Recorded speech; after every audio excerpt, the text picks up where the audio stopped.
Greetings, everyone. How are you doing? Welcome back to the stream. And this time it's not a dream. Indeed, it's another stream, and it's time that I stop rhyming. No, it's time to make a game. Why? Well, I thought about it for quite a while. I like making games, I like making short games, but making a game is hard, especially when I want to update a game and it's not working. I have ideas for Fairy Heist, I have ideas for the 6 Feet Under, but there's just something still missing, not clicking. Or maybe it's just my lack of discipline. All of that is why I decided that today I will take a detour and make a significant change. I am going to try and write a game during this stream, and I will also try to publish it during this stream, start to finish. And when I say start to finish, I mean, where is it? Literally starting at the beginning. Wow, even the music went down a little. Okay, I feel like I can afford to do this a little bit not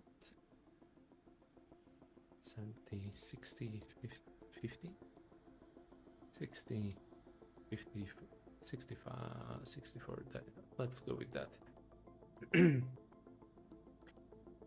That's right. At the moment, I have nothing but an idea in my mind. And, well, some pages prepared. Right here, what I have is my Markdown to PDF conversion, which I will be using to make my PDF document. Let's just, whoop. That's how a header looks right now. Here I have what I can only describe as a Photoshop clone inside of a browser, where I will be where I will be editing the images. Speaking of images, here, and here, we have plenty of public domain images. Because this is gonna be a smaller game, so why should I commission art for it? I don't even know what exactly will it be yet. I have an idea. I've toyed with a couple of ideas, and I would like to talk with you about that now. But in the meantime, I will prepare a little something. Tell me, how was your day so far?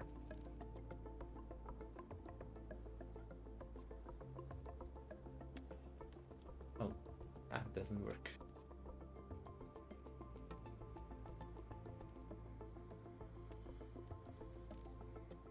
Right.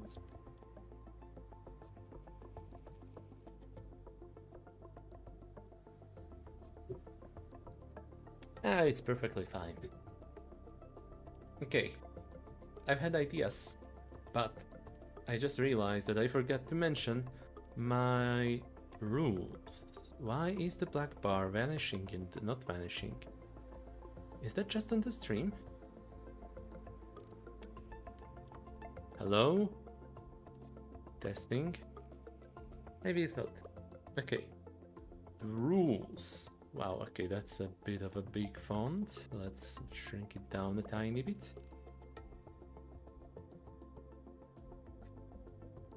Okay, what are the rules here? That's a great and excellent question that everyone would like to know the answers to, I'm sure. Let's start with the most basic. No D20 plus mod. I want to explore something different, and that just feels basic to me. Anyone can make a game like that, and I am not saying that it's a worse game. I am saying I am up for an experiment, something else, something different. Speaking of, I wonder how I should formulate this second rule. Avoid combat, exploration, and something else? I don't know. Let's go like this. Avoid combat and exploration. I think that's good enough for now. You might be wondering, why do I make a rule like this? Here's the reason. There are plenty of games already out there that do combat and exploration, and they do them, some do them better, some do them worse. If I make another game that is about combat and all that stuff, I will be only competing with these games. I will be competing with these games. Whereas, if I try to make a game about something else, I will have much more space to experiment, much less competition. It's gonna be something different, all in all.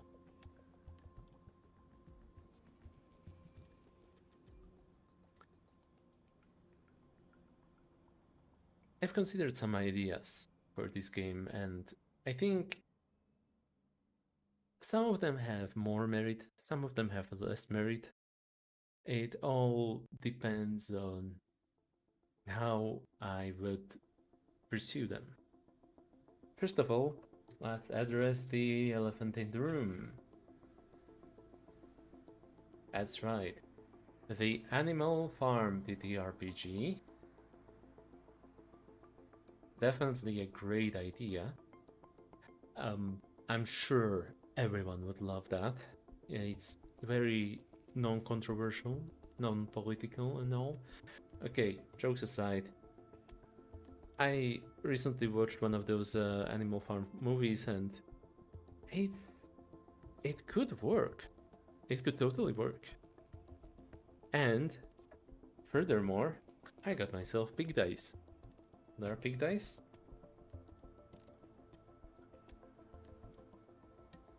It's these. Well, mine are way smaller than these, but the point is, you roll them like dice, and you get different amounts of points depending on how they are arranged. And I was like, this being used in a TTRPG as a core resolution would be hilarious. And jokingly, I would say, yeah, let's make an Animal Farm TTRPG. Let's make Animal Farm.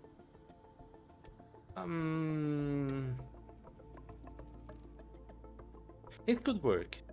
It could totally work. I still have the idea in my mind, but I don't think I want to do that this time. So for now,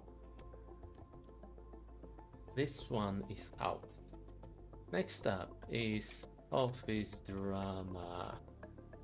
In brackets, Severance.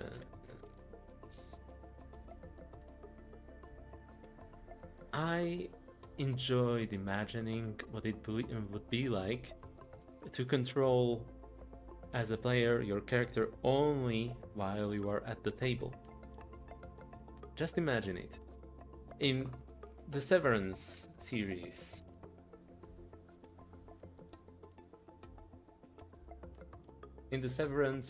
you have two different personalities for all these colleagues on a quote-unquote severed floor.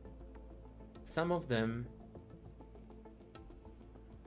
not some of them, when they enter the elevator and go downstairs, their personality sort of switches. Well, not personality, their sequence of memories, let's put it that way. In other words, this guy on the left, his name is Mark, and he's up there. He is sad because his wife died in a car crash, and he is trying to cope. He is a bit of an alcoholic, from what I recall, and he has a sister who cares about him. Down there, he is just a worker. He doesn't know he ever had a wife. He hardly knows what his full name is. He knows he is Mark S. And he just exits the elevator, goes to work, and that's it. He works. While he's up there, he doesn't remember the work. While he's at work, he doesn't remember what's up there. Great idea, and I might use that idea because I really, really like the premise of player character not being always under player's control. But for this project, let's not do that. Is there any other idea I considered earlier today?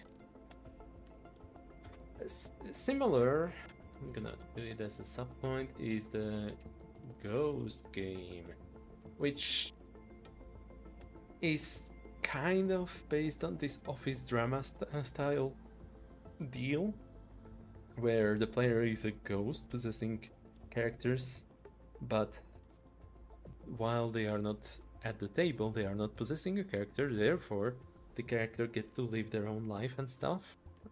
And that's alright, but it would not work for this stream, because this stream I wanted to make a game from the very start. Hey man, thank you for stopping by. How are you doing, Peter?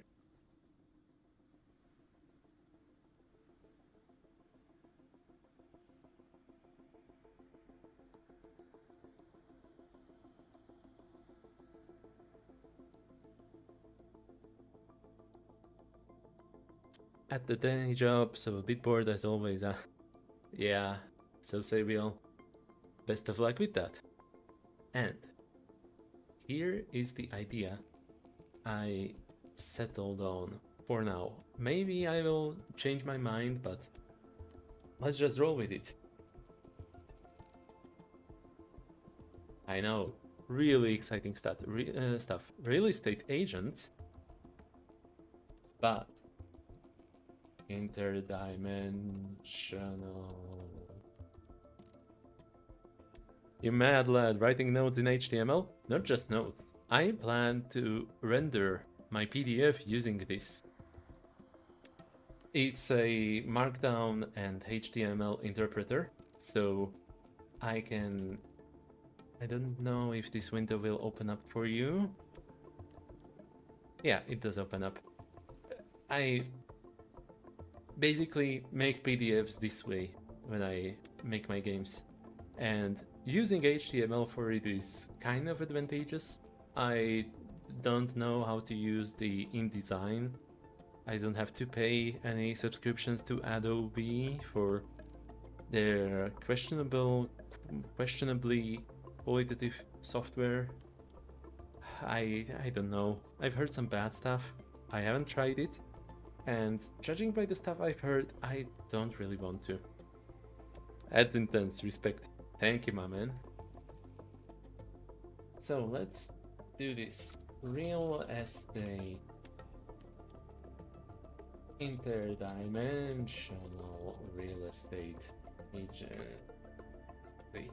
This is a temporary title. We'll figure out something else as we move along. But this I'm not gonna need that much anymore. This was just for the purpose of displaying the notes. Now, I have some ideas. I had the idea before the stream, but I purposely did not write down anything. I could use this as a picture, probably. Free to use, under content license. Let's just see. Modify or adapt. Anything about crediting? Yeah, giving credit is always appreciated. Perfectly fine. So let's just... Can I actually copy it directly? Oops. I guess not. Copy image. Let's try it that way. Image by... Oh yeah, okay. I can put this in there. And let's do a page break. Okay, this will be just part of the credits. I don't feel like looking at it all the time. Actually, I might have to download it. So let's try to download it. I am doing everything on purpose on the stream just to show that it is possible to do it. Okay.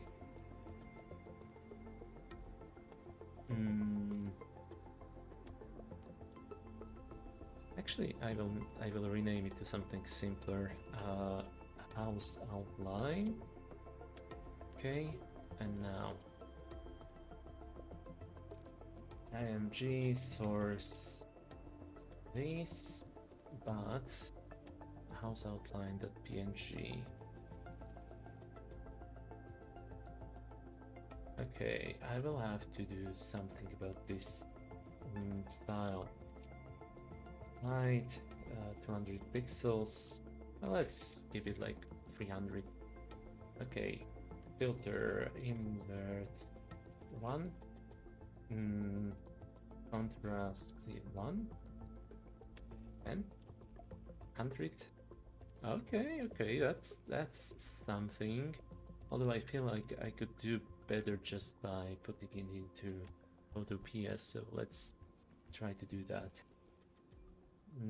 Filter. Image. Adjustments, invert colors. Where is it? Invert. Alright. Now, playing with the curves a little.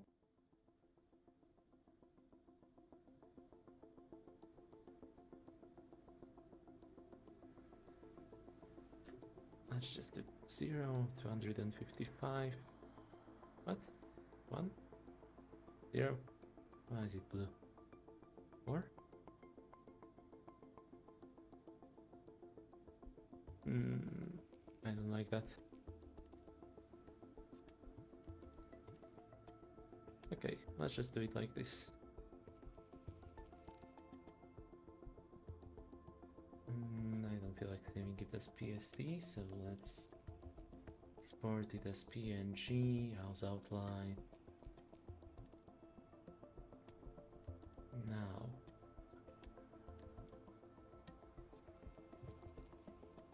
now I need to remove the filters. And that's just some basic artwork so that I have something to work with later. Now then, what makes a real estate agency work? You need to get your houses and you need to sell them, of course. If you want to sell a house, you need to present its positive and negative aspects in some way, and that is what the stats for our houses will be. How do we represent the house? I have an idea, and I keep using the idea again and again, but how about just using good old cards? Rank description.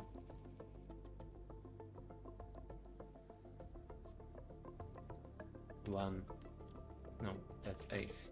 2, 3, 4, 5, 6, 7, 8, 9, 10, jack, queen, and king. Now, I could stop here and make this the thing that I will be working with, but I'm thinking about expanding it a little bit.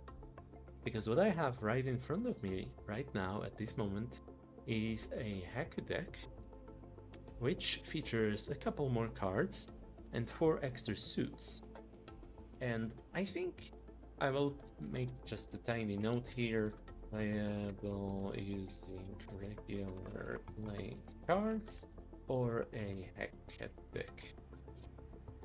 Best part about hack deck is that it is compatible with the regular cards, in that hack deck contains all of the regular cards as well as other ones. The ones that it does include as an extra include a 0, 11, a beast. I think that's all of them, yeah. Yeah, that's all of them.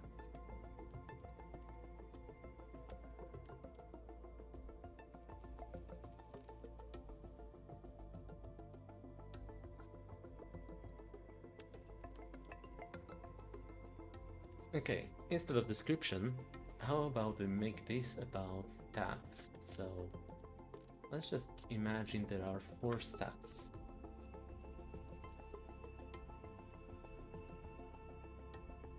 What exactly are they at the moment? I don't know, but let's just say that one of them is gonna be something like neighborhood. You know, I don't know much about being a real estate agent. I have never been one, but what I do know from the movies is one of the most typical questions being, and what's the neighborhood like? What kind of people do live here? And that's a pretty big deal. You want to live in a safe neighborhood, hopefully in a neighborhood where people like each other. Neighborhood can include weird things, like which dimension it is in. That's actually something that I will deal with in a completely different way. Because these are the ranks. Every card also has a suit. And that's where my dimension will be. So we have hearts, diamonds, spades, and clubs. But we also have acorns, planets, knives, and clouds.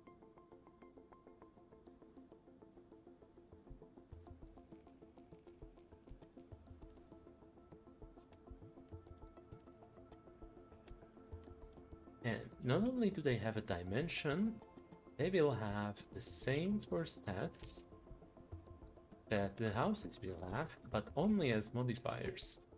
In other words, let's say that okay, hearts is gonna be like a fairy tale. So if my first stat is neighborhood, fairy tale is gonna have a +1 because yeah, it's full of friendly creatures who. Hold on, why is it not rendering proper? 1, 2, 3, 4, 5, 6. 1, 2, 3, 4, 5, 6. There we go. And let's put a line break between them, just to make it clear that these 2 tables can be separated. It's full of friendly creatures and stuff. Yeah, that's how fairy tale dimension could work, but it doesn't have to be like that. Because these houses, I don't feel like giving them some specific labels. These will be just like plots of land that you will find in each dimension, and I will give them various different values. For example, let's just start with 1, 2, 3, 4, 1, 2, 3, 4, 1, 2, 3, 4, 1, 2, 3, 4.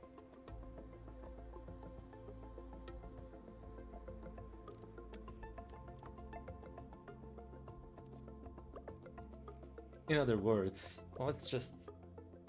I'm gonna open my box and pull out a single card. That's an 8 of spades. 8 of spades. Ooh, what kind of dimension could spades be? See, that's... the only problem I can see right away is that I will have to be very, very picky about what exactly is a dimension, which 8 dimensions I will include here. Let's just go with something that would be expectable. Gonna close the box, keep the hack deck open, and let's say that the spades, here they are, are post-apocalypse. The neighborhood here is gonna be just terrible, awful. Don't want. 8 of spades, therefore, is gonna be 1 minus 2. That's gonna be a -1 neighborhood. Truly awful. Do not recommend. The neighbors will try to kill you all the time or something. I don't know. That's the start. Second stat would be the state of the house. I don't know how I will put that into a single word yet. State of the house. Let's just enter state for now.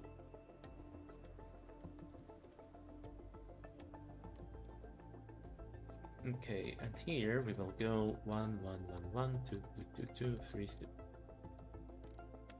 3, 3, 3, 4, 4, 4, 4. Condition, perfect. Thank you so much, Peter.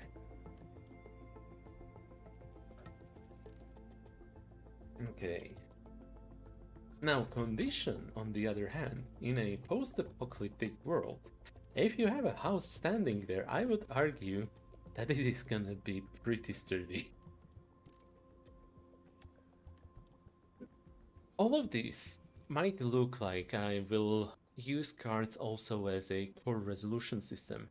And I've made a joke before about how using both cards and dice in a single game would feel kind of like one of those fake board games in TV that are made to look very complicated. Price for another stat. Oh yes, that's perfect. Let's actually put that as the last stat.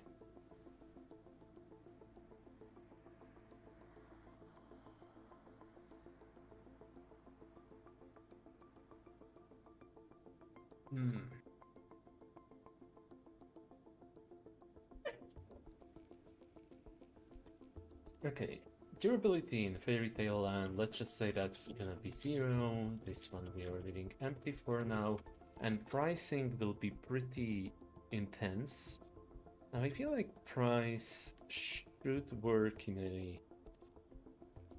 Maybe instead of price, it could be affordability? I don't know. I'll figure that out later.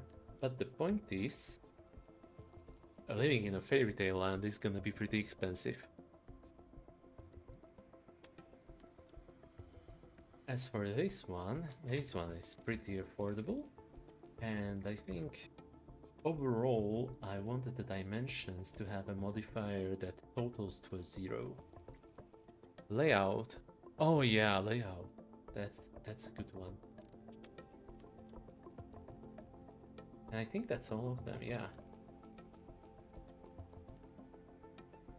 I could maybe add more stats if I so wished, but overall, I feel like that's gonna be a bit counterproductive if I add too many stats. Okay. Let's also bold this and bold this.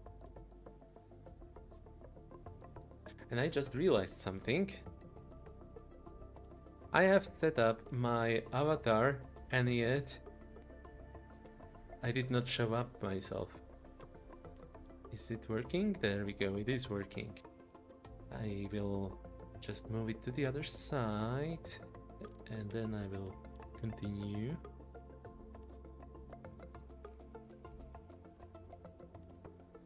There we go. The markdown isn't as important as what's on the screen. Okay. And that's the foundation of it all. I think, yeah. I will be assigning these cards their stats. Each card can represent a single location. I just drew a Jack of Diamonds. Diamonds do not have a dimension just yet. Jack is 2, 3, and let's just fill out the rest with some numbers. How can I do it?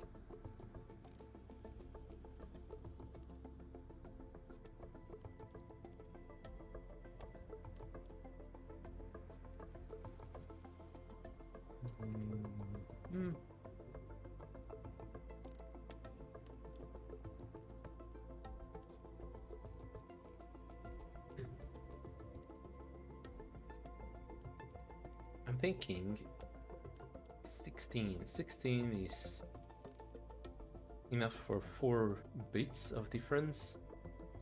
I have started with assigning numbers 1, 2, 3, 4, but maybe I could get away with less.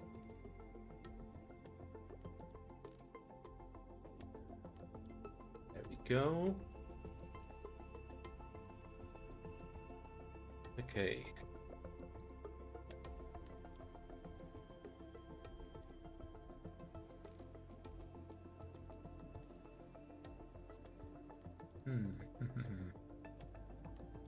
Okay, let's just start with binary instead. 0, 0, 0, up. 0, 0, 0, 0, 0, 0.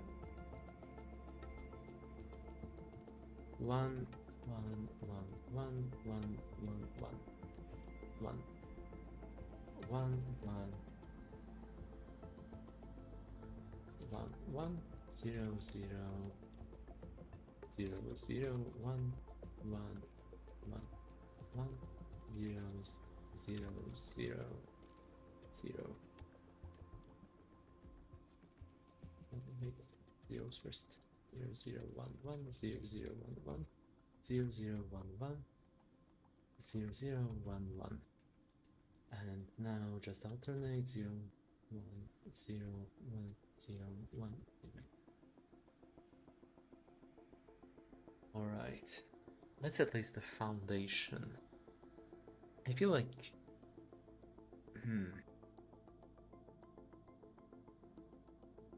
changing it up here and there a little bit. Or is the defining factor just that they are apocalyptic and stuff?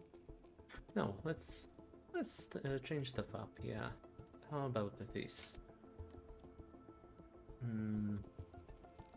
Each one could add up to 4. So for this and this, that's just gonna be 4s. This one will be a 4, and this one will be a 4. Now for the other ones, this one could be a 3. Let's say this one is a 3, this one is a 3, and this one is a 3. Some extra ones. This one is a 3, and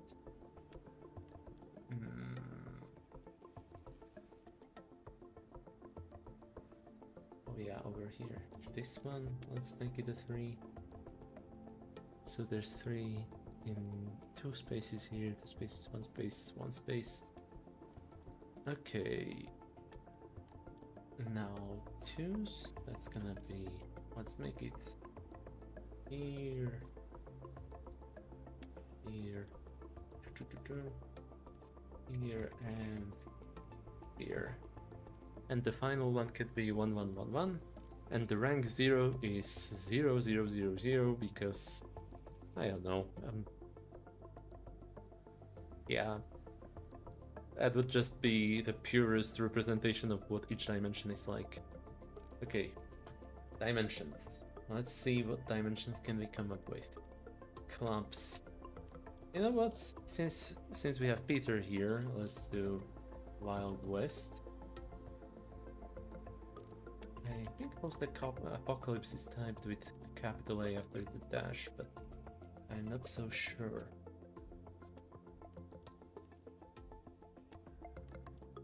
Okay, 1, 2, 3, 4. Actually, let's just copy this and put it on each line. Okay. Fantasy. Which one will we do as a fantasy? This one will be sci-fi.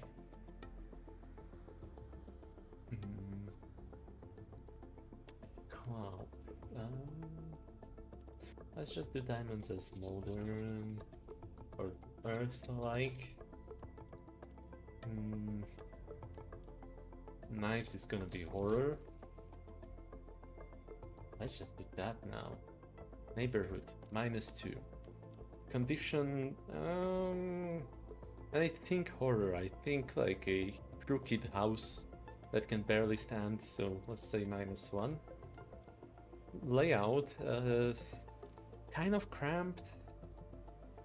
Let's go with -1 and +4 to the price. That's a really good price, because no one will move in there. As for sci-fi, let's start with saying that it's gonna be a -1.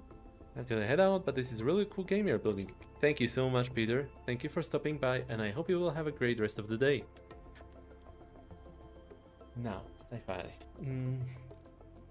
I think it's gonna have a poor neighborhood. Condition, oh yeah. Condition, let's make that a no, -+3. And +1 to layout. That's not adding up, so let's increase this to -2 and -2. Okay, fantasy. Layout-wise, I kind of want to think that living in a fantasy house is gonna be more cramped than a regular one, unless you would have a castle of some sort. But yeah, let's just put that as -1. Actually, wait, sci-fi. Sci-fi could also have -1. They have those odd things. -1, -2, that's +5. Now it's just +4. There we go. Okay, this is just the housing system, and I will eventually return to that. I wonder if I could improve that picture somehow. Maybe like a flying island.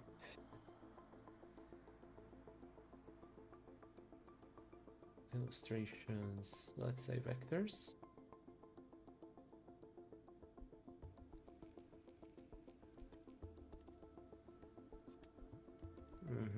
Okay, I see. That is interesting. Maybe. I guess this could work, probably.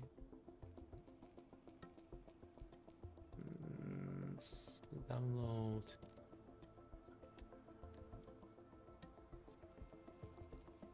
Let's copy the credit as well and put it down here. And now let's see what we can cook with both of these images at the same time.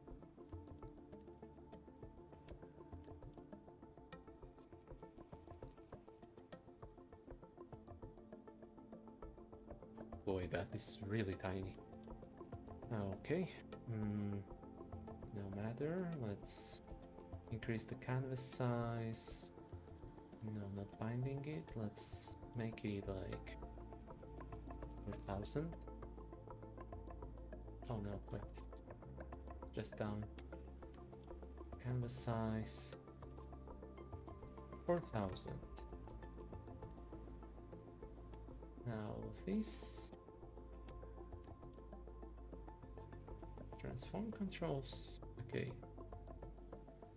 Ah, that's not gonna work. No, because one of them is black and white, one of them is not.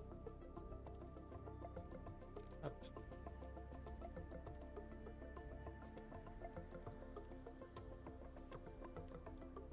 Okay, so never mind that for now. For now, let's talk about our real estate agent. Create your agent by naming them. Assign them stuff. This will work for now.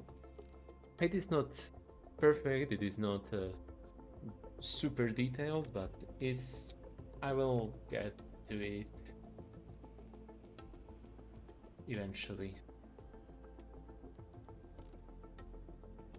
If not in this video, I will just make an update. That's what I keep telling myself, and then I push away the projects on and on. Okay, let's do Earth-like is gonna be just zeros. Wild West. Wild West will have, I don't know what kind of neighborhood. Condition. We don't have many negatives, so let's do -1 here. Let's increase this to -2. Maybe -2 to layout as well. No, but this will be therefore +5. -1 to condition in Wild West. Layout is gonna be a little smaller. Neighborhood. I don't want it to be identical to the horror, so I'm gonna make it +1 here and +1 here. Okay, that.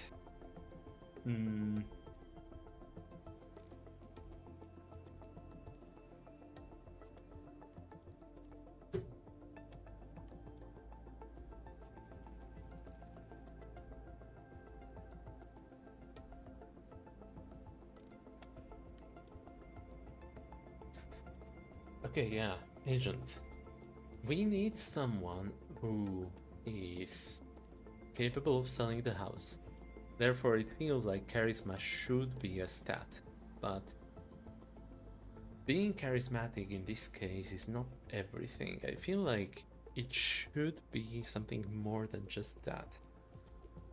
And for now, I don't know how to make it work.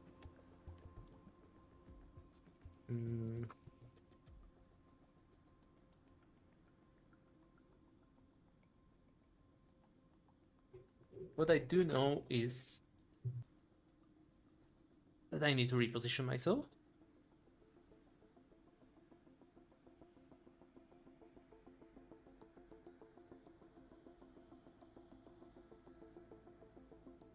Alright.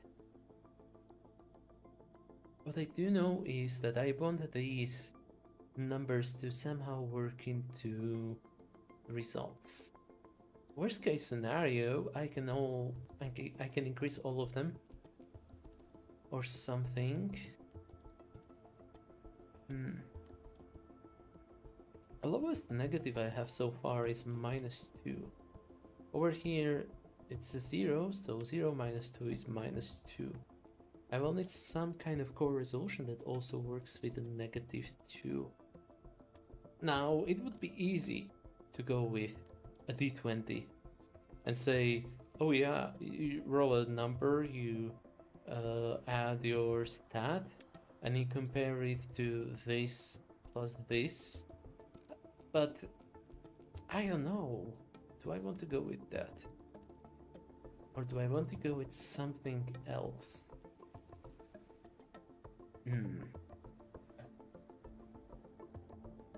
I also know that I don't want it to be just, here is a house. Does the customer like it? Oh, I don't know. Let's roll all the dice at the same time and find out. Rolling the dice, and he doesn't like it. Okay, we'll move on to the next house. That would be a bit anticlimactic. I think it could use something extra, something more. And so far I don't know what.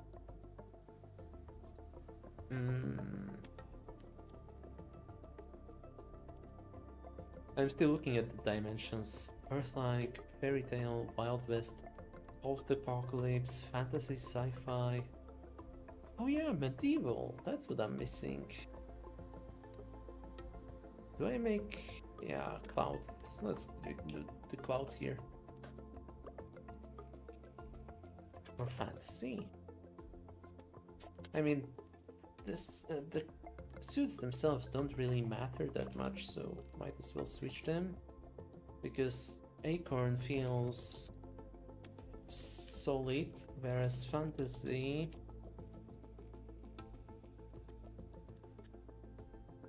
feels more unreal, whimsical.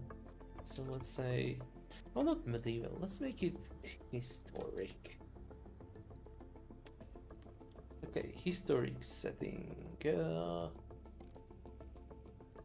We have some negative neighborhoods, we have some positive neighborhoods, and one neutral. I could use one more positive setting. Let's make fantasy +1, this one will be +0. Okay, condition.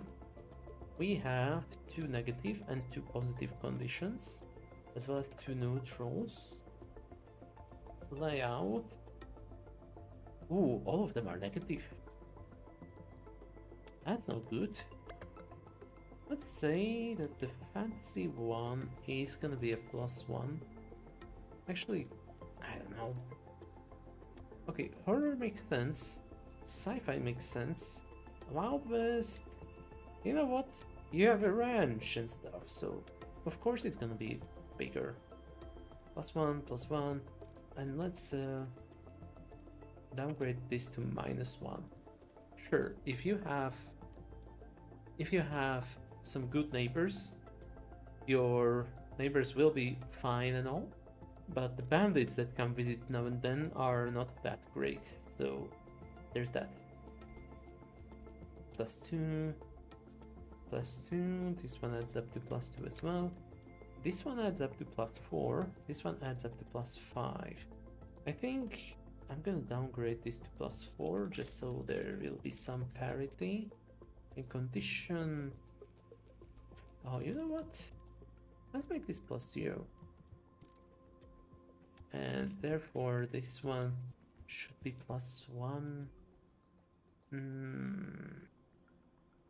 Let's make this -1 and let's make the fantasy +1. Yeah, okay, that works. As for the prices, we have plus, plus, plus, minus, minus. So we need one more minus and one more 0 if I want it to be balanced. One more minus, one more 0. Okay, easy. Let's make the fantasy one 0, neutral, because living in a world with magic has its pros and cons. Condition is gonna be negative, therefore this condition should be something positive. Let's make it like 1 for now, or 2. Do we need a positive pricing? +4, +1, +1. We need a negative there, so let's make it +2, and this one -1. Yeah, that works. That somewhat works. Okay, and I think that's quite alright. It would be nice if I upgraded one of them to one more to a +4, but like this it also works well enough. Okay. As for the house generator though, that doesn't matter as much. Question is, do I want this to be A4 sized? Answer... yeah, let's go with A4 size. Because it's just a silly little project that I'm making for funsies. Okay, back to the agent. Assigning them stats. I mean, I can imagine charisma and intelligence being important. Do I want something like dexterity or perception? Ooh, that is a tough question. I'm imagining that you would be trying to explain everything away just by the... not just because it's... how do I put this? Well, part of the job of a real estate agent, I imagine, allegedly, I don't know for sure, is presenting the house in the best way possible. If there is a flaw, you need to have a way of either distracting a client from the flaw or spinning it as a positive. For example, maybe the layout is cramped, sure, but what if that's just space for improvement, for expansion, or something like that? I think that could work, but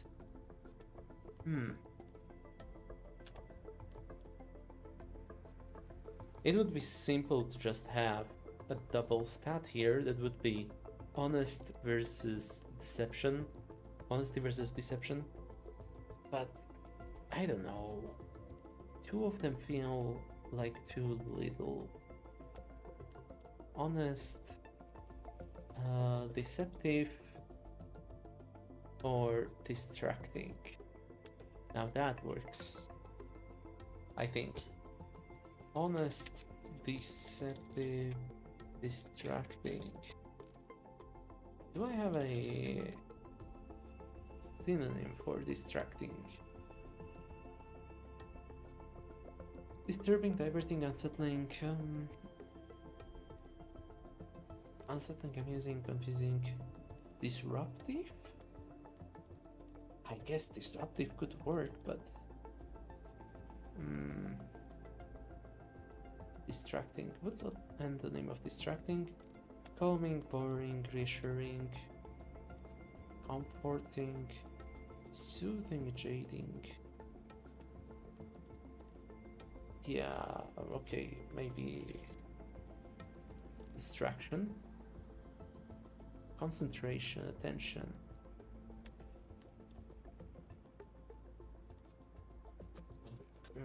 Concentrated, diffuse, vague, watery, dispersed, unorganized, distributed, thin, widespread, diluted, weakened, unfocused.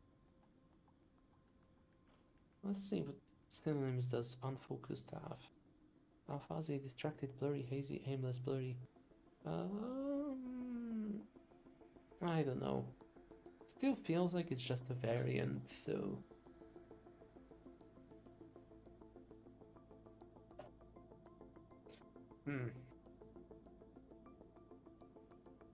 Tough. Hold on.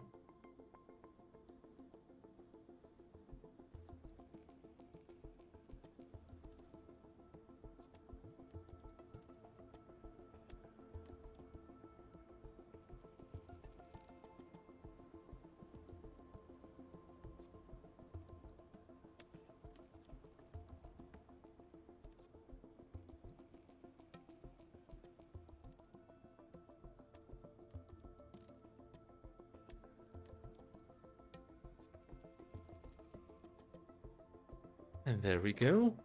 Back at it again. Just another pause switch. Just so I don't sit all along at the same time.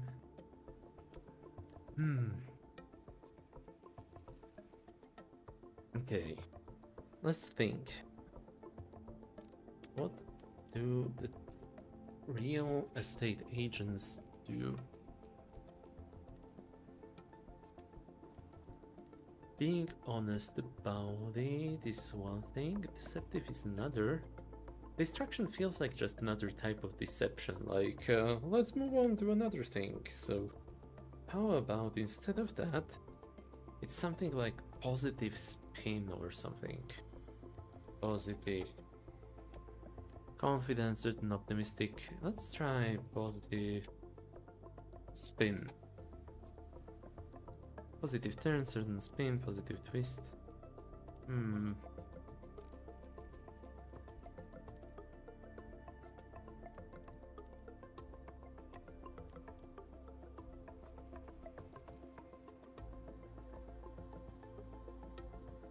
Honest, deceptive, distracting.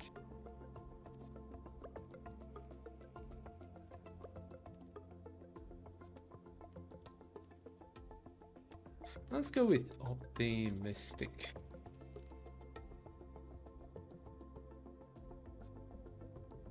Yeah, okay. In other words, this means you distract the client or convince them it's not that bad. Honest could be you are open about the law. Optimistic, meanwhile, means you put a positive spin on the found law.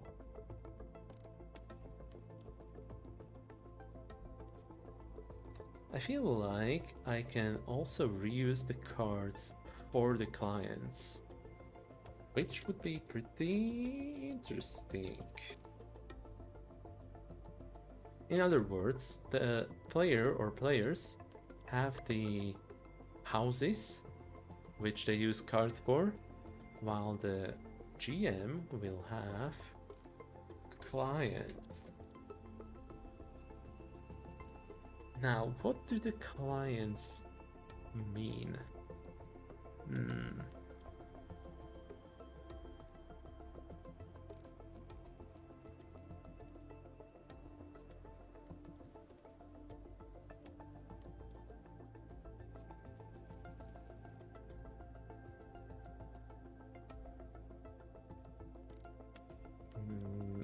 Attribute. Quality trait. Let's go with trait.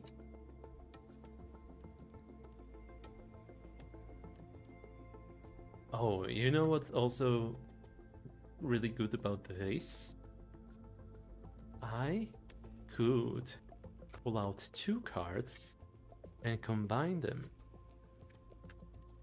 What will that do to the scores? I don't know yet, but let's have a look. Let's just experiment and see what happens. I drew a 4 of clouds and a 6 of spades. Okay, 4 and 6 is these 2 lines.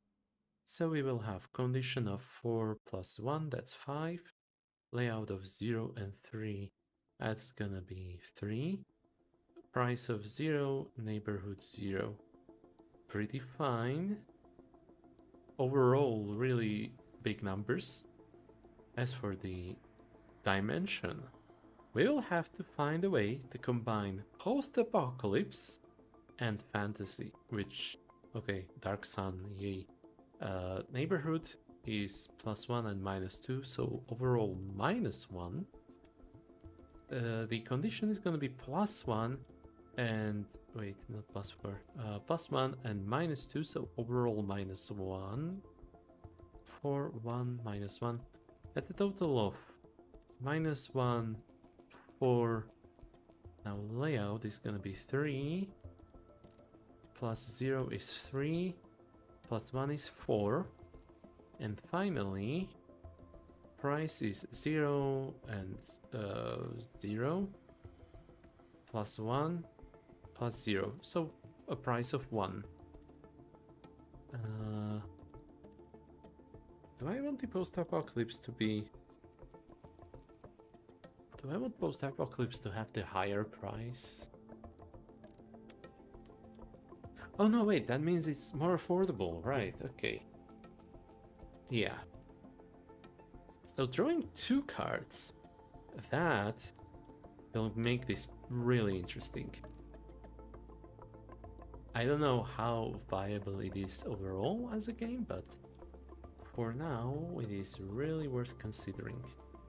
As for this, it's gonna have to be rewritten, but it's off to a pretty good start as well. Maybe these could be used to define what order do they study the house in. In other words, let's just say neighborhood, condition, layout. This one asks about price instead.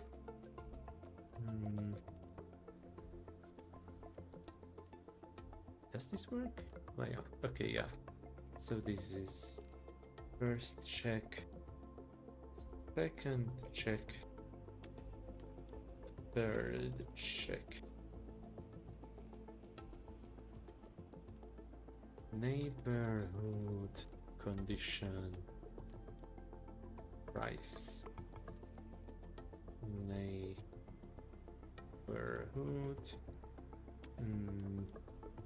layout, price.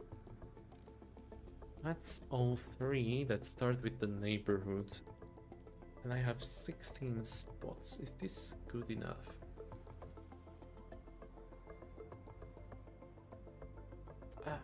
For now it's gonna be good enough. Let's just keep going. Condition, neighborhood layout.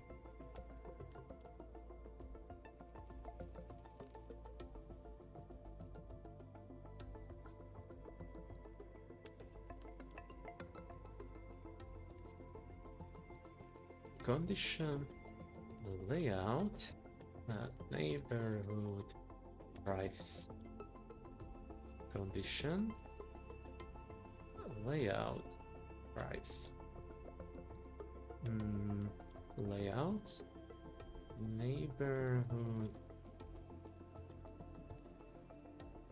condition layout neighborhood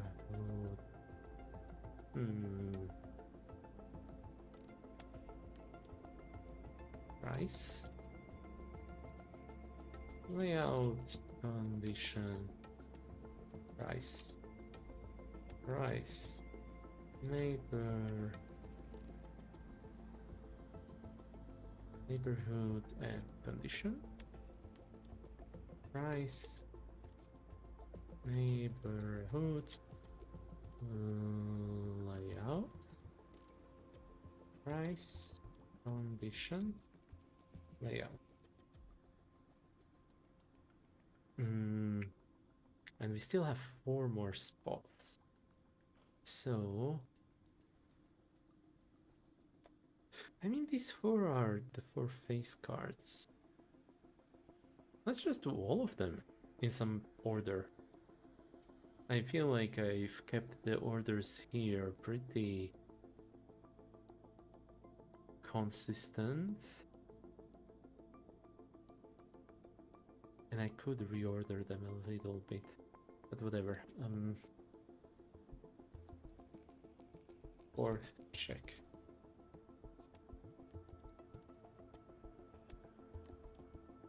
Okay, so this will be price layout condition neighborhood layout condition neighborhood price condition neighborhood price layout, and finally neighborhood price layout condition.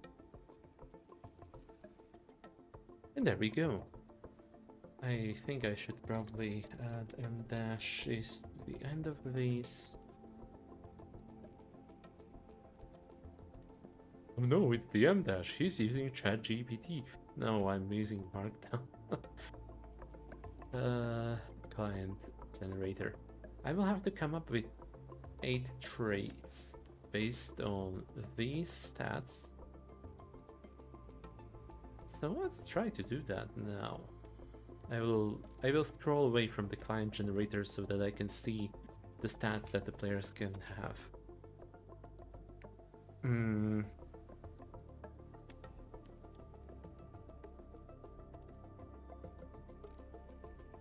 Hates honest, no, hates deceptive arguments. Hates honest arguments. And hates optimistic arguments.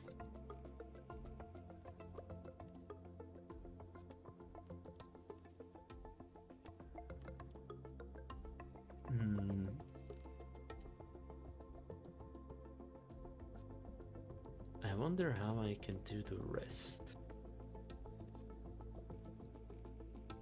Because I could have just a binary hate-love relationship with each of the argument types. Sorry about that. Should I do something about the cable? I guess not. But just doing every possible combination feels odd to me.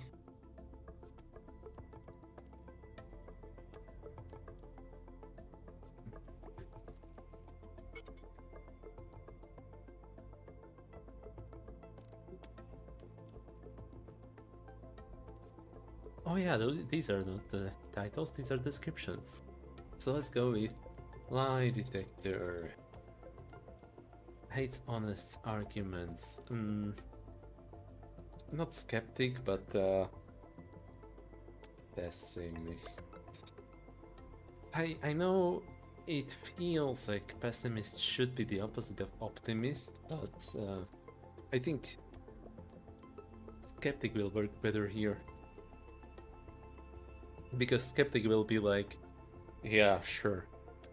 Opportunity for expansion. Well, when the hell will I be expanding this stuff? I don't feel like expanding, so hell no. Okay, let's see what kind of client do we get now. It's a 10 of planets. Planets so far do not have any trait assigned to them, but they would be checking price first, then neighborhood, and then finally layout. I feel like between the checks, player could ask for one break, quote unquote, to get himself an advantage on the next check or something, or prepare something in the house so that it would look more acceptable, more viable for selling. I don't know yet how to codify that.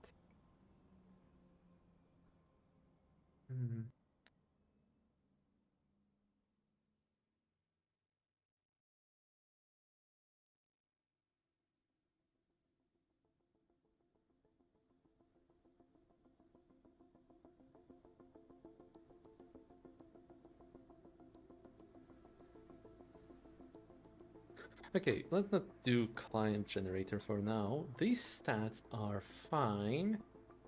How do I make it work with the stats that we have going on?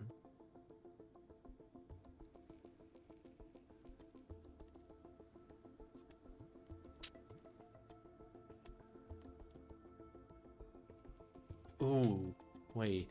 Better question is, do I want a single resolution style?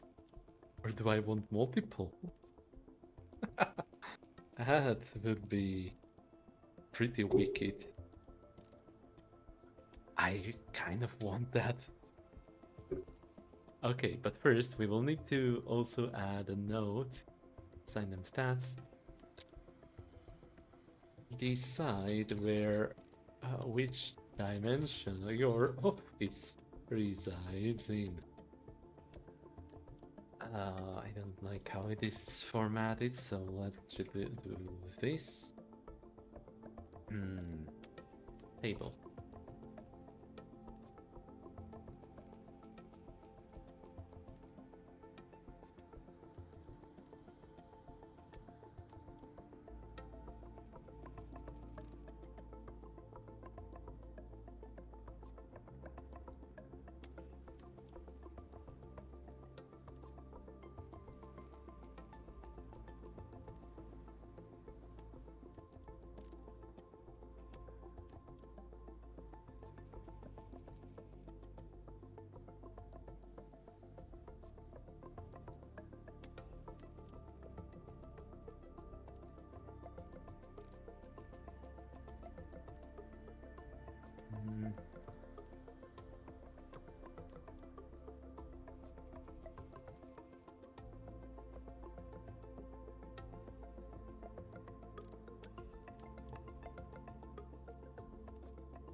I'm starting to feel that maybe the houses have a bit too good stats.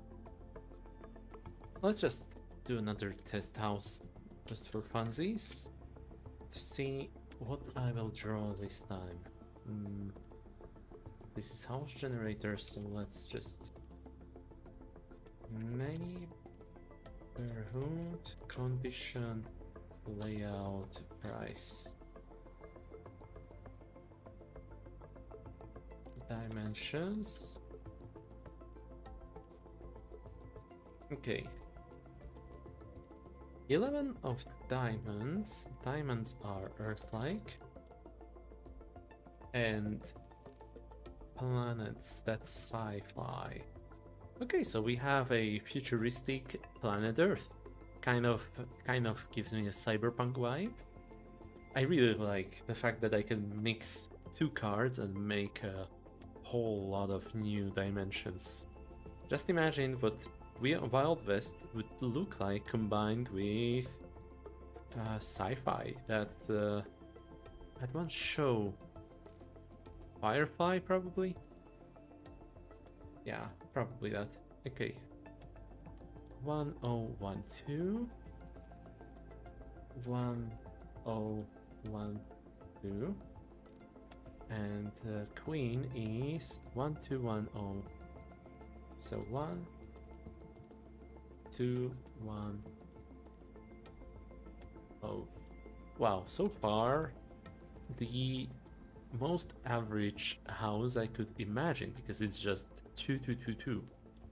And now Earth-like. Earth-like is 0, 0, 0, 0. I'm not even gonna bother writing that. But this one is -1, +4, -1, and -2. Yeah, so we have a house that is in a one type of neighborhood, so people are somewhat friendly, not that much. Condition, it is really good. Layout, a little bit expansive, and average price. Maybe I need to make more of them negative. Maybe I need to lower the numbers. Now that would only work with the modifier type resolution styles. Speaking of which, now that we have a house generated that we want to sell, let's try to do resolution styles. Depending on the dimension you're in, you will use a different core resolution style. I like the sound of that. And in order to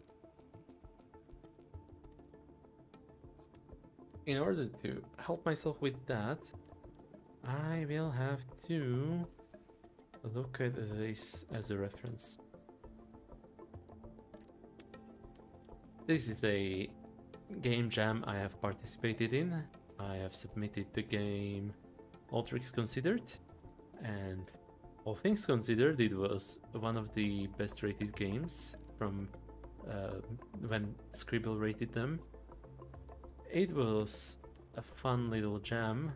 I had a lovely time, and these are really, really useful for me. Let's just see if something strikes me as interesting enough.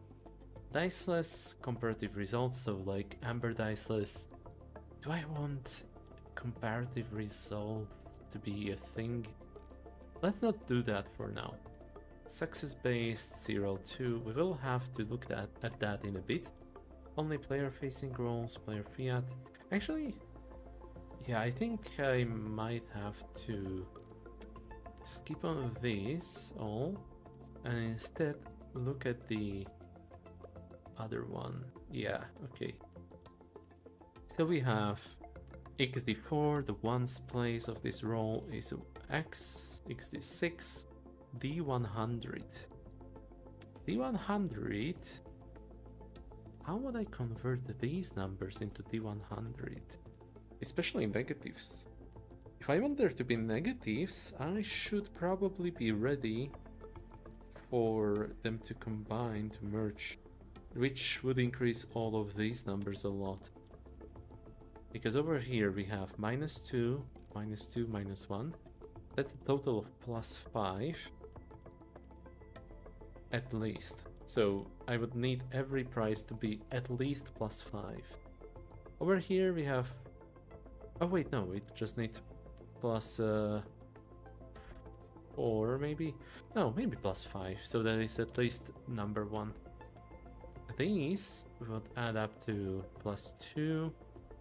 These, oh, these add up to +4 as well. These also +4. I guess I need a bit more juice into layout. Some +2, -2.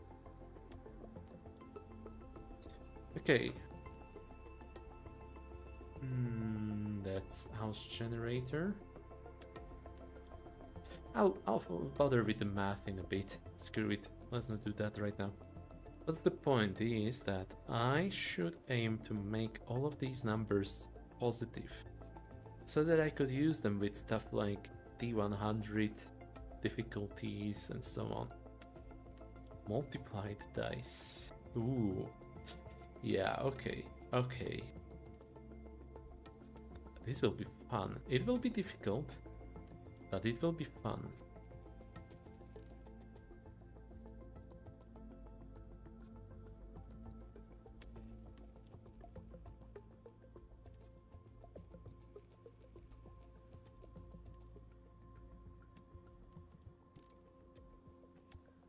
We have our 8-dimension types.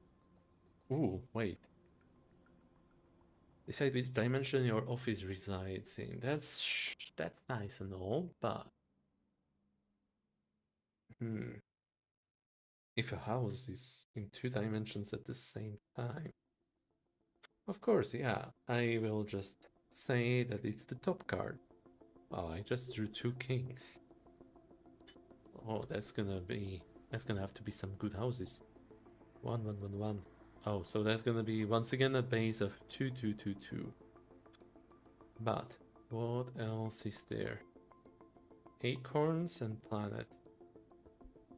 So that's gonna be 1, 8 condition, 0, and -1. That's just crazy. Okay, let's split up the kings, and condition is really high. Yeah, because of that +4. The price, the condition. I feel like it's gonna be a little more fair if each dimension has one thing that is skewed extremely. Yeah. Okay. Fairy Tale neighborhood is +4, definitely. Cost, I don't want to increase cost to -4. That's gonna be wild. Let's just do I want condition or layout to be negative, or both? I don't want to decrease price to a -3, because that would make the minimum price required even higher. Fairy Tale +4. Condition is gonna be fine. I think it's gonna be the layout that's gonna be negative here. -2. Okay. What else? What is the best conditions? Sci-fi? That kind of works, yeah. Price-wise, horror world is gonna be the most advantageous. And layout-wise, which one should have the biggest, bestest layout? Wild West? Maybe Wild West. Yeah, let's go with Wild West there. +4, and now we need to decrease the neighborhood and condition. No. Price -1. I guess that could work. Oh, Wild West looks really bad now. Let's just go with like this. Okay. +4, -2, -2, -2, +4, -2, -2, +4, +4, -2, and let's just make an assumption that the neighborhood here will be Do I want the neighborhood or layout to be worse? Let's go with neighborhood and layout. Keep at +0. Okay, that's the +4s sorted out. Now the rest should just be 2s and 1s. Post-apocalypse is that. Historic is that. Fantasy is that. Although fantasy and historic have a 2 in the same thingy. Thingamathing. Okay, let's do it like this. This will be +2.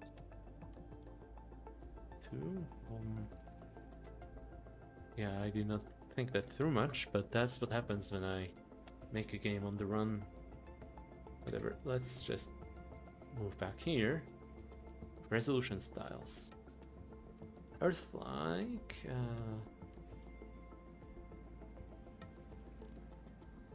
Okay, I did want D100 somewhere.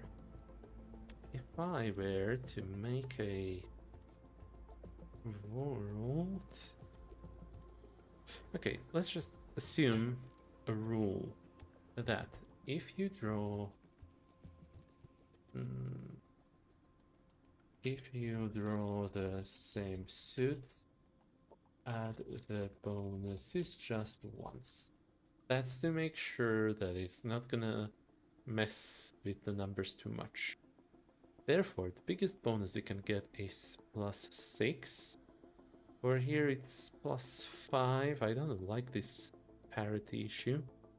Over here it's also +5.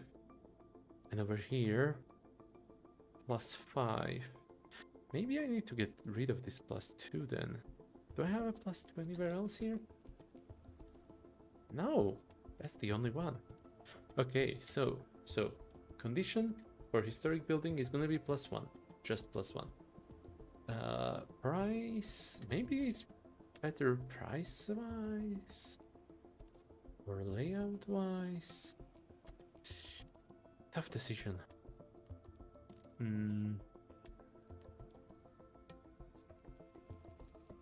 I don't want the neighbors to be that friendly there. Minus, minus, minus, minus, plus, plus, plus, plus.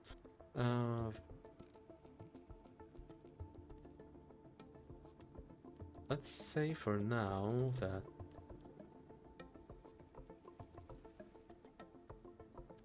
price-wise it's gonna be more expensive and there will be more space for expansion. Something like that. Although now I have 3 -2s over here. And again, maybe that's fine. This row has a -2. This row has a -2. And this row has a -2. As well as all the rows that have a +4. So just for funsies, I'm gonna shuffle cards and meanwhile look at the numbers. Numbers range from -4 to +5. I feel like I could map that to D100 easily enough. So maybe I need the starting stats to be +5.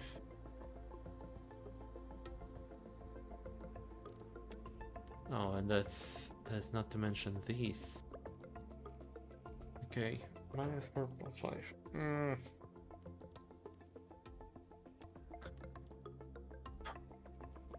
Screw it. Let's just minimize everything.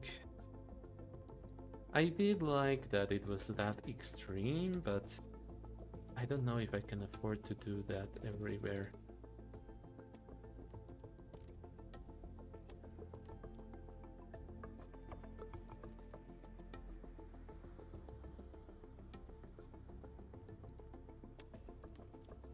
And maybe the rest of them should be the ones that change a little.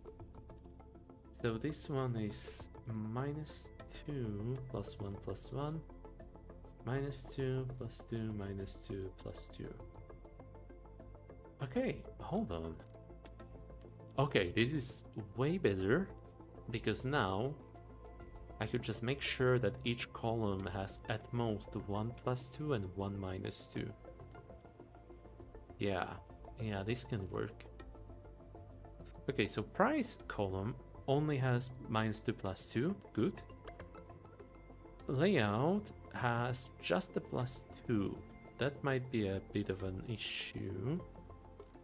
Condition has +2 -2. Neighborhood has +2 -2. Oh, I guess it balanced itself out. Okay. New house generator. Let's go. I drew 2 beasts. Beast of Diamonds is the first, so it would be Earth-like for the purposes of making rolls. It's 0, 0, 0, 0, and the knives are horror. So it's a spooky Earth. It's your average slasher movie. -1 neighborhood, -1 condition, +0 layout, and +2 price. As for these, 3, 1, 0, 0. In other words, hold on, how do I do these then? I guess I add them together. This is gonna be 6, this is gonna be 2, 0, 0. 6 minus 1 is 5, 2 minus 1 is 1, this is gonna be a 0, and this is gonna be +2. So 5, 1, 0, 2. 5, 1, 0, 2. 5 neighborhood. Wow.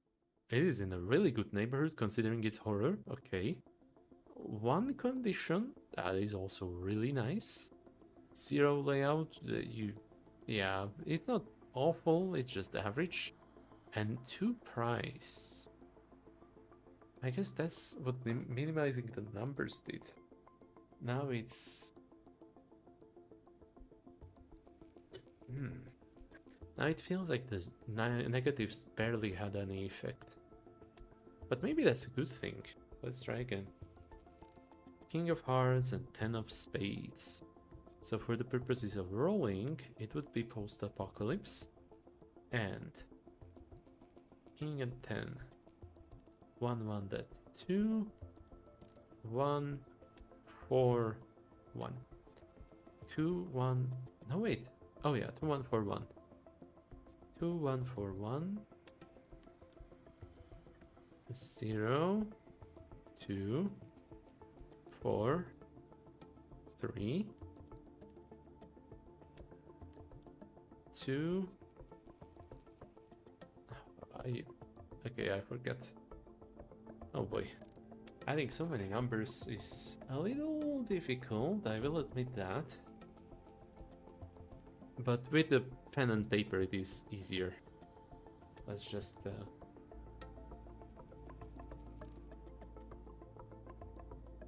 maybe not on this slip of paper.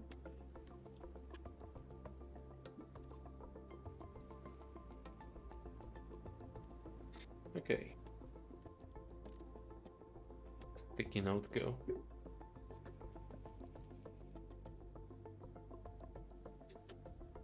Time to generate a new house. A house in the middle of a house, am I right? Outdated memes, let's go. Ooh, that's a 0 and a 4. And clubs and planets. So 0 is just 0, 0, 0, 0. We can ignore that. And 4 is 0, 4, 0, 0.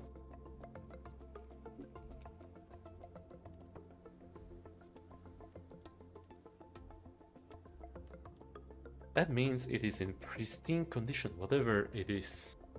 As for the world, it's gonna be a mixture of Wild West and sci-fi.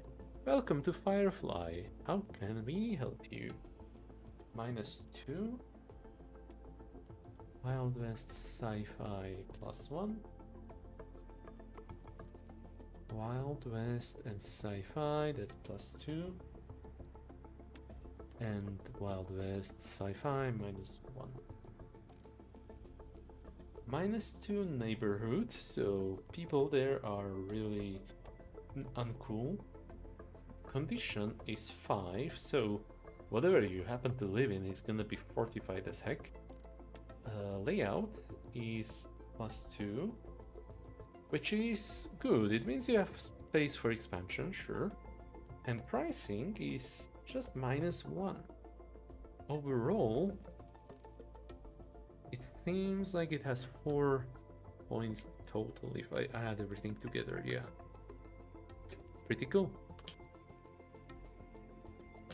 And I feel like I should switch up the music. It's been going on for an hour and a half at this point. Okay, let's try something else now. Did they have something Western themed? Historical? Dedication, Hotel Noir, Frontier Town.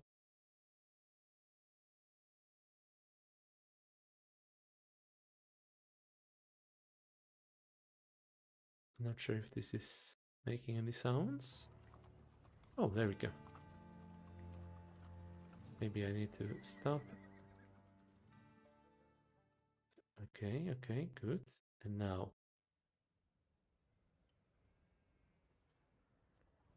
There we go. Because I keep pulling Western, so why not? Okay. Random resolution. Multiplied dice feel like something I really want to experiment with. I don't know yet what kind of dice, but multiplying them sounds really interesting.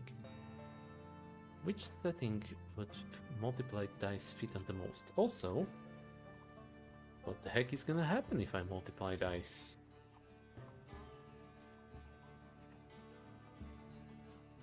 Okay, that's...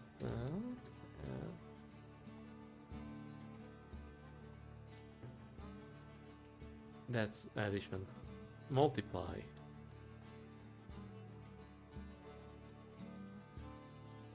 Okay, that is pretty chaotic. Let's see, at least. Okay.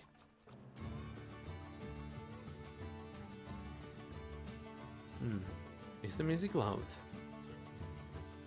I guess it's okay. It's looking fine in the OBS. If it was too loud, you guys would surely tell me.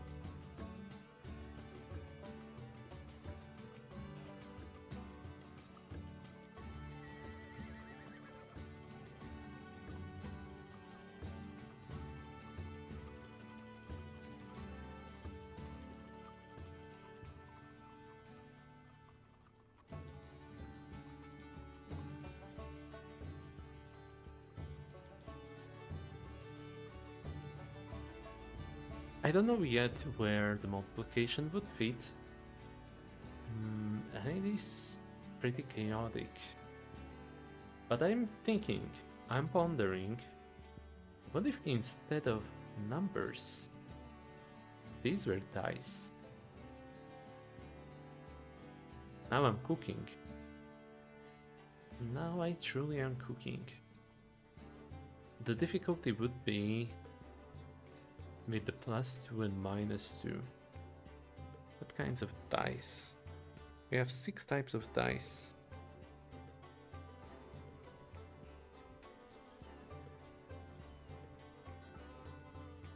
If I were to start with D4s only,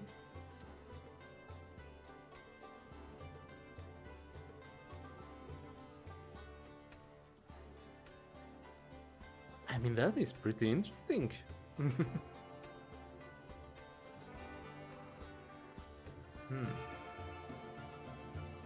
A chance of 18% to have a result of at least 12.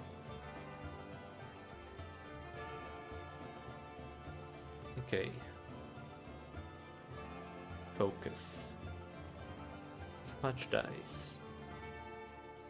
Poker dice.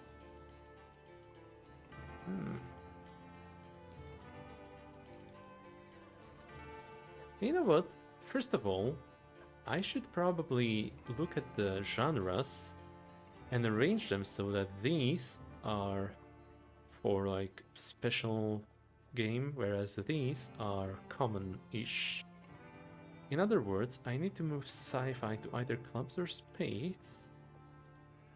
Fairy tale and fantasy could be switched. Yeah, okay. That's what I'm gonna do.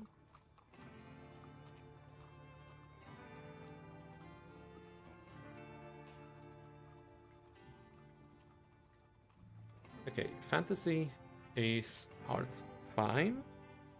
Post-apocalypse, it feels pretty essential, so screw it, I'm gonna keep it there.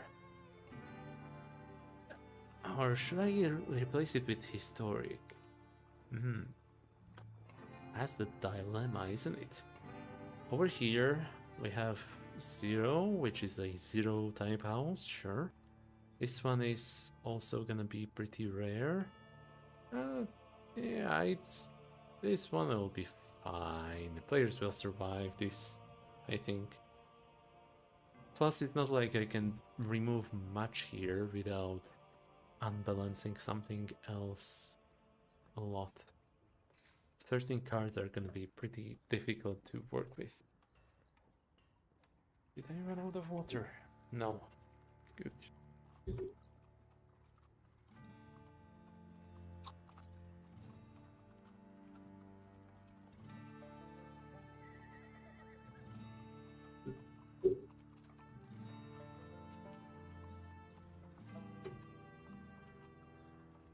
Okay, the lowest numbers I can get here are -3, -3. Over here it's just -1, and over here also -3. Therefore, I should be fine if I make these 3 or 4 at least.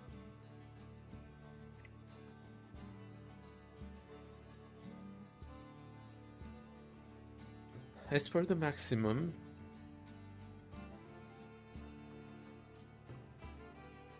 yeah, that's just gonna be +3 for 4 times. If I include some kind of gradation like this. Oh, if I increase all the numbers, this is... No, wait, this will work. Yeah, okay. Okay, weird game.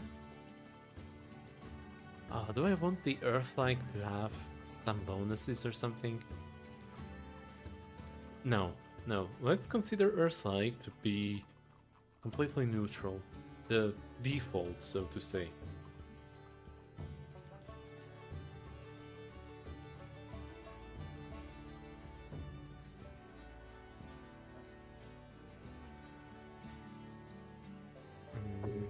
For each real estate you're selling, the top card determines the core resolution style.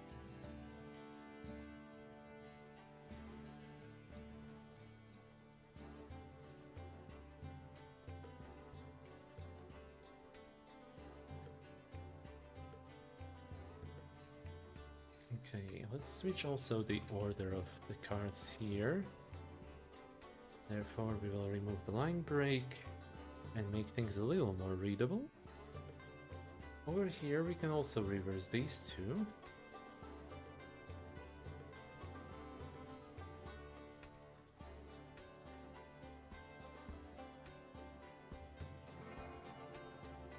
Okay. Skeptic hates optimistic arguments, prefers honest ones. Prefers hates deceptive, prefers optimistic, and honest prefers deceptive. I know I've just used a bunch of combinatorics here, but hear me out. Does this work? Optimistic arguments are hated by the skeptic because he's like, that's not an opportunity for Expansion? That's just a small house. And it will be, yeah, it is a small house. Oh, hello Twin Steel, thank you for stopping by. How are you doing? Pessimist. Pessimist? Hates honest arguments. You would prefer if you were to spin it positively. Not like knowingly prefer it, but at least that way you are making sure that it sounds okay. Now, lie detector prefers something optimistic, so sure, the house might be small. At least you didn't try to cover it up. At least you are trying to spin it positively. Doing well, finishing up at work. How about you? Thank you for asking. I've had a pretty good day today, all things considered. And in the evening I decided I will just try to do this. A game stream, which I will be making in one sitting. That's the intention at least. I started earlier today. Oh, that's hour and 45 minutes ago.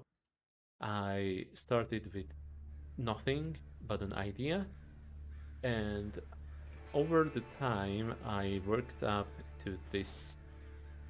The idea is the player or players are real estate agents who work across the dimensions. You can play it using a regular playing cards deck or a hack deck, and you are trying to sell properties to your customers. Whenever you get a customer, you will also have a bunch of houses, which are represented by a pair of cards. Well, houses, real estates, and each of them has some properties. Neighborhood, so are the people around here friendly or not? Condition, is it in a good state or not? Layout, how about the expansion or space inside of it? Is there enough space? Is there enough room to grow? And pricing, finally, is this affordable? Is this a good price, good value? Each house is also in a pair of dimensions, which is not two dimensions, it's one dimension but combined out of two elements. These are the parents of the Slug Blaster kids. Exactly, that's what I was thinking about. Like, in the same world, 30 years after Slug Blasting became a phenomenon, and all these Slug Blaster kids have grown up, and Slug Blasting or interdimensional travel became acceptable, people were like, hold on, these kids were onto something. What if we started selling properties in other dimensions? And that's how they got here. Sort of, maybe. Let's see an example. I drew a Clouds and Clubs card. So it's gonna be a Wild West and Fairy Tale combination. How exactly does that work? I don't know, but that's up to the group at the table to figure out. Capitalism across the multiverse. That's right. We need to make more money. As for the stats, that's gonna be a combination of 2 and 7. 2 has just a 4 in layout. This also has a 2 in layout, so that's a total of 6. 1 condition, 1 price. So 0, 1, 6, 1. And 2 and 7. 0, 1, 6, 1. Oh, that's 8 for a layout. 0 for condition, -1 for neighborhood, 1 for price. And this is gonna be +2. So neighborhood is +1, pretty good. Condition is +0.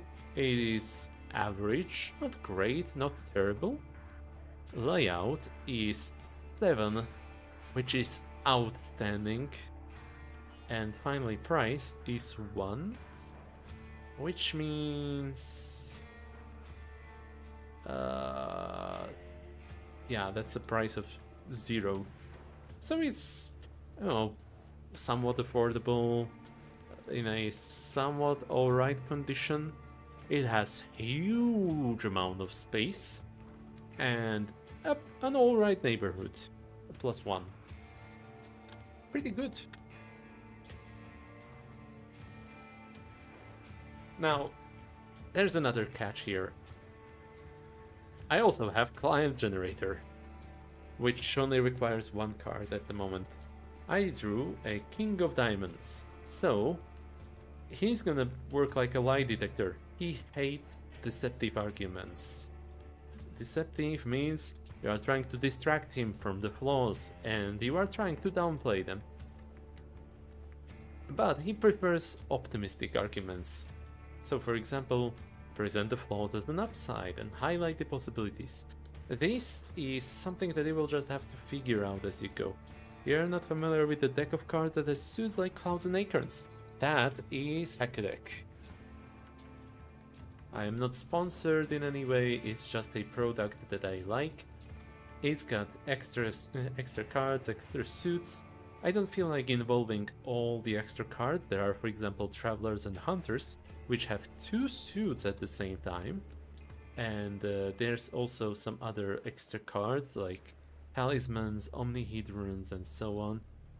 If I included all of that in the game, it would blow up a lot when it comes to the amount of possibilities. I don't feel like doing all that. That would be too much work for a single stream, and I will just leave that as expansion potential. Maybe someone out there will know what to do with those cards. Okay, so he hates deceptive arguments, prefers optimistic arguments. In other words, at least you are not hiding what's wrong with this house. And if you can convince him well enough that it can be something good, well, that's appreciated. Now, client generator. Maybe I could reverse this. So this would be hate deceptive, prefers honest. This would be prefers optimistic. And this would be deceptive. Hates optimistic arguments, prefers deceptive. I don't know. I will have to look at that later on. Okay. Also, since he was the king, he would make 4 checks. First of all, he will check what's the neighborhood like, what are the people on the street, what are they like. Second of all, he will check the price. So what does this cost? Third of all, he checks the layout, and I believe in this case he would be greatly appreciated because it's huge. Finally, he will check the condition of the house. How is this gonna look and stuff? Yeah.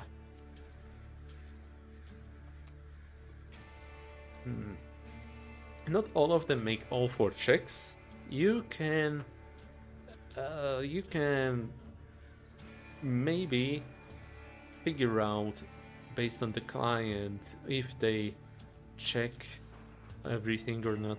Is a preference for deceptive arguments how you say they're particularly easy to deceive? Kind of. I mean, people don't like to be told lies, sure. But in this case, I would imagine that at least that they don't want to know any of the downsides or anything like that. Wait, yeah, maybe the... Okay, this makes sense to me now. Because the pessimist, if you are honest about the flaws, he will not buy the house at all. He will be like, right, okay, so this place is a shithole, I'm moving on. If you are deceptive, you are distracting him from the flaws. He is not aware of them. He is, I guess, more prone to being lied to, yeah. It's not a knowing preference. I am still figuring out the wording because this is everything written on stream right now. And yeah. So far I think it is promising, even though it looks a little dull. Maybe I need to spruce it up a little. Okay, body. Or wait, is it preview body? Page.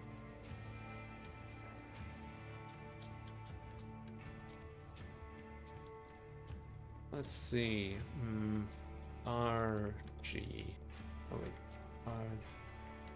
RGB.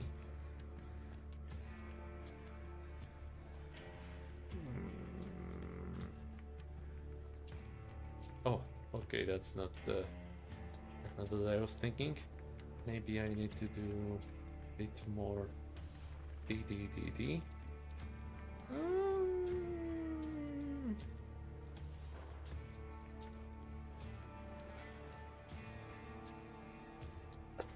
Somewhat.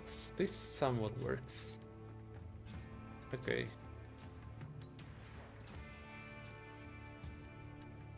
I wanted to imitate the blueprints papers, but I am afraid that if I turn it into saturated blue like this, it's gonna be pain to look at.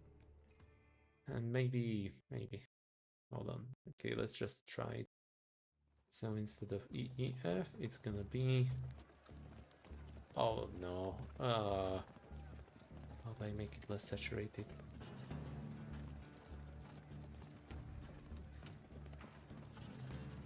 Okay, this is working. Yeah, okay, good enough for now.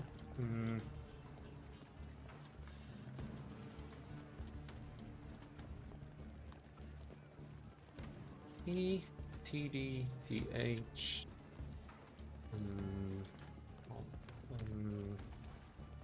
LI, color white. And I need to fix the table also. Table. Border color black. Oh wait, wait, I know. Table TH. Background color. 1111. Is this the background color of... Oh wait, T-head. No, still nothing. Which one is it? Background... Page TH.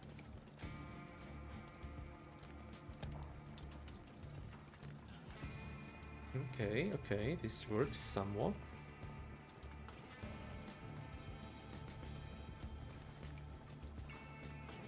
Pretty interesting idea. I'm not aware of any other interdimensional real estate-based TTRPGs that use playing cards as their random generator.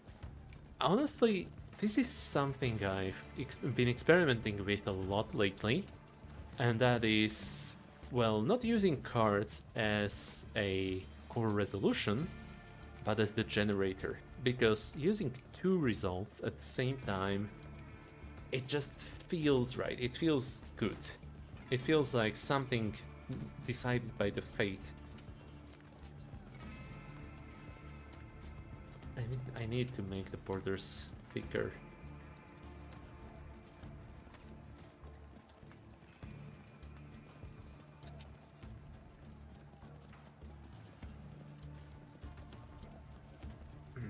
Does this work or not? Verdigris table is working on a tarot random generator.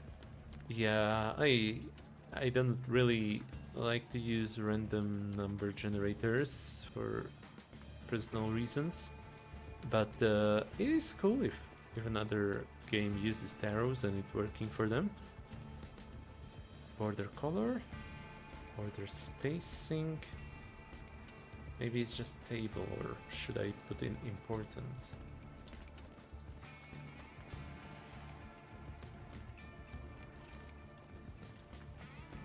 I cannot tell if it worked or not. Or 5. I think it did not work. Border. Wait. Okay. CSS table. Border. Wait.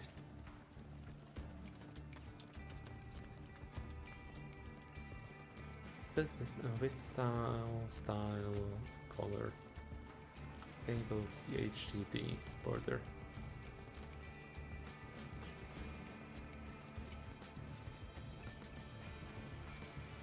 Okay, now it worked.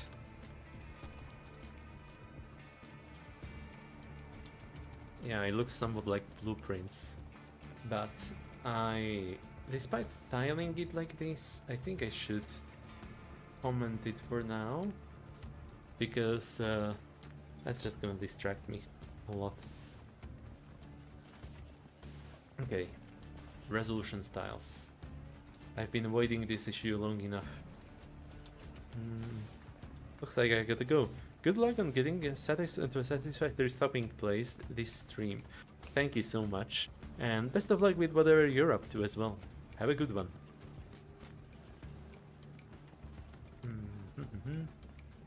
Maybe I just need to filter them like this. Success-based, interpretative result. Oh yeah, success-based, I get it now. Okay, so success-based would be about counting successes. In other words, roll this many dice, count how many results are over a certain number. That's it.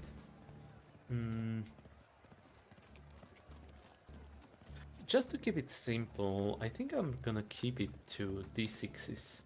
So something like this. This is for multiplication. If I want to use it, I will have to make a roll that is at least 8. That's a pretty good benchmark for a core. Okay. A normal distribution here is just wild. Screw it, let's just assign that this is gonna be the fairy tale resolution. Roll 2d6. Roll, yeah, 2d6, but multiply them. Success. Nah.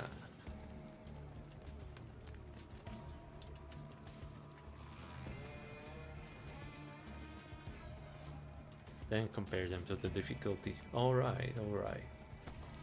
Earth-like. Roll 2d6. Add them. Then compare them to the difficulty. Wild West. Post-apocalypse. Historic.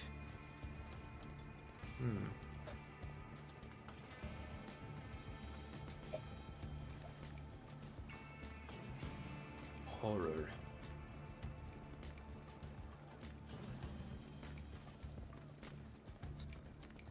Part of me wants to make the horror one somehow unfair, but yeah, that's not gonna work that well. Also, I just realized that over here I basically have all the combinations. Not all of them actually, because okay, let's just look at these three. I have price, neighborhood, condition. If I had all the combinations, I would have 6 of them. Price, neighborhood, condition. Neighborhood, condition, price. That's one. Condition, neighborhood, price. That's another. And that's the third one. So we only have like 50% of them. And then this, which is a bit of a pickle for the players to resolve. Do they have starting thingies identical? Layout condition? Layout condition. Yeah, okay. That's gonna be tricky. Condition neighborhood. Oh yeah. I might have to switch some of them a little. The number 4.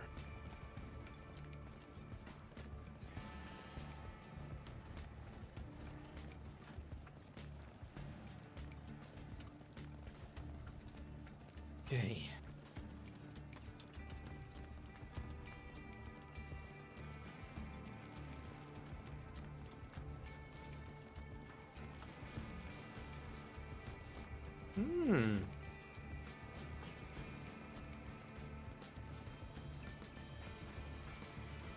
This could be pretty nice, especially since a blueprint thingy.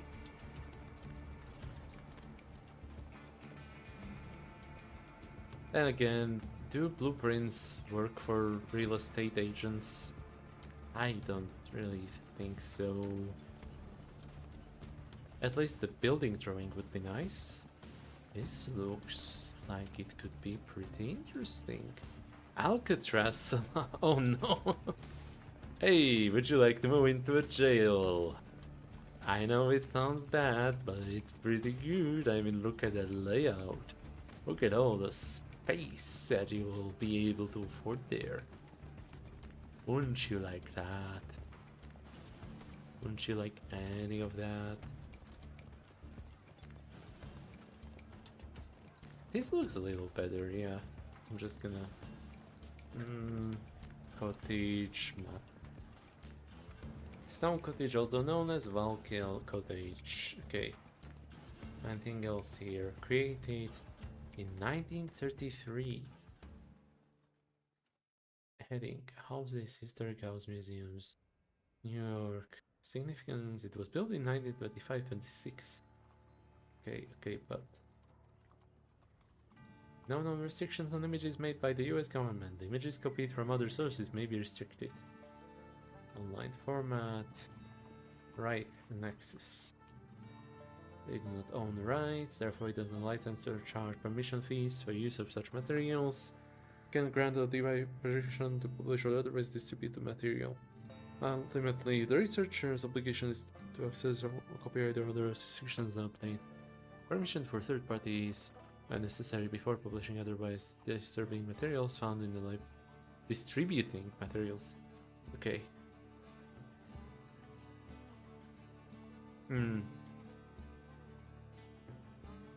If digital images are not displaying access to originals, is the item digitized to the access advisory or call numbers field? Indicate that a non-digital surrogate exists, such as microfilm or copy prints. Okay. I guess maybe I should not use this one, despite it being public domain. I don't know. Okay.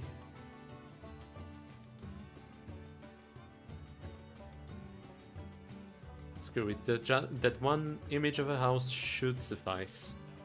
It's good enough. We will need one more typical type of person and 4 non-typical ones.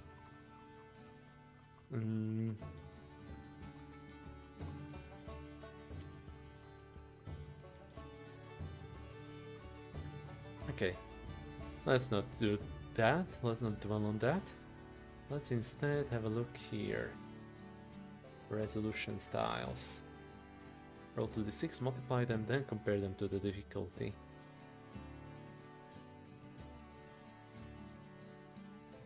Honestly, I feel like I could maybe build them all to have a difficulty of 8 by default or something.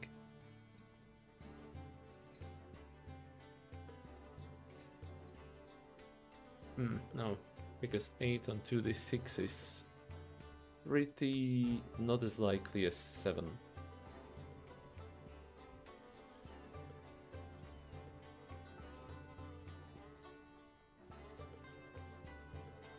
Yeah, that's 41%. Whereas, if I make it 6, that's gonna be 72%. If I make it 7, it's gonna be just fine. The previous one was 1d6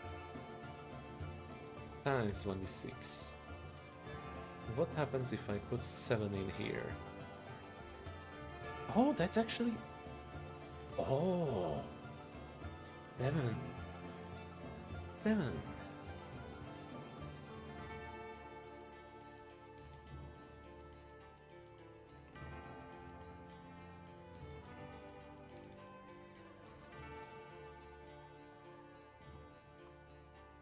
Okay. Okay, that's really good. Maybe I could have them themed in a similar-ish way. fantasy. And fairy tale have switched places before. Also, fantasy, Wild West, apocalypse, historic, sci-fi.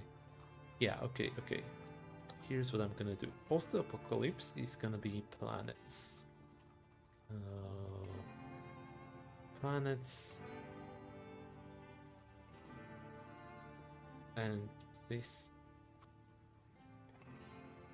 So this is gonna be space. This is gonna be planets. Oh, and icons are a little lower. Wild West is... I know Wild West is technically historic, it's just in my mind a different aesthetic from medieval or Victorian and so on and so forth. It just feels different, therefore I am assigning it a different area. And speaking of that, I will have to switch Wild West for historic. With these being new clubs, and these being new acorns. Now this feels better. Earth-like, fantasy, historic, sci-fi. These are the core 4 dimensions that the players can work with. Let's see, can I draw 2 of these? Okay, that's spades and clubs. So we have to combine sci-fi and historic. Easy. Pirates. We also have clubs and diamonds. Diamonds is Earth-like, clubs is historic. So just real-world history-ish? Oh, that's a bit of a pickle to combine. Okay, doesn't matter. We need to move on. I need to organize these the same way as well. Fantasy Wild West post-apocalypse? Oh, okay. I just need to... Yeah, there we go, that's done. Historic sci-fi, Wild West post-apocalypse, fairy tale, horror. Anything that doesn't match here. Acorns and Wild West are a bit of a weird match. Let's swap them.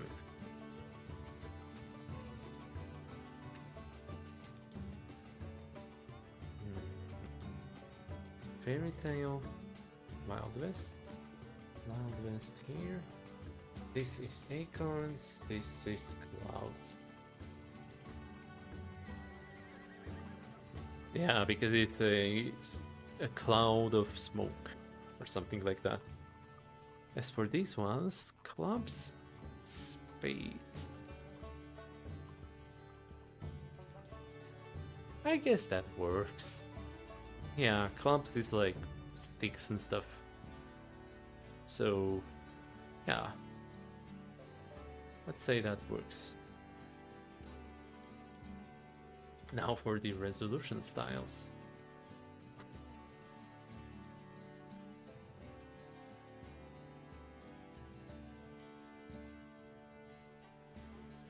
We have Earth-like and Fairy Tale.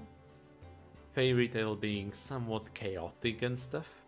Earth-like being Earth. The most common type of role. I feel like making post-apocalypse a D100 thing, or horror maybe.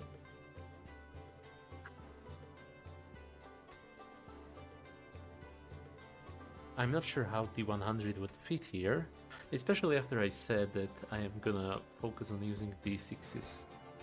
That's gonna be difficult to explain. Yeah, let's not do D100. Just do D6, and we have roll under as well. Rolling under 7. Say that's multiplied. Under or equal to 7 works.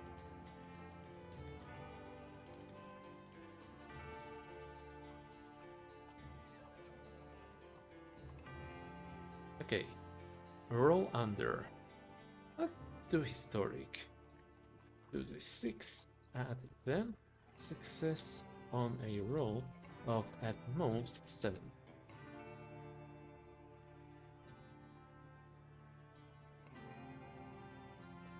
we go.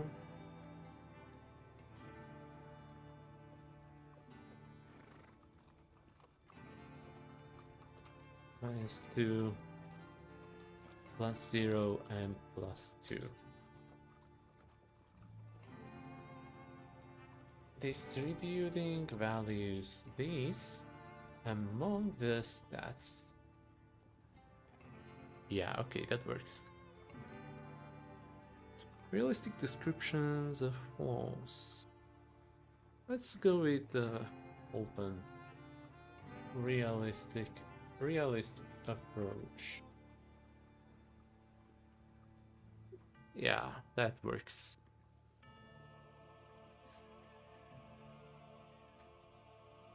Now, I am tempted to do something tricky.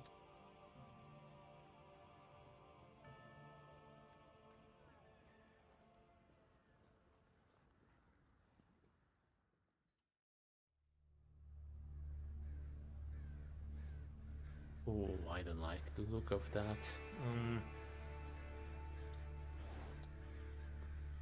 Maybe this will help? Okay, blah blah blah. Okay. Okay, this is looking promising. If I stretch it out a little, that could be nice.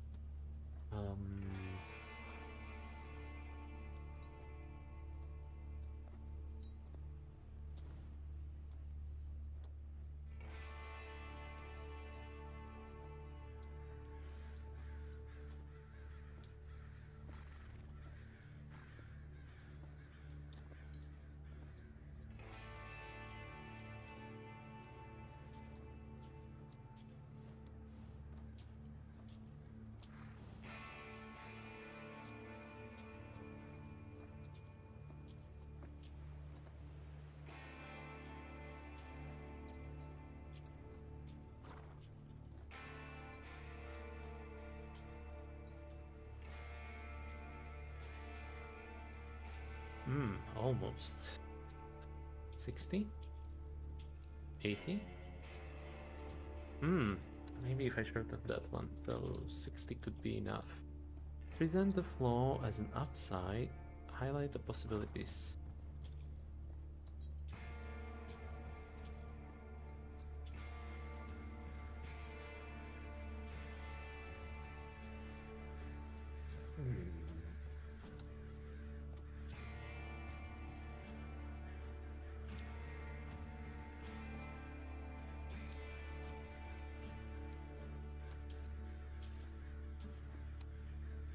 And now I don't think I need these. Oh, but that's... No, wait, I just need to shorten this text. Name your agent. Decide which dimension their office resides in. And distribute values -2, +0, and +2 among their stats. And now I need to do the 60 here. There we go. Now that is what I call nicely stacked. Roll to d6, add them, success on a roll. Roll 7. Oh wait, no, I needed that. Table-based, hardmaster, interpretive result, success-based, roll under dice's character sheet. I don't know if I can do that again. Shared dice between players. Dice pool. Okay, okay.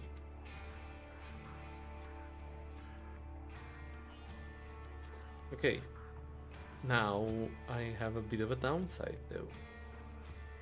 Because these numbers can blow up quite a bit. I mean, we've talked about the layout of +7, that is massive.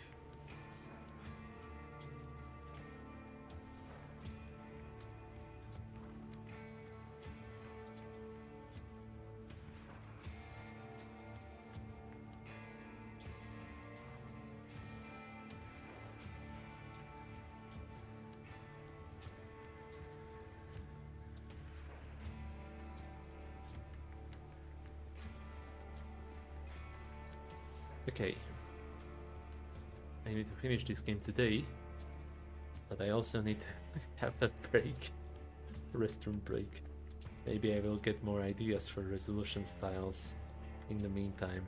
This, I feel like this will be a mess, but overall, it could give people a whole different experience since everything will be resolved in a completely different way. I don't know yet how I will factor in the stats and such. I mean, okay, stats are +2, -2, +0, so that's okay, but maybe this could be the difficulties. No, no, because these should be as high as possible, and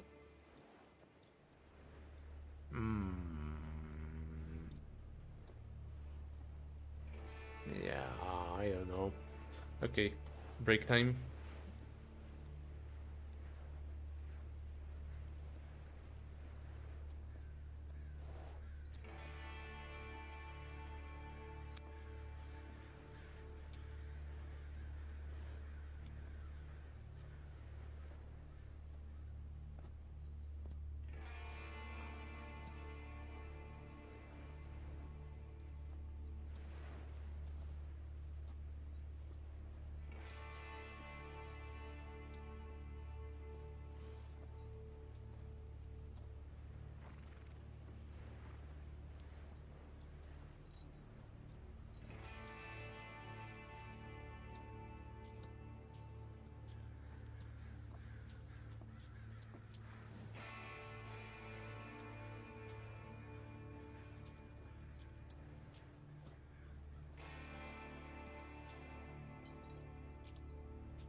Howdy, partners. Welcome. Welcome to the other half of the stream. My name is Pro, and I am trying to make a TTRPG in a single sitting.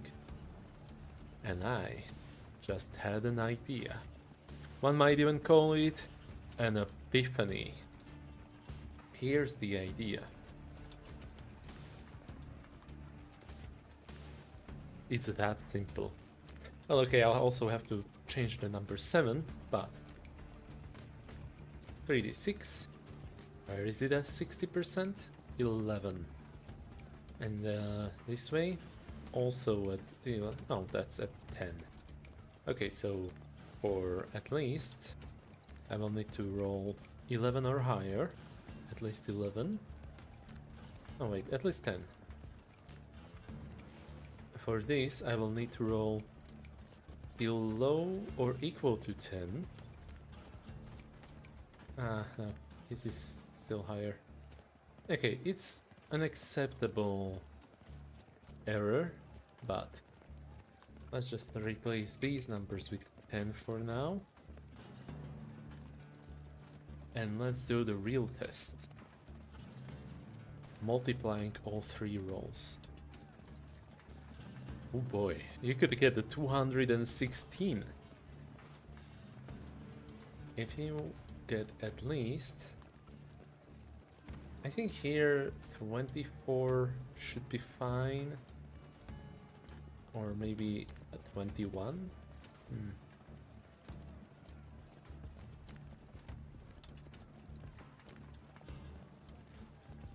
Quite a pickle.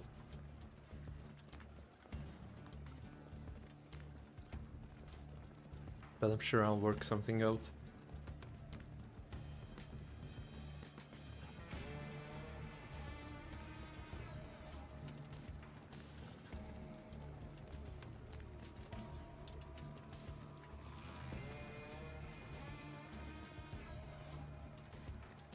Maybe it's just about keeping 2 out of 3. So let's see.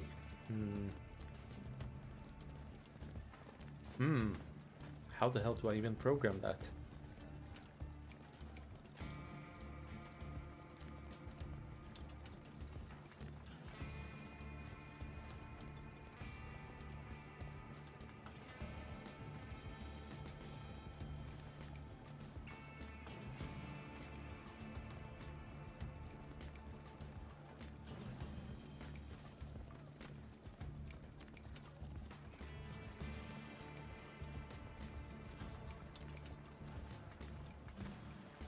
Okay, I guess it's time for sequences, not sequences, functions. Although...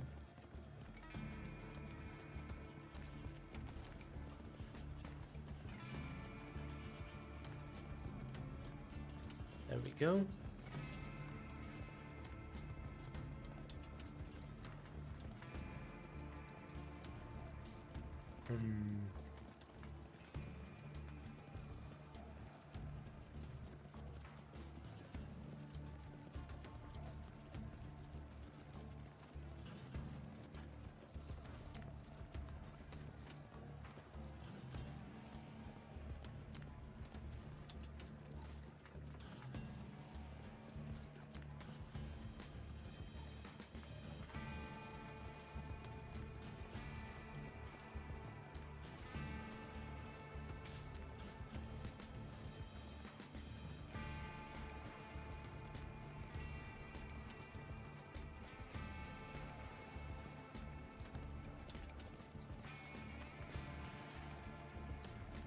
Oh, I know.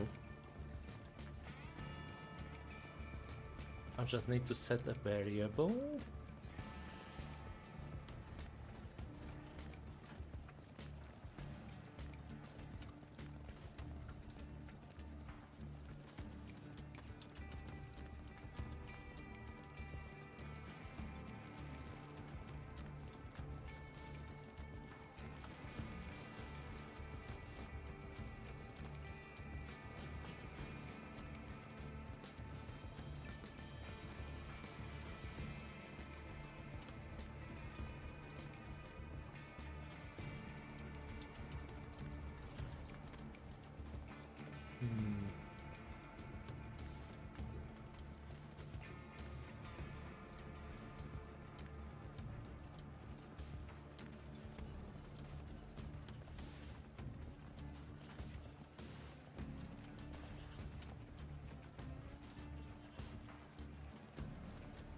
Hmm.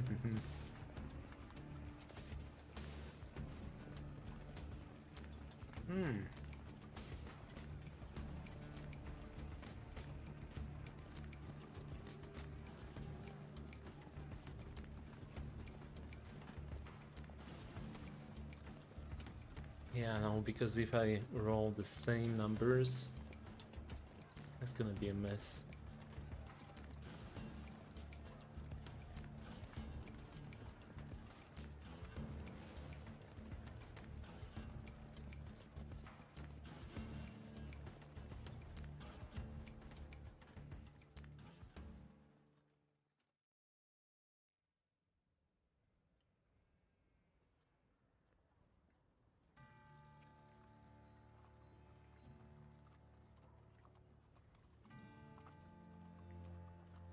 No, I know, I know. Okay. Hmm.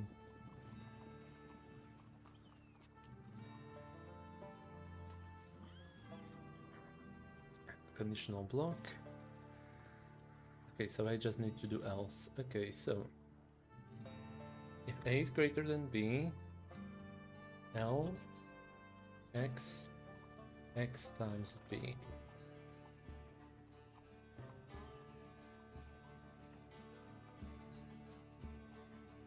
If A is greater than C,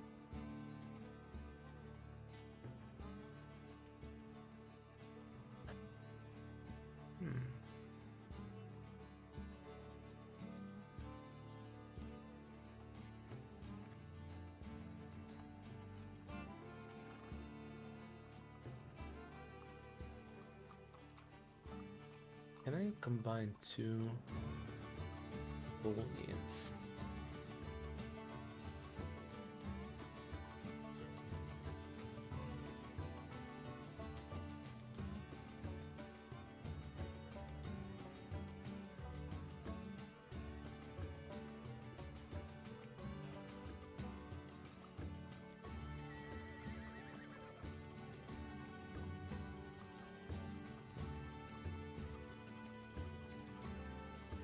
Oh, okay, okay.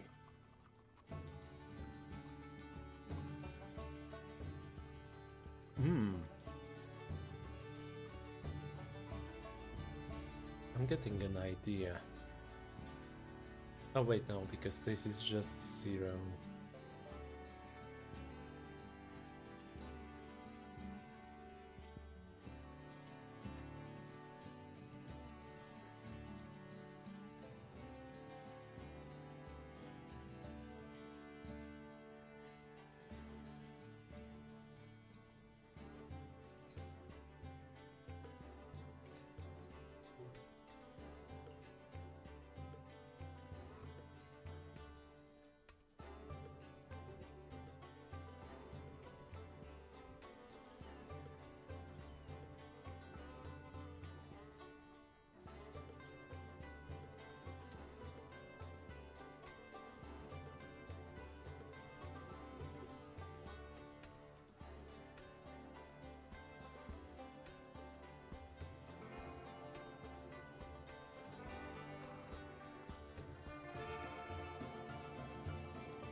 Wait, no, no, I know.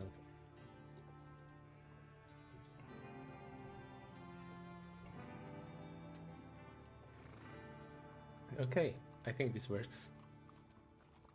Oh boy.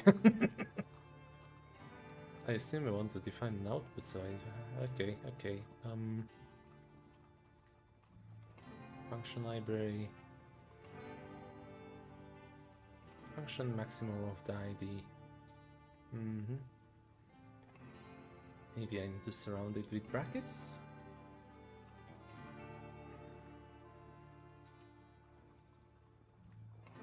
There we go.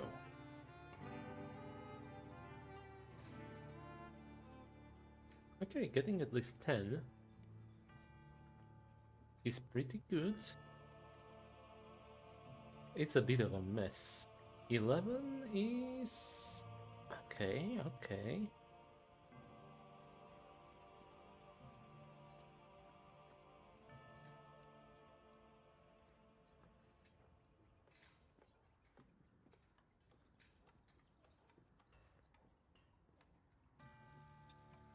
Okay, let's just make it 11 then. Yeah.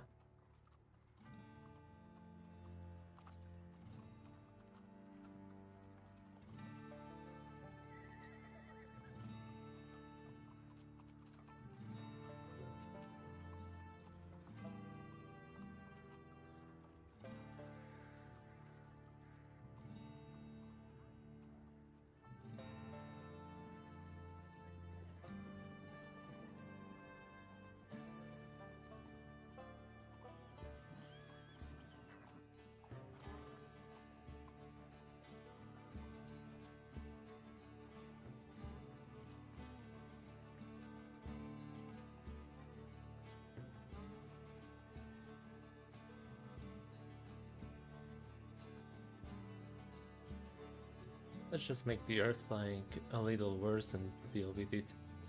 It's gonna be 50% chance. It's not great, but it is better than nothing.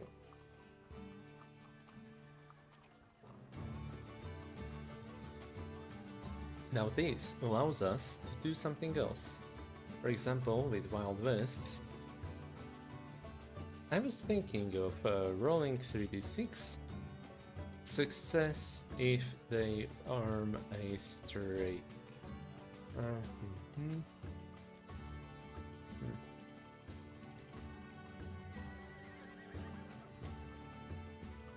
I don't know though how the bonus will apply here.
This is not it. Which one was it?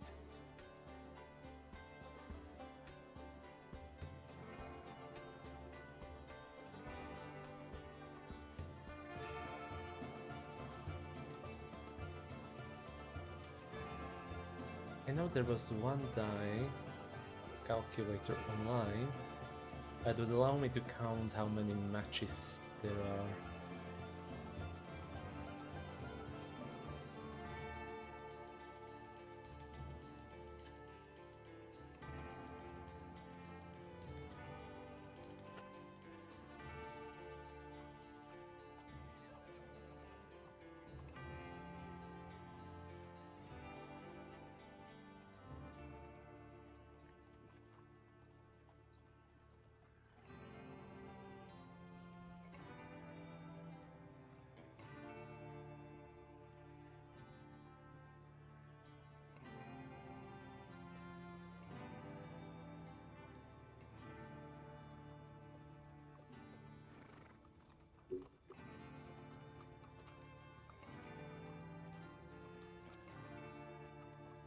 Which one was it?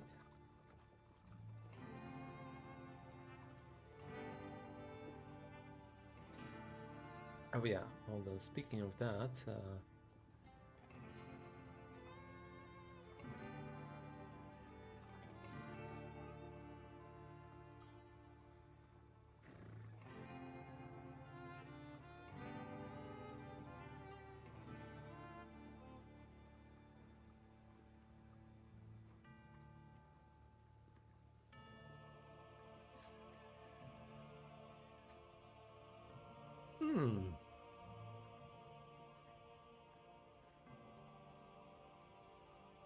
at least, at most, yeah. I don't know if I like this one though.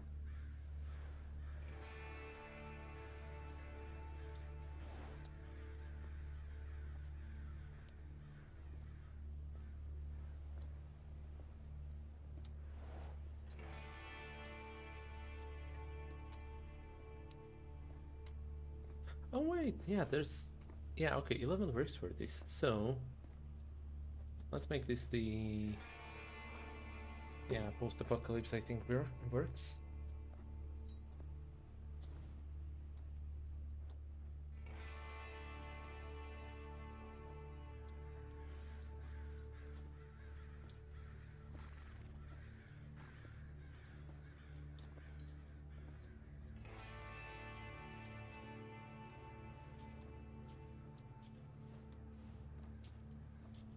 There we go.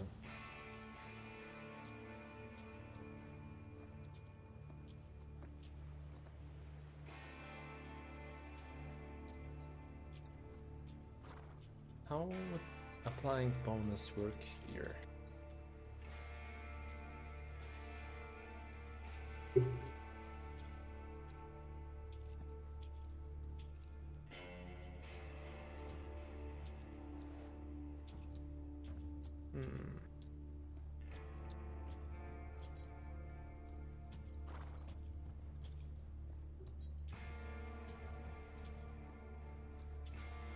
Okay. I mean, okay, this is a bit ridiculous, but I could kind of get behind it, maybe?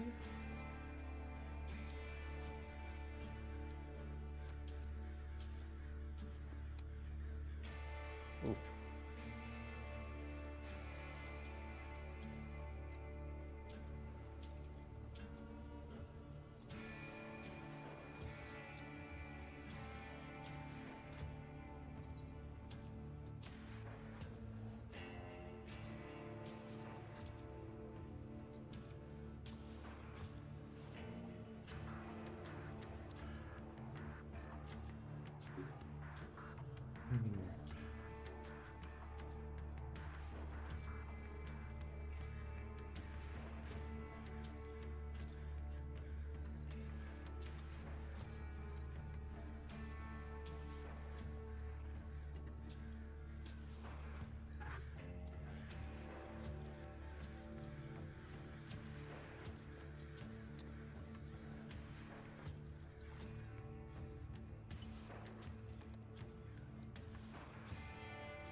Let's just try to test the straight one.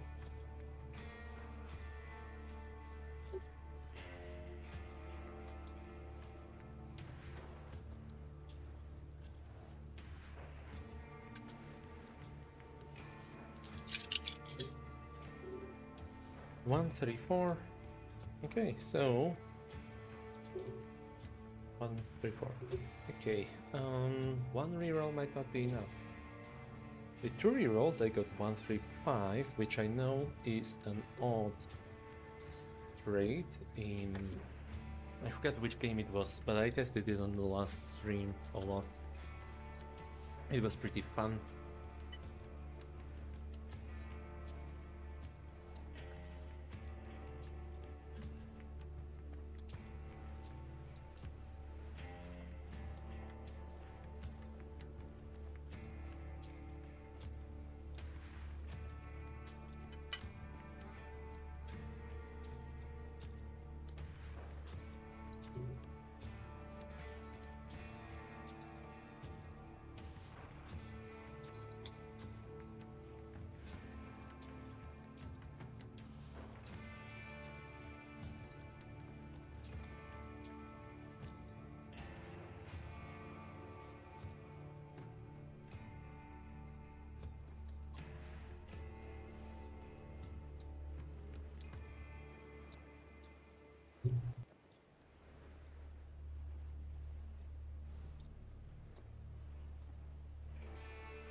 I am way more generous than that one game I tested. But that being said, I think that generosity is kind of necessary in this case. Because we have 1, 2, 3, 4, 5, 6 possible straights, none of which can have any matching dice. Okay, I just rolled 1, 2, 4.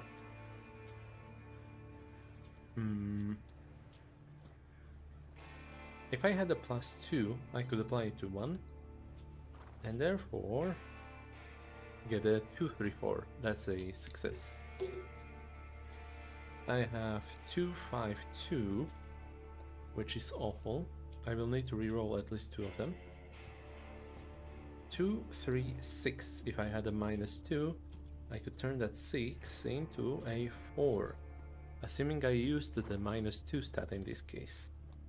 Yeah, okay, this is workable. I don't know the math behind it, but it is something that can totally work.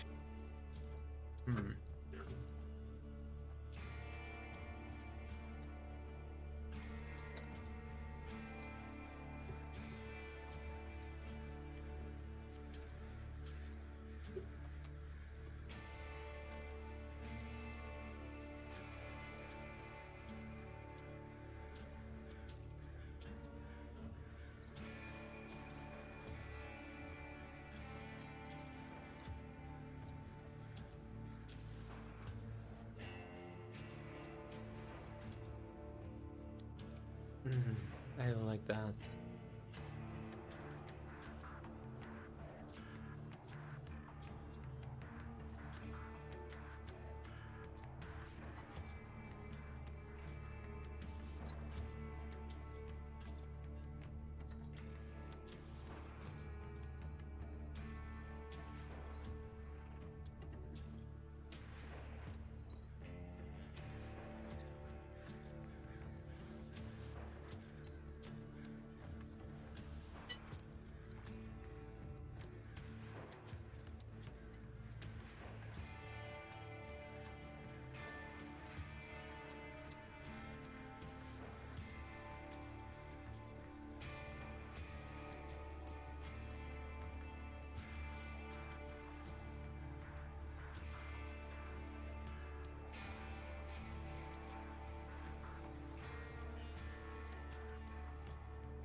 Maybe I should have less crazy modifiers here and just be done with it.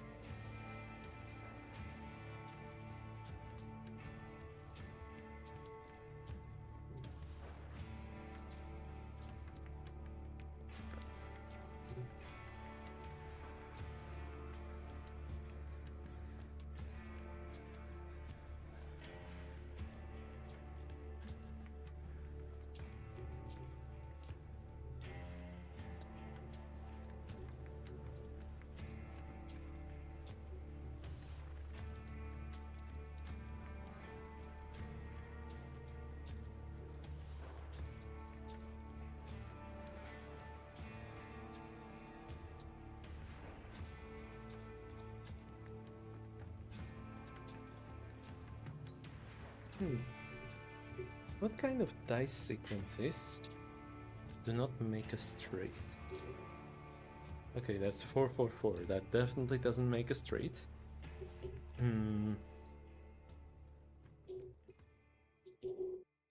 2, 6, 5. That doesn't make a straight.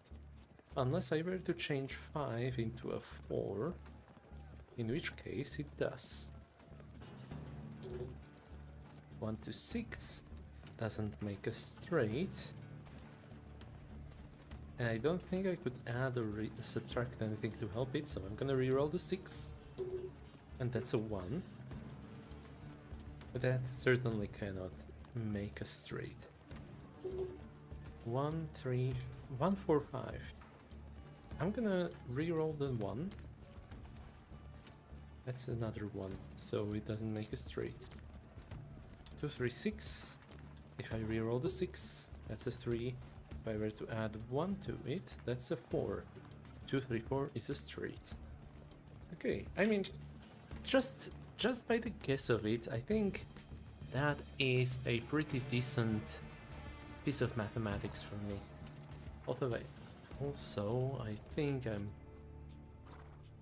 What the hell? Why does the music change so much when I switch the windows? How do I clean the playlist? There we go.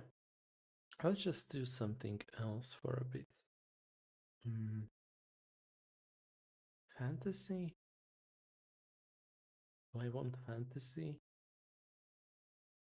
I don't feel like fantasy. Modern, let's see what else modern is there. Docs Noir.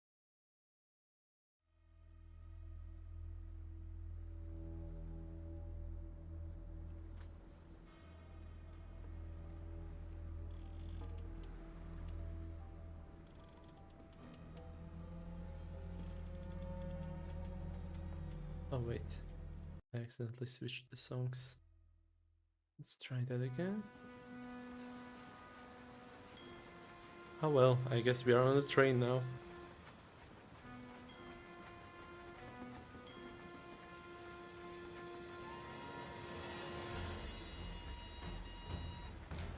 Oh, wait. This song. This song brings me pleasant memories. See, I've used this tabletop audio website in my games. Last time I ran a proper campaign, and I used this song when my players were in their quote-unquote headquarters. I say quote-unquote because they had proper headquarters, sure, with the mafia they worked for, but the mafia worked in a way that they had a few smaller groups, which worked on their own under a certain leader. And in this case, the leader was a pizzeria owner called Mario. And Mario was the kindest man. He would bring them pizza, free pizza, every single time they would stop by. And it was just lovely. Cozy. Kind of in contrast to the mafia and everything, but you know what? That's something that I think everyone in that group needed at the time. At the end of the day, it was a pretty nice campaign. It did not really amount to much, and we ended it prematurely after a group disbanded. But I like to think that sometimes they think back to Mario, and he's waiting for them with another free pizza. Yeah, pleasant memories. And also it sounds like an advertisement music. Come check out Mario's Pizzeria. Mario and Luigi, the best brothers in the town. I know that there's a bunch of like wood banging sounds, like they are building something. It is called, what's it called again? Distilled cooperage. So they are making barrels. And yeah, that doesn't necessarily work with the pizzeria, but screw it, it worked for that game. It was nice. Let's see if I can turn off easy effects window without it having negative consequences. Okay, yeah, I can. Now, back to the dice. I should calculate what the probability of a straight is. Any dice, straight, calculate, straight, and dice straight. There we go. Any run of 3.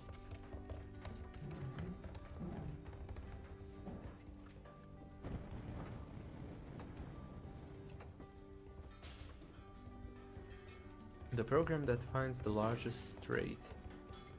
I need to roll 3d6.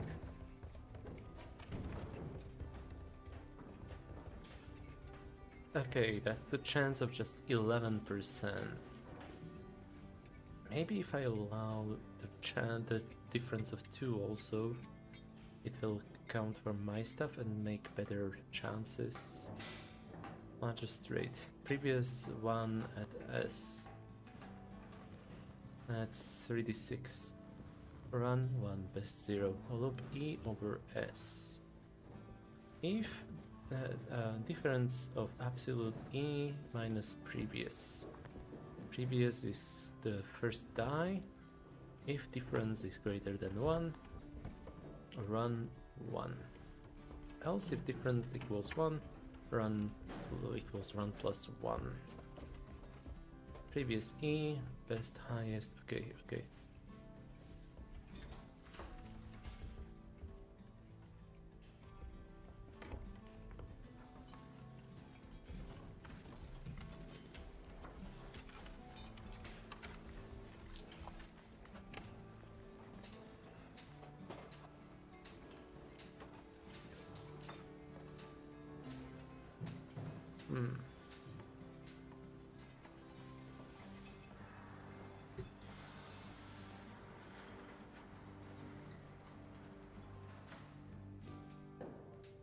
Loop E over S.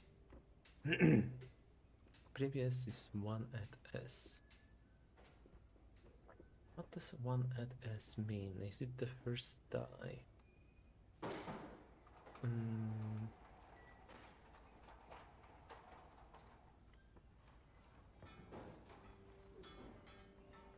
No, it's gonna be in documentation.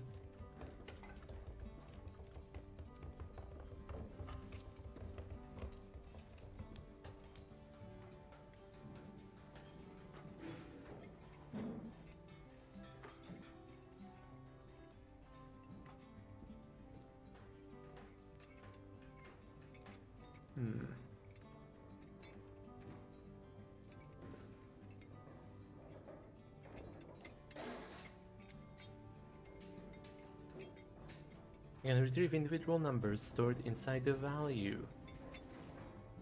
Position of a single value to retrieve or a sequence of positions. Okay.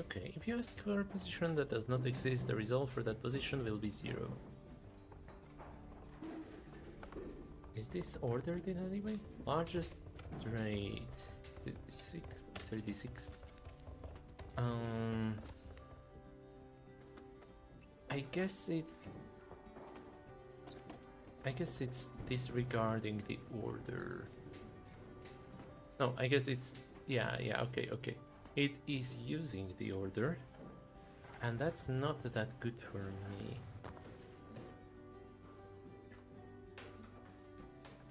I've used absolute E minus pref to make this indifferent to any dice's sort order, which defaults to highest first but can be set using set position order to lowest first. Oh, okay. So any dice does order its dice by default. That's good to know.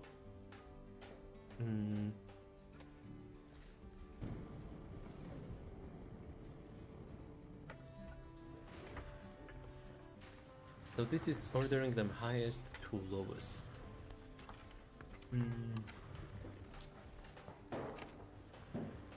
Okay, I think I need to do this. If is greater than 2,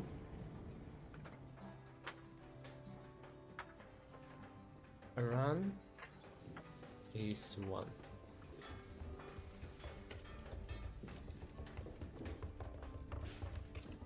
If difference is greater than 1,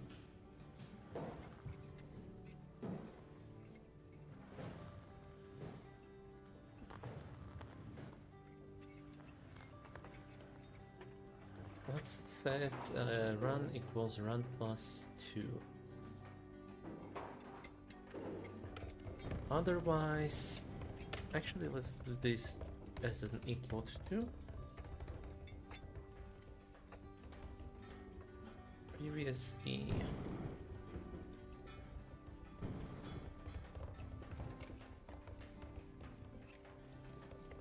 So that's the previous number Oh no, that the previous number is this. If difference is greater than 2.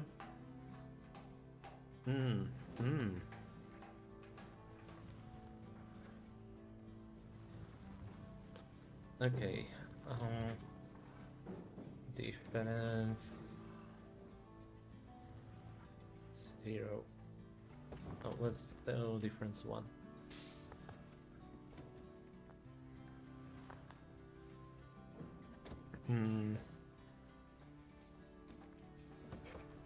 Okay, they said that the false numbers are the false booleans are 0. So if I do this, differ.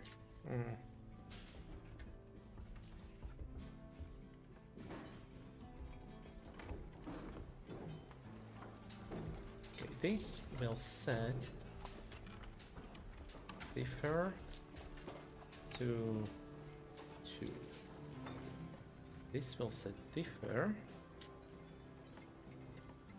to 1. This will set differ to 0. And let's start it off as a 0. No, let's start it off as a 1. How do I want to do with it? Because this needs the differ to be at least 2.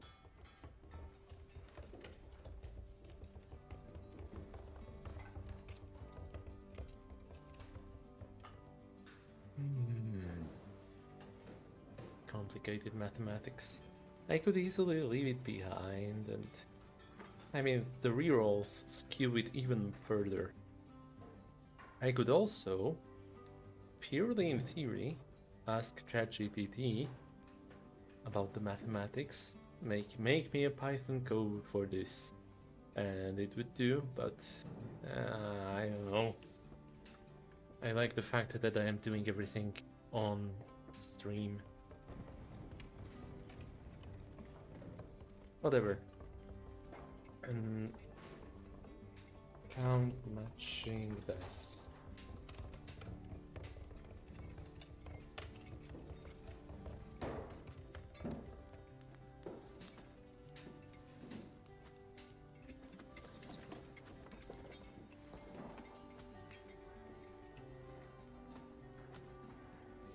Remind me later. Okay, if I do at most matches. Oh boy. This is complicated. At the very least, I can be sure that this gives me a baseline for my straights roll, which means at least 43% of the rolls of 3 dice will fail. That's ignoring the rerolls, but whatever. Screw it, let's just do it. Matching dice. Which one should be matching dice? Let's do it for horror.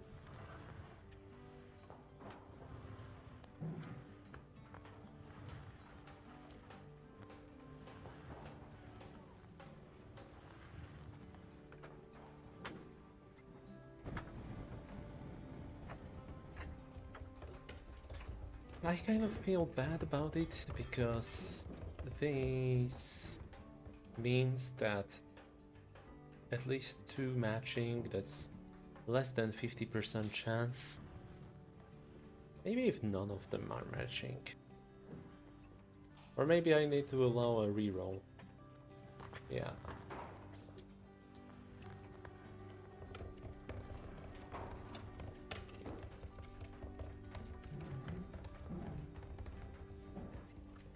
Okay, let's give it a go. Roll 3d6, reroll any number of them once, successive at least 2 of them match. I got 1 to 5. I'm gonna keep a 2 because I don't know. I got 2, 3, 5. Okay, that's a failure. Let's give it another go. I got 2 for 5. It's not even worth it to keep any of the dice. I'm gonna reroll everything, and that's 4 for 2. That's a success! Hooray! 1, 2, 3. Ooh, I rolled a low straight. Rerolling all of them, I got 2, 3, 6. That's a failure. 2, 3, 4. That's another straight, but we're not rolling for straight. And we got 1, 4, 5. That's a failure. 1, 1, 3. That's a success automatically. Yeah, this... I think this can work. Yeah. Actually, I got an idea. Which window was it? This one, yeah.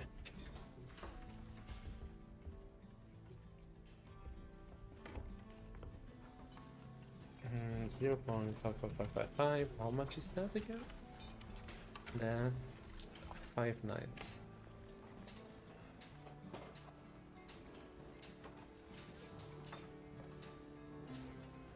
Okay, perfect. That's roughly 70% chance. Very good. Interesting that it works out to be 5 nines. Okay, that's duplicates. Duplicates are sorted out. Straights, on the other hand, that's gonna be a bit different. Any one run of 3 contains a 6 and any one separate pair.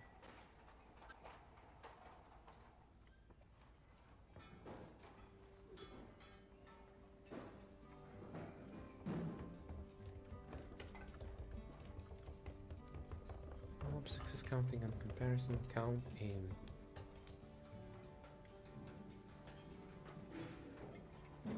Oh, obviously the matches.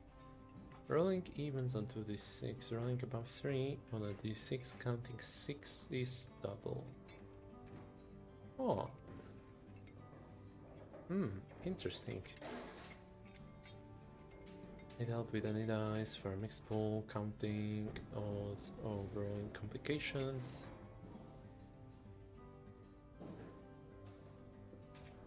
Any dice to determine the odds of getting a specific number sequence on multiple dice. Compare A's and B's. Resolve this. The trick here is that when passing a die, like 46 here, to a function expecting a sequence, any dice will call the function for every possible sorted or roll of dice, and return a distribution that a biased die, giving the probability of obtaining each result.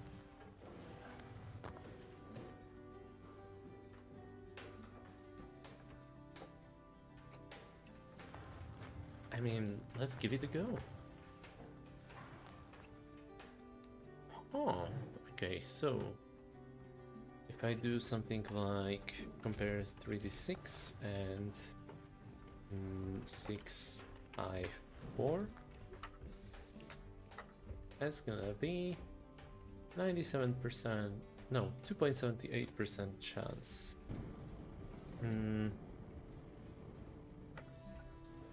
5, 4, 3. I assume that's gonna be the same number. Okay, it is the same number. Okay, I can only have one sequence at a time, and pretty much any combination of 3 numbers is gonna be the same probability, 2.78. 2.78 times 6.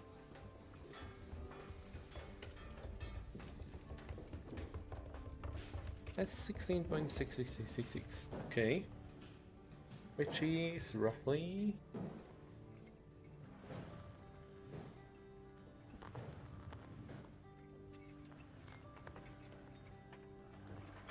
50/3.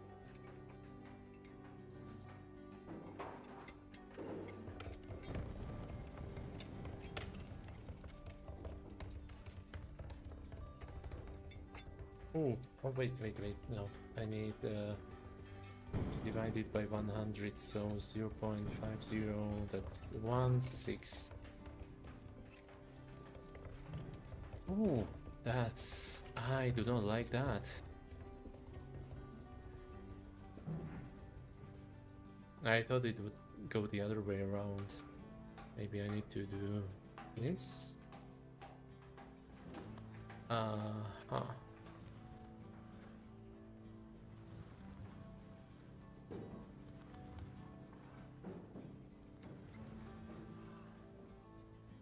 Oh, wait. I think I have an idea.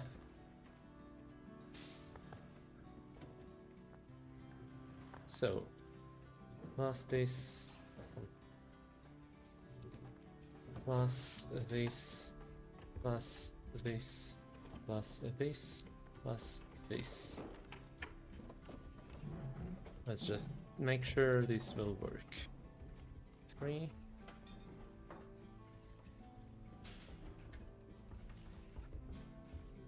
3, 2. 3, 2, 1.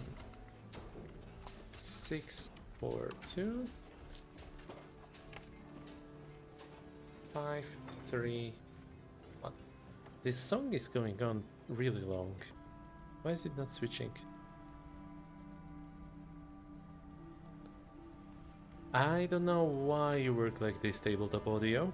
I did not minimize you, and then you just switch a song on me as soon as I turn on the website.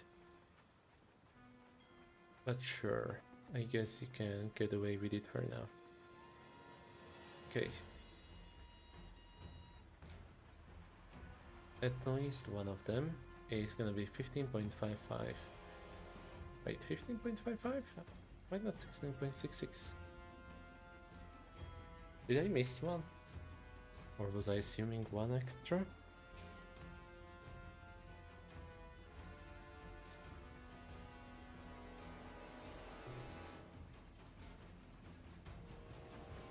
Seven divided by 45.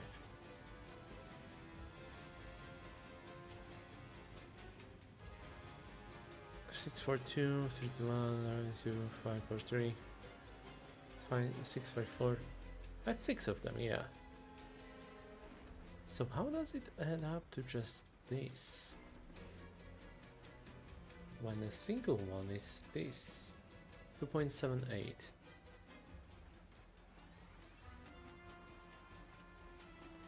That's gonna be roughly a very weird number. 0.0278. That's roughly 5.6. Why doesn't it work?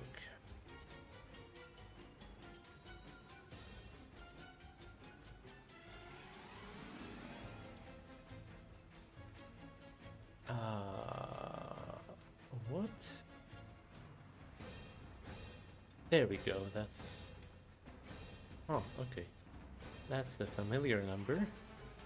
Why doesn't this add up to that then? Very... Oh, wait.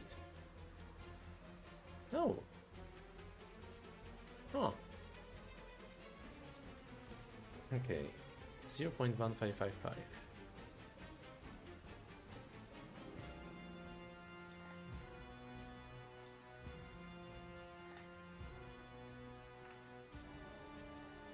That's 0.24, which is way smaller.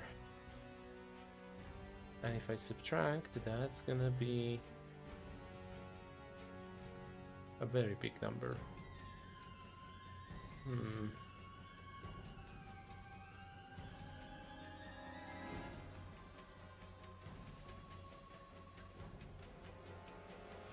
I will still need one more for the sci-fi. No good. But I firmly believe I will be able to do it. Just gotta believe.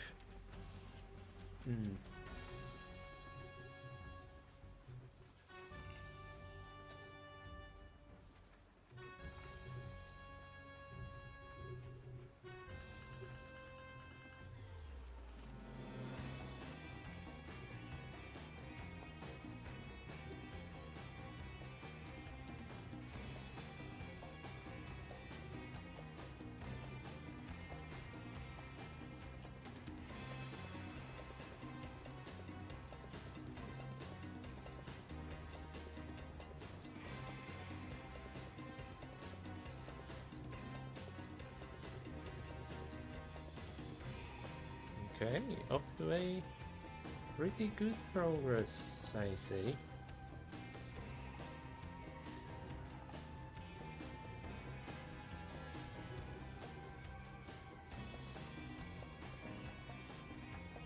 Okay.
Historic.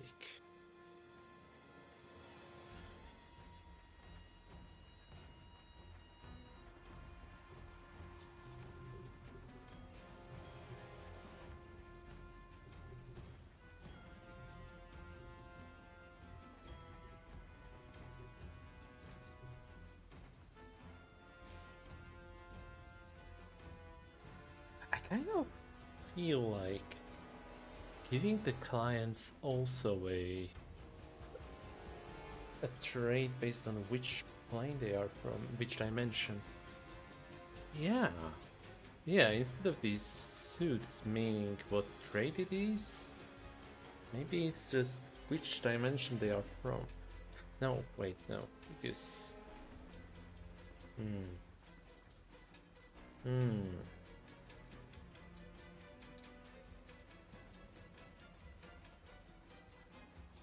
Okay, okay, I have an idea how to resolve this in an elegant way. And that will require me to make another table and do some of my good old trickery.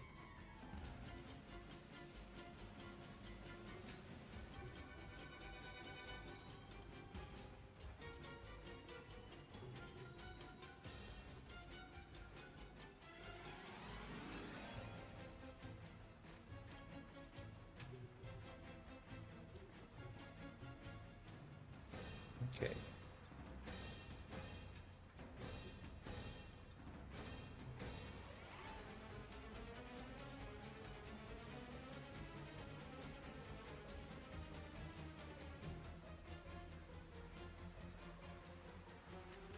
Okay. And here I will say dimension and trait. There we go.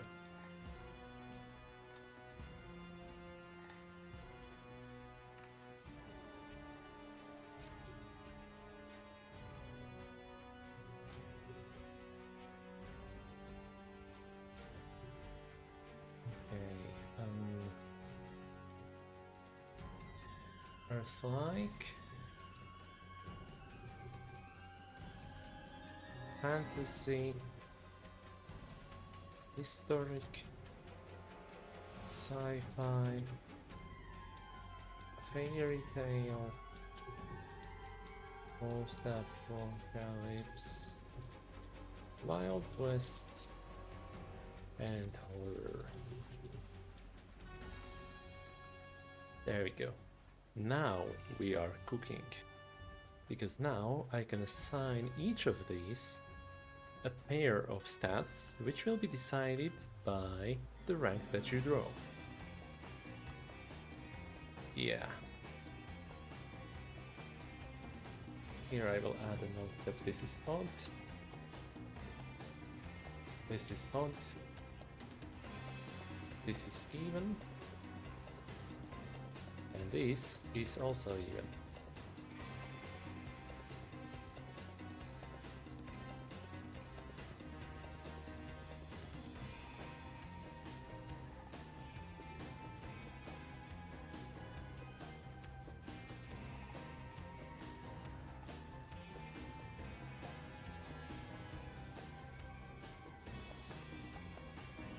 Okay. Now, this is what I'm talking about. If only I were to fill this out. There we go. I mean, I don't like that this has to be 2 lines when trait. Odd trait, even trait.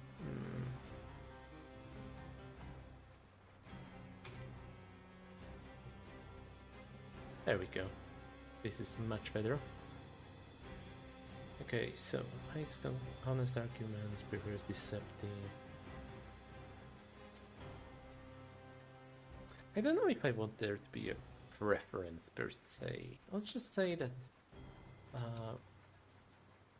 deceptive rolls fail.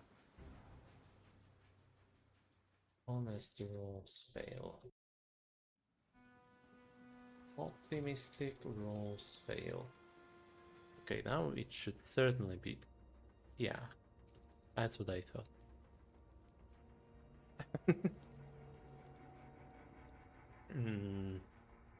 Not sure about the rest of the placeholders for now, but it's something. Lie detector. Do we have any synonyms for lie detector? Polygraph. Ooh, but that's truth detector, lie.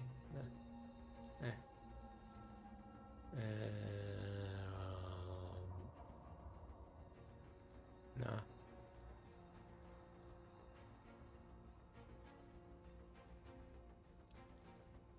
Result is A equal B.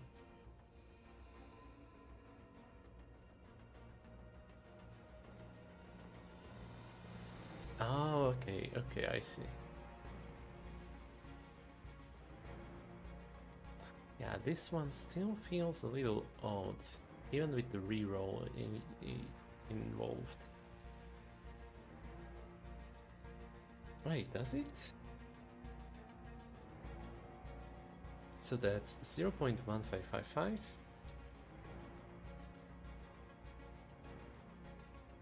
One minus that, to the power of 2.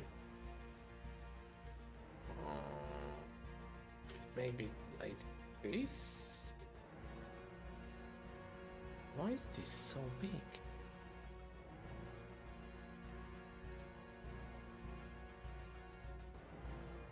Maybe instead I need to pick the bigger number, do not subtract.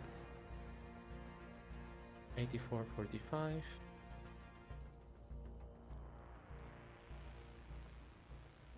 71%. That's the chance that there will be no sequence. I don't know. I don't really need this anymore. Unless I were to edit it more, but I don't think I need to. Also, I can remove the second credit since I'm not using the flying island. Okay, traits. Skeptic, pessimist. I think pessimist would work with the horror.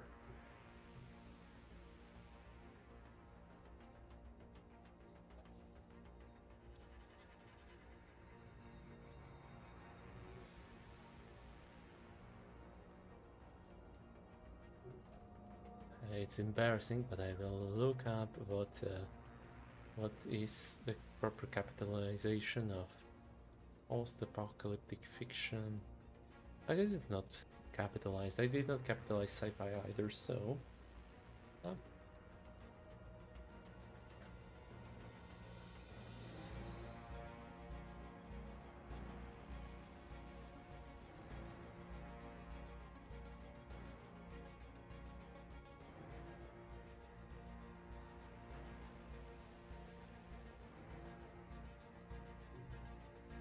Okay, and no more capitalizing that behind the thing, behind the line. I'm gonna back up my text because...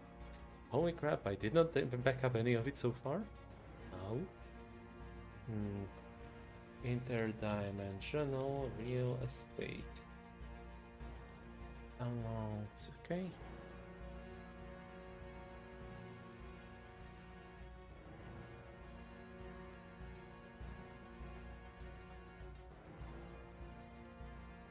Okay. Traits.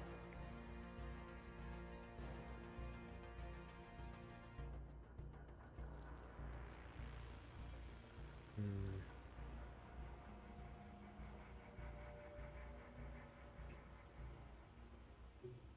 Earth-like is fine because it's like this you can completely ignore if you are playing Earth-like. Keep everything simple, the basic way to play. Perfectly fine. You are relatable and stuff.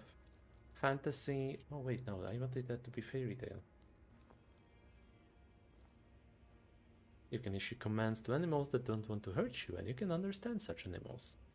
Yeah, so that's gonna give a fairy tale vibe. I'm gonna open a mineral water. Sci-fi. What kind of trait should I give to sci-fi? Hmm.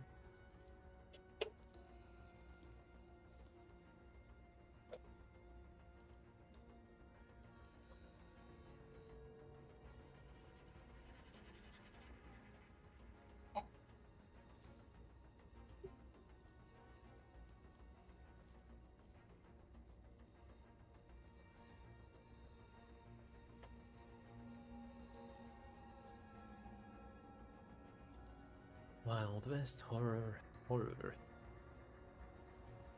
Now horror could be something really interesting. I'm not getting any ideas yet, but I will eventually. I feel like this table could be condensed.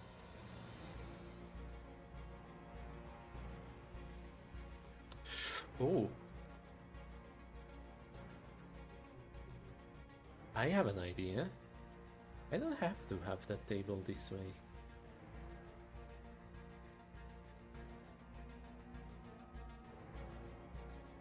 Is it gonna work? Maybe not.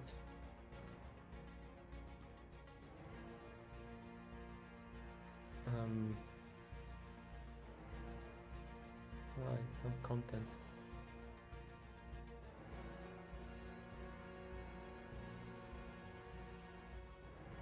Handle longer content with table self. Oh, with BRs. Okay, code blocks and tables. This is not what I need right now, but hey, you know, might as well have a look here in case I would learn something new. GitLab table enhancements, Java table processing, Notion table features, custom styling with HTML, responsive table design, process bars in tables, data-driven table generation. Okay, this is pointless to me right now. Table convert, I think this, yes, this is it. Markdown.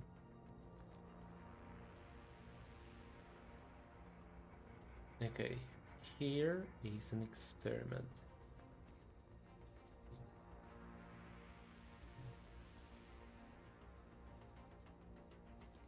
Now transpose. And markdown. Now let's have a look how this will turn out. Oh, it works. It works. And now if I convert this also.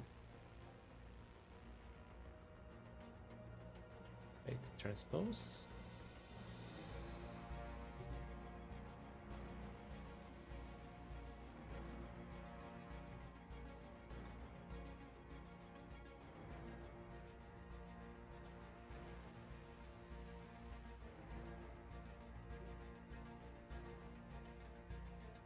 I mean, it's not as clean as it looked before.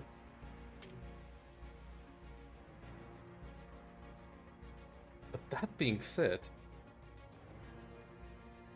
I just saved myself half the page. This is awesome. I could fit so much more stuff on this page now. Hmm.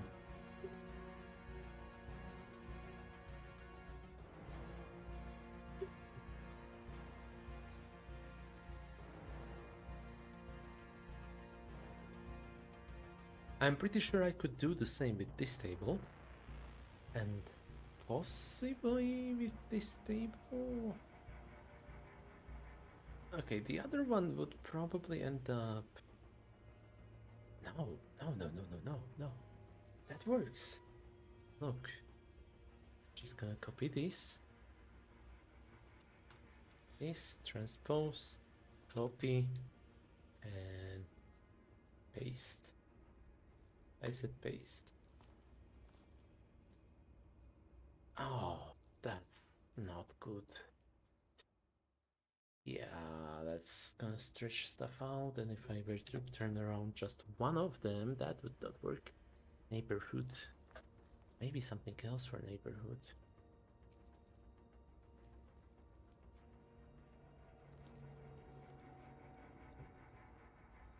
District, area, vicinity. Locals, maybe? Locale?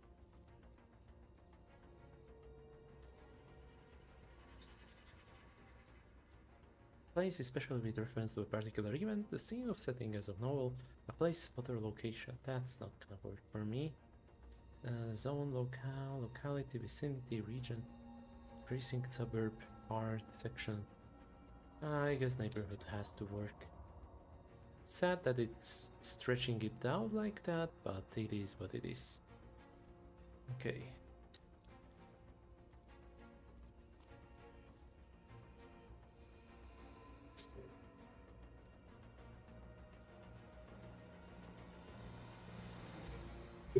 For each trade, I need one odd and one even. So lie detector could be... Lie detector to me feels very Western. Like a cowboy going your line. I know you're full of stuff. Yeah. And... maybe sci-fi? Possibly sci-fi? For now I'll leave it open. I need to come up with the traits first, then I can come up with the odds and evens. Okay, and let's have a look at these traits one more time. Fantasy, historic, sci-fi. With sci-fi, I feel like you could just... I don't know... create machines or something. As a sci-fi person, post-apocalyptic.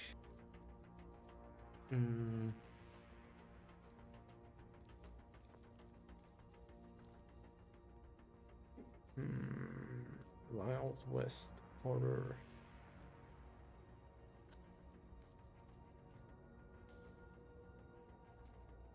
Horror. Something scary. You know what? It's time for my favorite source of inspiration.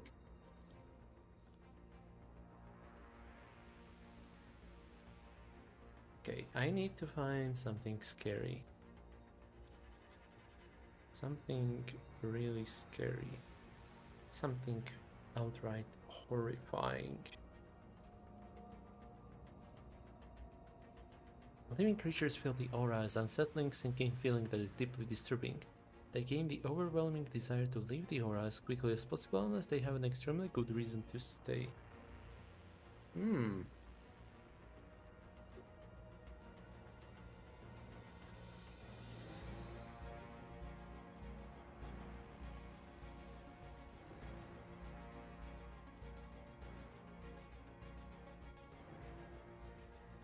Yeah, I can.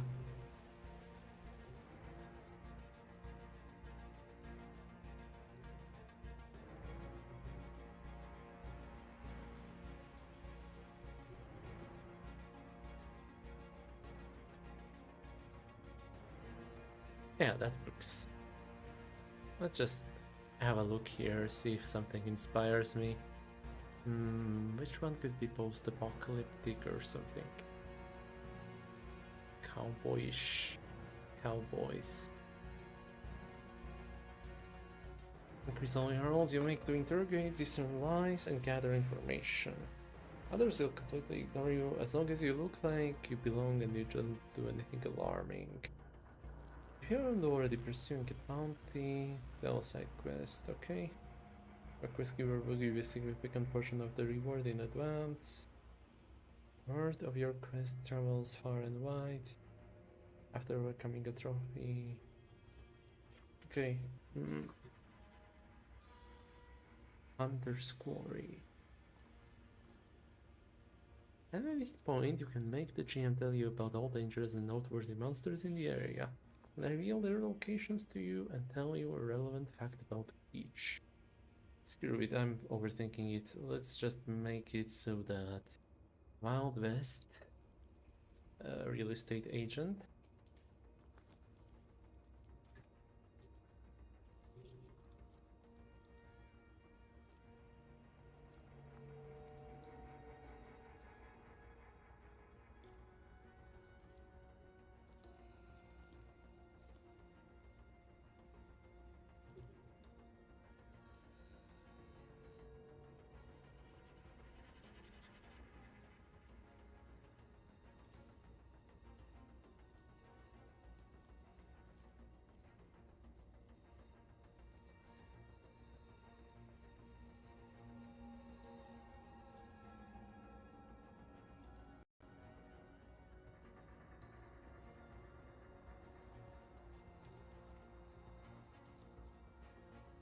You can shoot or throw items with an outstanding precision. Let's leave out shoot. You can throw items with an outstanding precision, landing them as you wish. In other words, you know that moment when some badass walks into a bar and flips a coin which lands into the jukebox and immediately the song starts playing? This is you. I don't know how exactly would this ability be useful for a real estate agent, but it's you. Also, I just noticed I could maybe optimize this a little bit.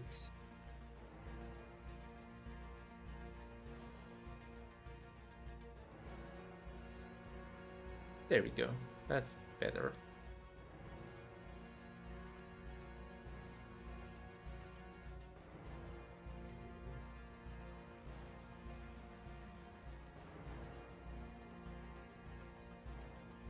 You can understand and issue commands to animals that don't want to hurt you.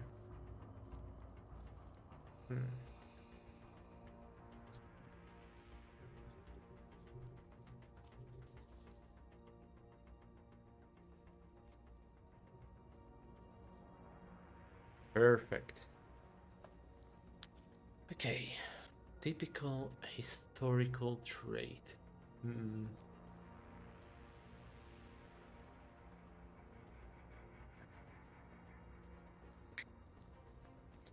My mind keeps telling me, oh, this person will be telling lore so much that they can bore anyone. Make them completely zone out and stuff. But, I don't know. Sci-fi. Maybe this one is about fixing stuff or something. I still haven't decided what exactly do you earn by selling houses. I just know that it is gonna be about selling houses. What the hell am I doing? Oh boy. It is almost 10 p.m. Let me check a little something.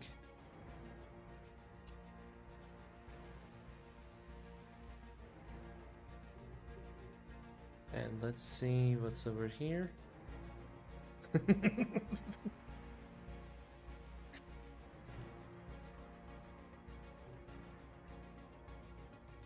Yeah. A guy that I kind of follow reacted to my stream with like big open eyes. He also writes role-playing games. Shout out to King Starman. Can't wait for his next stream. Side which dimension you're from. Maybe this is what I need to put into that block of text.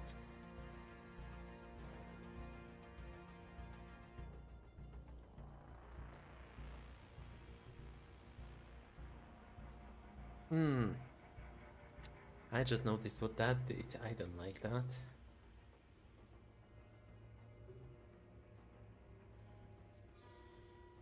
Okay. Fantasy. What would fantasy real estate agent be like?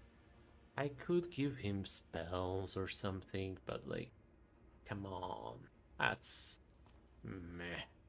That's just meh. It could be something else. Okay, what are dungeon people like? Dungeon people? Fantasy people.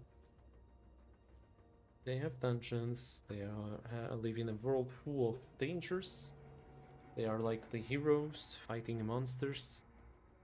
Could I just make this trait something about fighting monsters?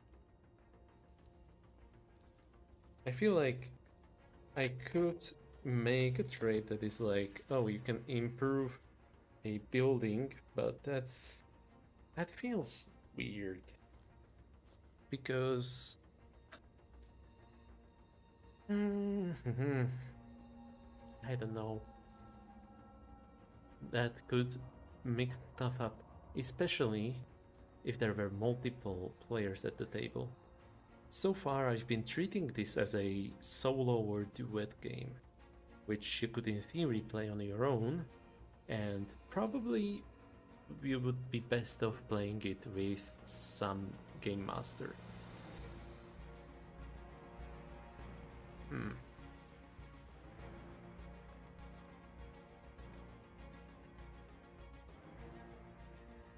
It's a tough nut to crack.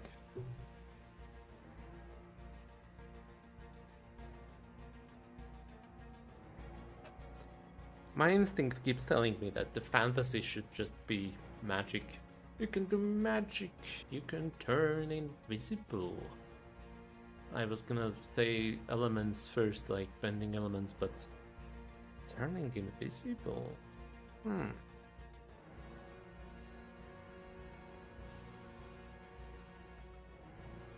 Post-apocalypse. Ah, this is gonna be really difficult. But that's all part of the fun. Speaking of which, I still don't have the last two resolution methods.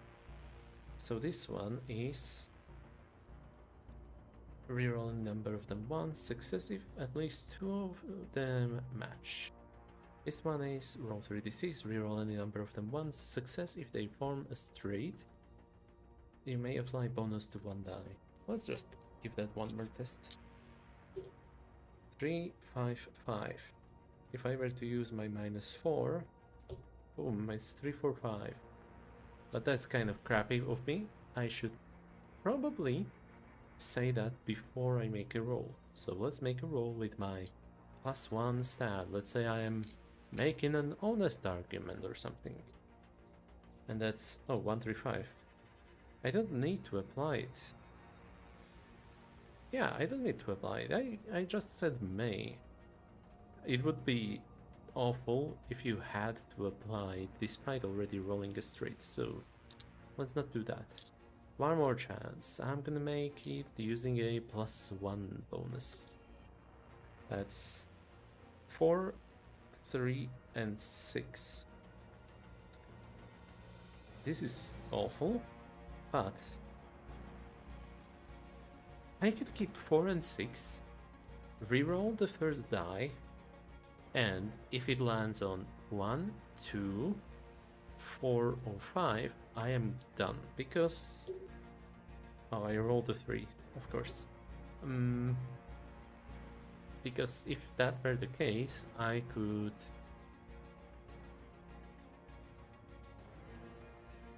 I just realized that since the stats are plus and -1, I have 2 extra trade options here.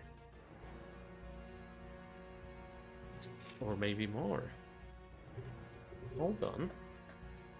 0, 1, 2.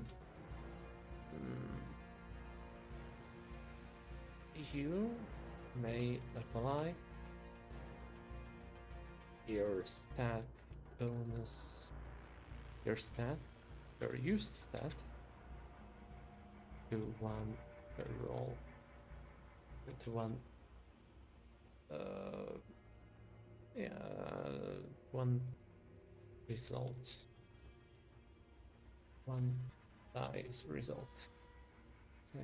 For a straight, let's delete this part, and now 0, 1, 2, 1, 2, 3, 2, 3, 4, 3, 4, 5, 4, 5, 6, 5, 6, 7, 0, 2, 4, 1, 3, 5, 2, 4, 6, 3, 5, 7. And do I have even greater straights? Well, that's gonna be interesting. If I were to reduce this to a 0, 0 to 4, so 0, 3, and 6. That's a huge gap straight. 0, 3, 6, and 1, 4, 7. Of course, those straights you cannot reach without the bonuses, but yeah, this works. This works wonders. So let's try it one more time. I am using my +1 bonus, and that's 2, 3, 3. I need to just add 1, 2, 3, and it's 2, 3, 4. Hooray! Another chance. 2, 3, again. 2, 5, 5.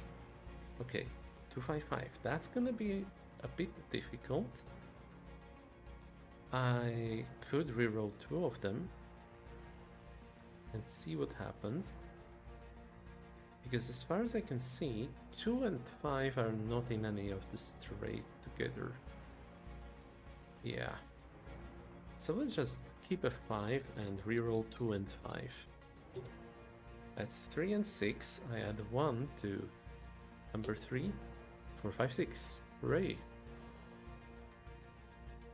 Okay, enough testing. I think that works.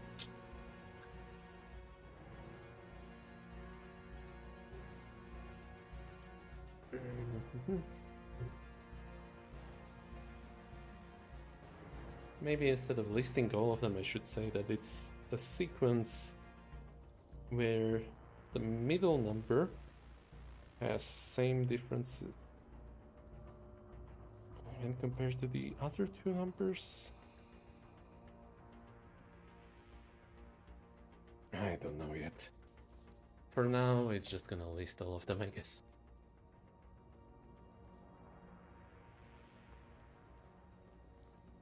Or roll 3d6, roll any number of them once, successive at least. You may apply your used stat with one dice result. Successive at least 2 of them match.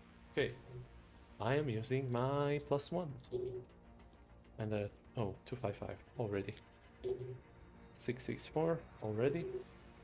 Okay, this one is more interesting. 6, 5, 1. I will apply the +1 to number 5 to turn it into a 6. That's a success. So this is pretty good. Actually, let's say you must apply your used stat to 1 dice result. Yeah. Yeah, how about that?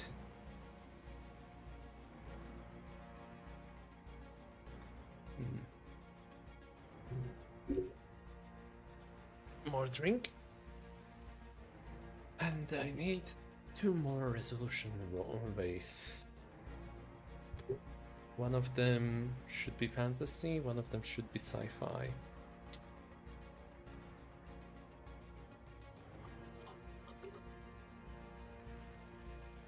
Post-apocalypse. Roll 3d6. Multiply the highest roll by 2 plus the used stat. Discard the rest. Hold on. I need to stretch my back a little. Success. On a roll of at most 11. Rolling 3d6. Multiply the highest roll by 2. That's 12 plus the used stat. So far I kept using +1, so let's just use it. 3 times 6 is 18. Success on a roll of at most 11. So that's a failure. I used my good stat and yet I failed. Okay, easy solution. I subtracted the used stat. There we go. So I keep using my +1 still. Oh, that's 2, 2, 2. I can keep a 2 multiplied by 2 minus 1, that's 1. 2 is a roll that is definitely less than 11. Hooray. How else do I do do I use 3 dice? I have roll over. I don't feel like doing custom face dice. Hybrid resolution. Ooh, hybrid.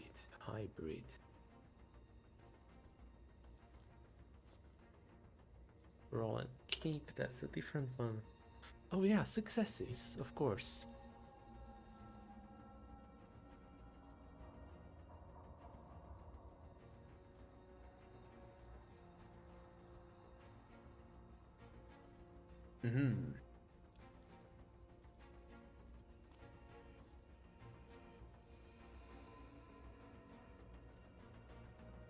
Okay, but how will I do successes here? Chance of 1 in 3? That's a failure. Maybe chance of 1 in 2? Those are 2 successes. Okay,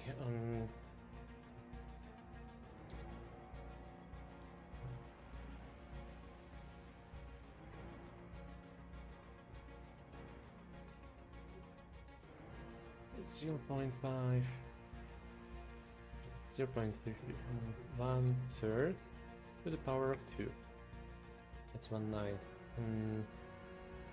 Maybe 2/3? 1 minus 2/3.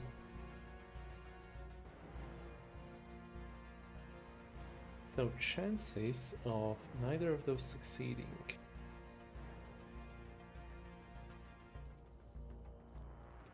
I think that's it. So it's like if I roll 3 dice. Oh wait, I need to do 3. That's a 70.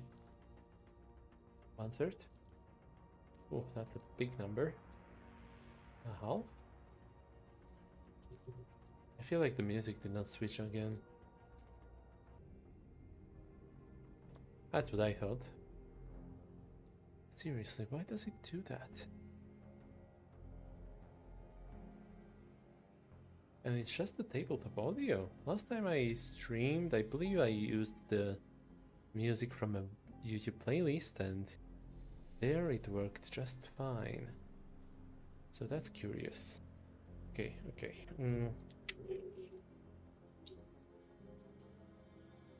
Maybe I need to roll the difference between 2 dice, the highest and the lowest.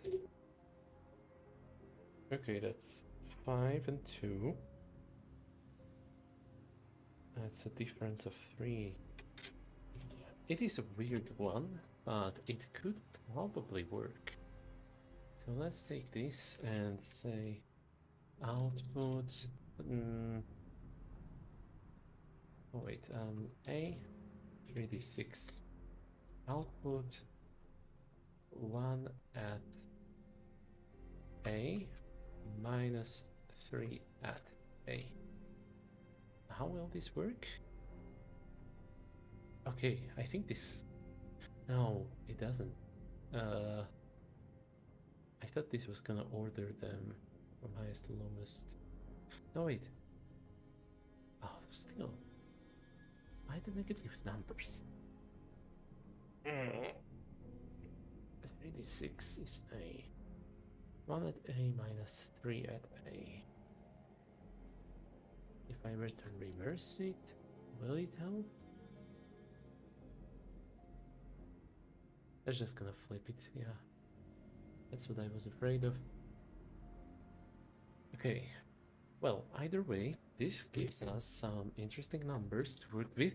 It's not gonna fit into fantasy or sci-fi, but it is still pretty worthy of considering. So in this case, I rolled 1 and 5. That's a difference of 4. Actually, do I want to force the multiplication in this case for 11 to be fitting in there? Actually, yeah, because I need to apply the used stat somehow. Okay, whatever. Let's just go with the theme number being 11. How do I convert this into 11? 63 for a chance of 3 or less. No, wait, yeah, 3 or... No, 3 or more. Okay, okay. 3, that's 9. Or 12. 2 times 4 is 8. Okay, whatever. Let's try it again. I rolled 3, 4, and 6. That's a difference of 3, which is pretty much a success, yeah. Ooh, 4, 4, 2. That's a difference of just 2, which I want to be a failure. So that's 4 and 2, or minus 2.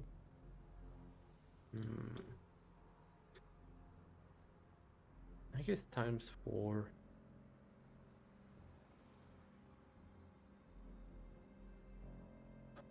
And let's read for the sci-fi.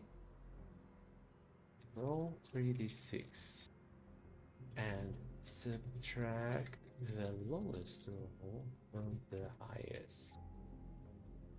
Multiply by 4 minus the used stat. Success on a result of at least 11.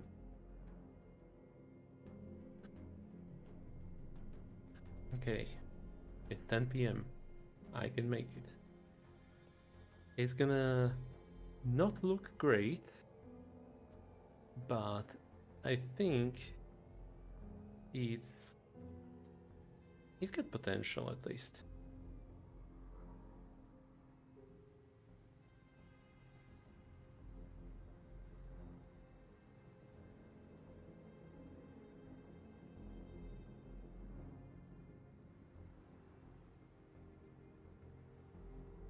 Okay. Did the music switch? No, and it's not even necessary for it to switch anytime soon. Just gonna keep this in a corner and see if it's gonna switch the music if I have the window open at the moment, but not focused. Okay, fantasy. I wanted fantasy to be some kind of success count.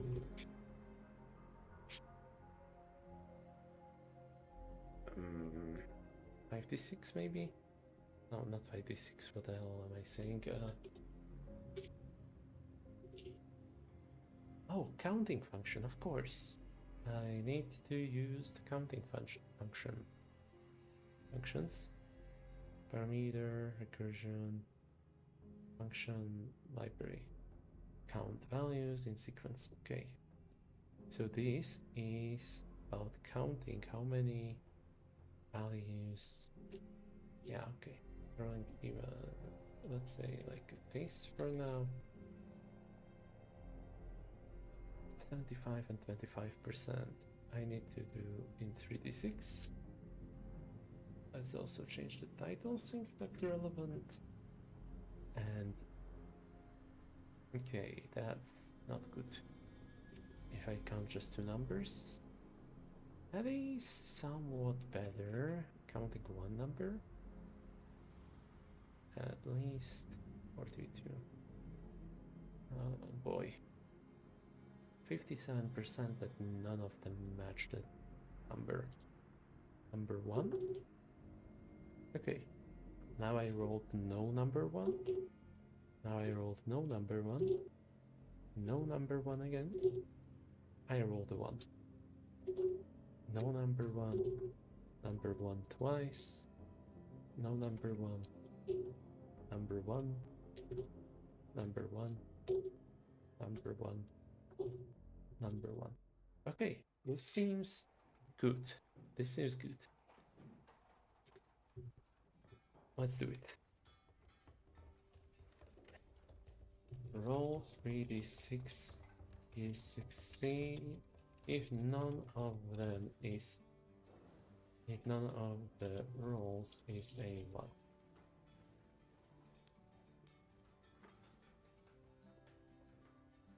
I'm not sure how I will apply the modifier here.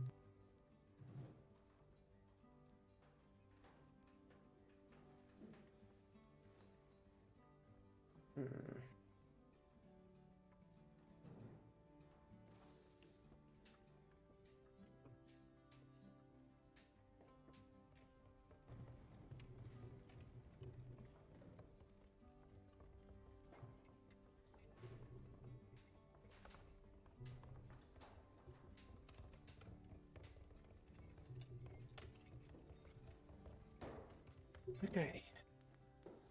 I mean, for an experiment, this is going pretty okay. I don't know if anyone would ever want to play this, but it is a thing that is gonna exist.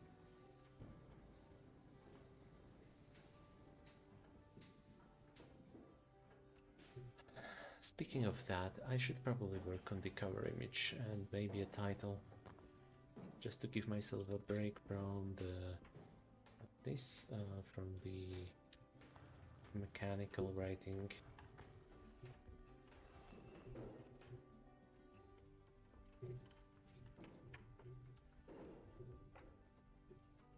Okay, the one exception I'm gonna make is opening itch.io on the other window and dashboard so that I don't show you everything I have in there, just in case.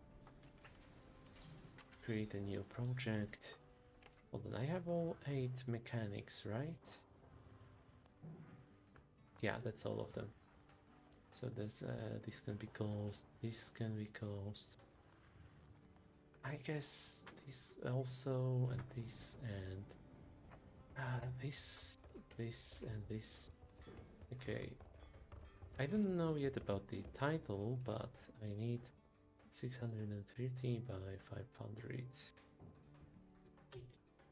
page.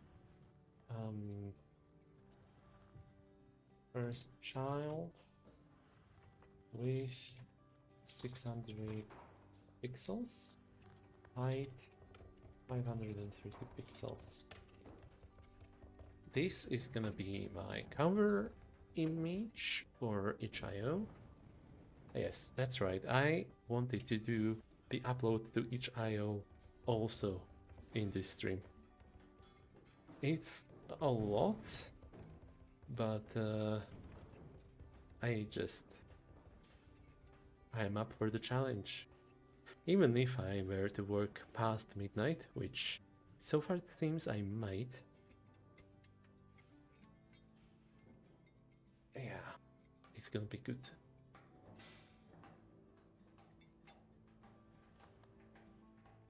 This doesn't look very interdimensional.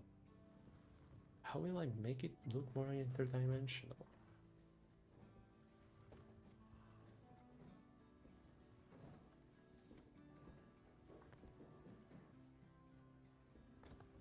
Did this help? Yeah, okay, it did help. Good. House outline, check. I can use the Earth-like resolution system in any dimension. Fantasy. You can do something, I don't know yet what. Historic.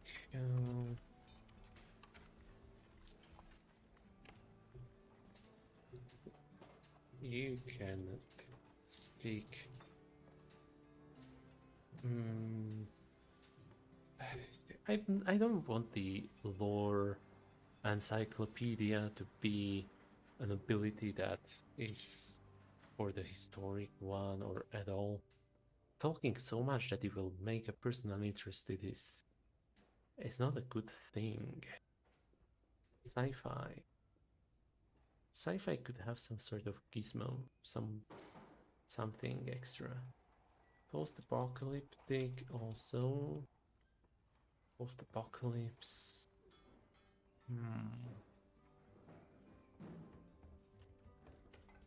The music did not switch, but honestly, this time I won't mind that much. I like the distillery track. Cooperage. Cooperage. Post-apocalypse. When I think post-apocalypse, I think of people who are gathering scrap and junk, stuff like that. Which is not that useful for a real estate agent, unless we are talking about cleanliness.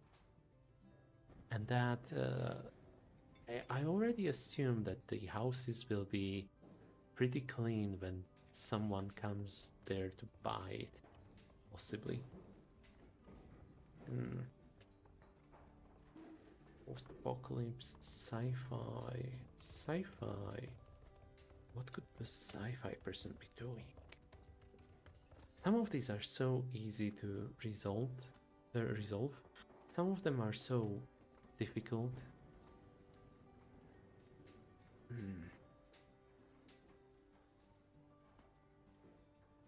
I do really like how this worked out. Half a page. Amazing. I am also tempted to have something that would trigger if both cards are even or odd and even, but so far I don't have an idea what that could be. And I'm not gonna bother with it much. Maybe it could be size? I don't know. This is for the GM. No wait, this is still the houses. I think I can safely say that I may remove that part. So from here to here. Say goodbye to this. And hello to keeping this. Despite it being a little weirdly oriented, it works. This one would not work that way, unless I were to find a shorter synonym for the neighborhood. These ones are kind of better this way, I think. Yeah. Okay. Traits for people, for customers. A wizard is shopping for your house, for a new house, and he's checking your houses. What can you expect from a wizard? Lie detector? Maybe. Pessimistic? I don't imagine. I mean, yeah, sure, you can have a pessimistic wizard, but that's not the first thing that comes to my mind when I think fantasy. Pessimistic would be more like the horror one, or maybe even post-apocalypse. Anyway, lie detector, pessimist, skeptic.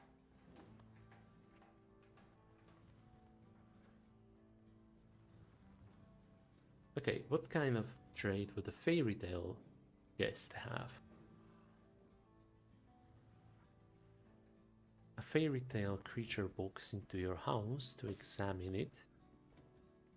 They can squeeze anywhere, of course. And which other one would work like that? Either the fantasy. Yeah, let's go with fantasy. Nimble. They squeeze anywhere.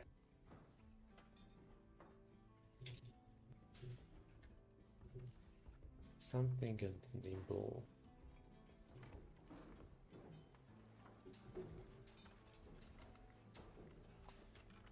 Skeptic, lie detector, pessimistic. I don't want the fairy tale customers to have any of those three, just so that the player will feel safer when a fairy tale creature comes along, but at the same time, the concern will be not that you can convince them of something, but the fact that they can get anywhere. We will try to hide some terrible stain from them on a wall or something by looking a door. Oh, they can just squeeze underneath the door or through the keyhole. And they will go, ooh, that's a terrible stain right there. Are you sure you better road to clean that up? And it will go, oh no. Okay, so that's nimble. Works both for fairies, which would belong to fantasy in my mind, or for fairy tales. Hmm. Now, what else? Historic.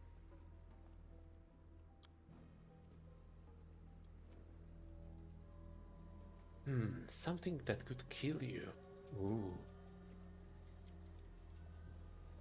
Dangerous. They can kill something.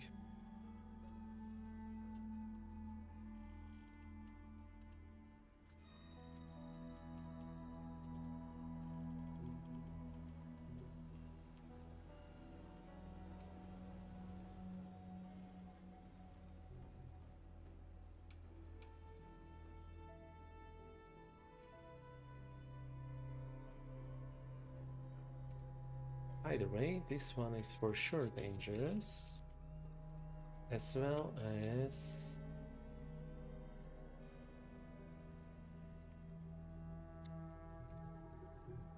post-apocalyptic one. And post-apocalypse could be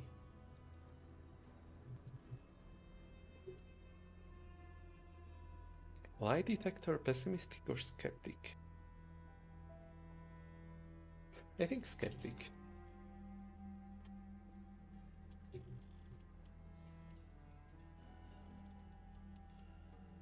Okay, that works. We got some trades going, even though this one is not complete yet. I can size something.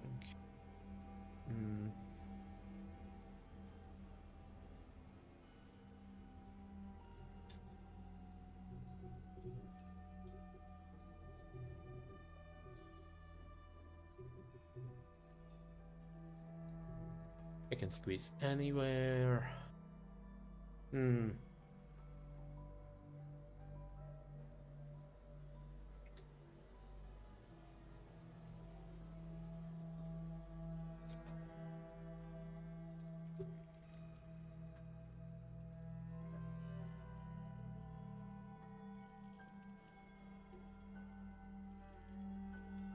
Okay, I think it's time for me to establish why you are selling the houses, which is to earn money, and how will you earn money and everything.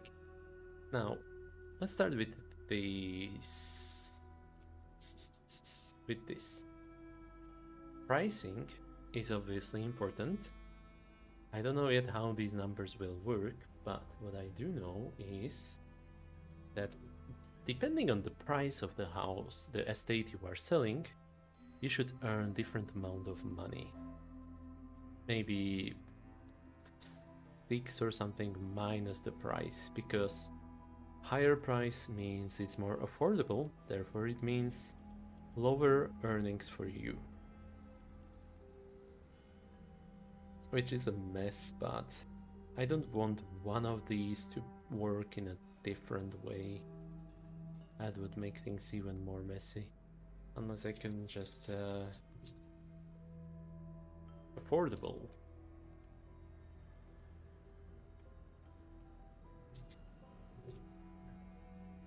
Cheap, reasonable, economical, budget.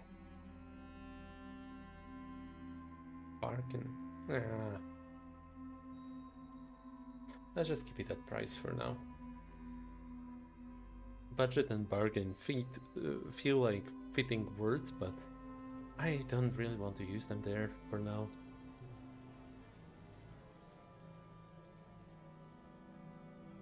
Okay.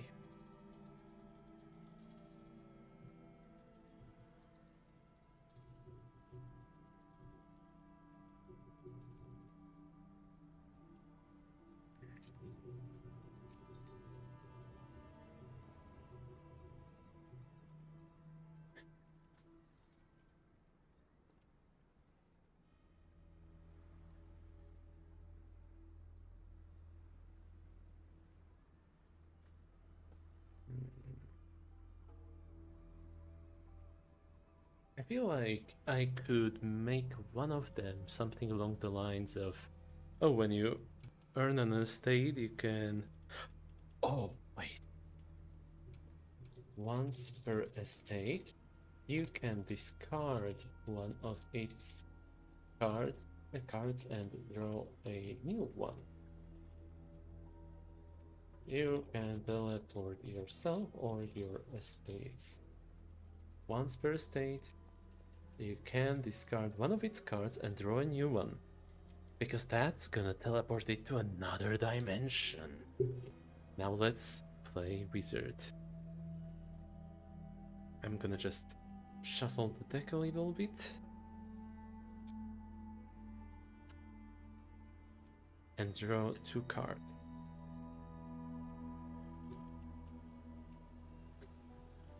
Gonna make my notes right here for now. Neighborhood, condition, layout, price, and of course, dimensions.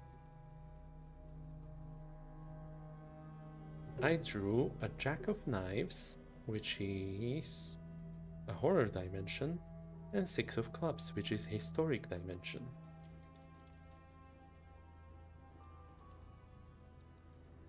Neighborhood has a Jack is 2, 6 is 0, horror is -1, and 6. Oh wait, the historic is +0.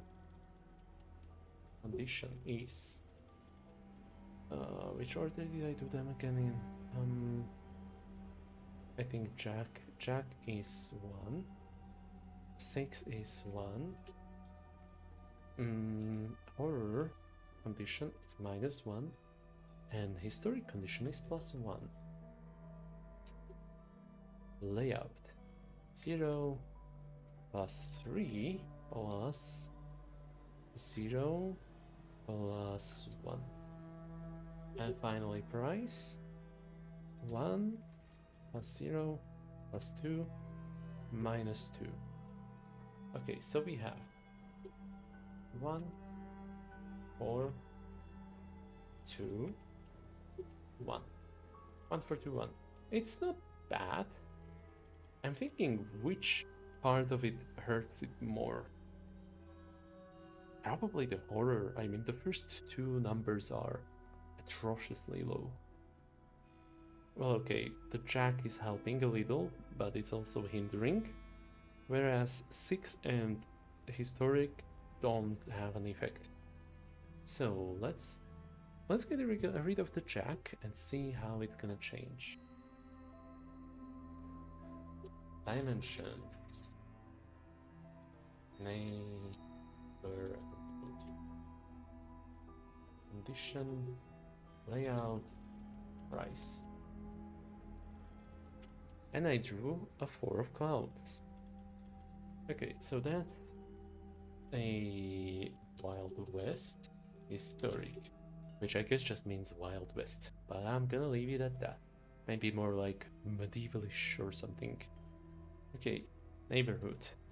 6 and 4. 0 0 0 and -1. Condition 4 1 1 -1.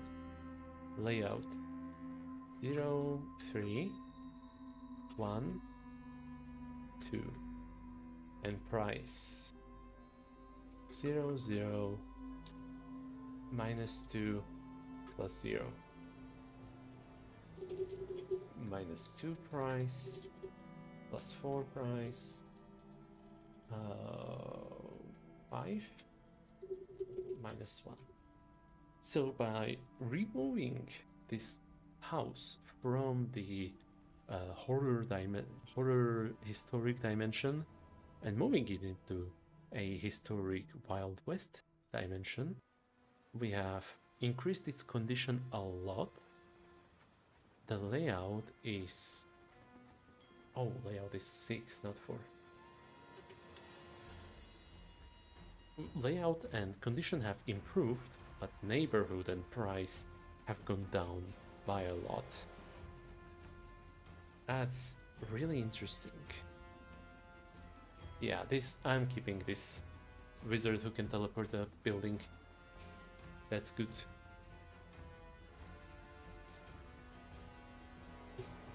Okay. Whenever you sell an estate, you gain an amount of money equal to 10 minus its price. Maybe, I don't know.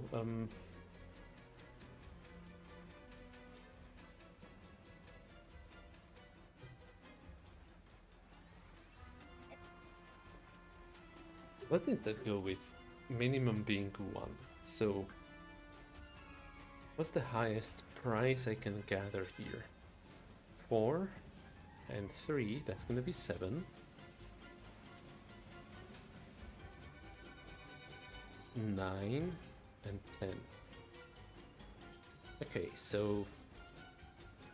oh boy. 10 minus 10. That's pretty much a free real...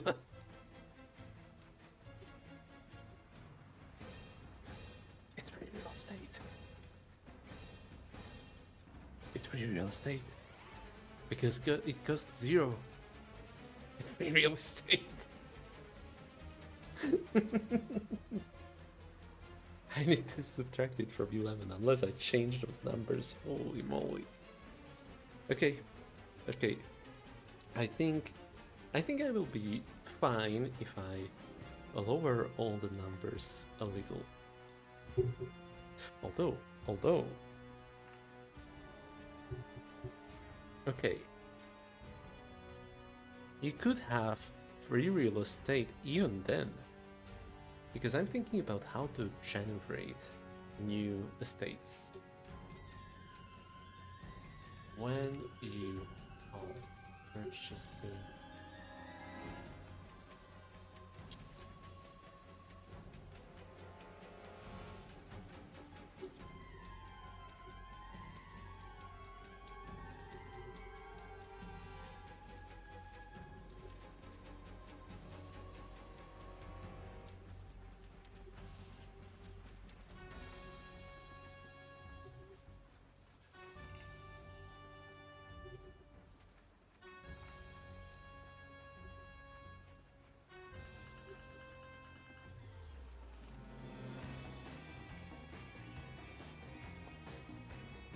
yeah, okay.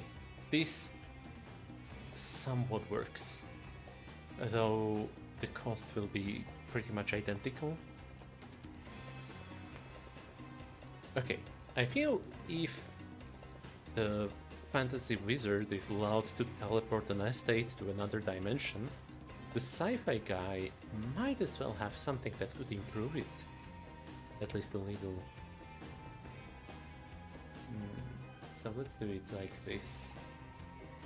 For each estate, pick a... no. Pick one of the...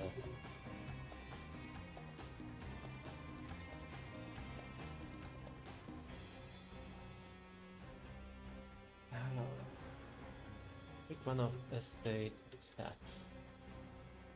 If it's a 0, if it's your estate has a step less get a value in that step, you may consider it a tier instead. In other words, if my houses that I keep selling are in a bad neighborhood, I am competent enough to. I mean, okay, neighborhood is the one that makes least sense. Picking condition or layout makes more sense in this case.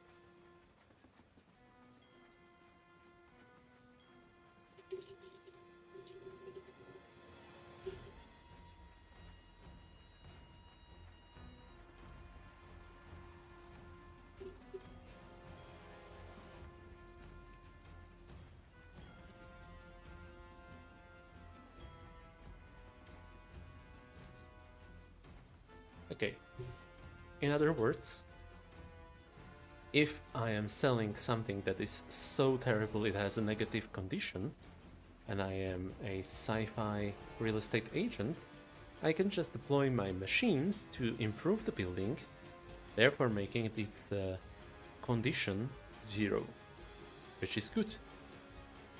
So that's that.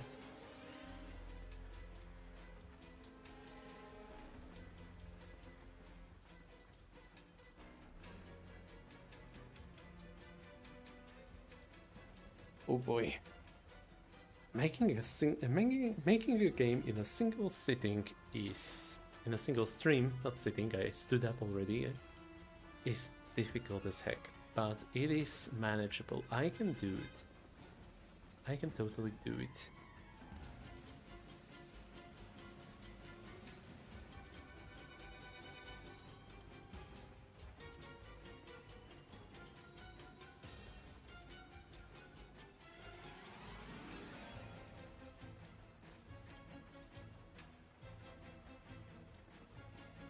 Okay, think.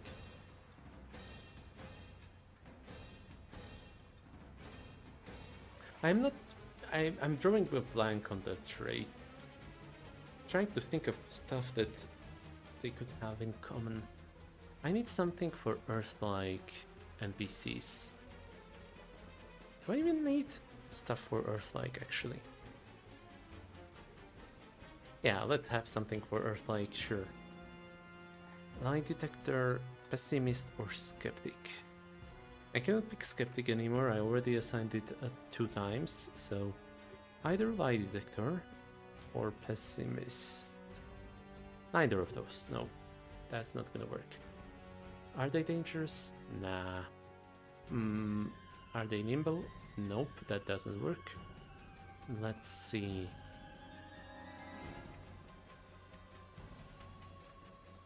Something with hearts. That could be a match for either the clowns or clubs. Something both fantasy and historic, or fantasy and Wild West. Fantasy and historic. That works. It's like a lore buff, I guess. I mean, sure, not all fantasy is historic, but fantasy tends to have deep lore, lots of stuff.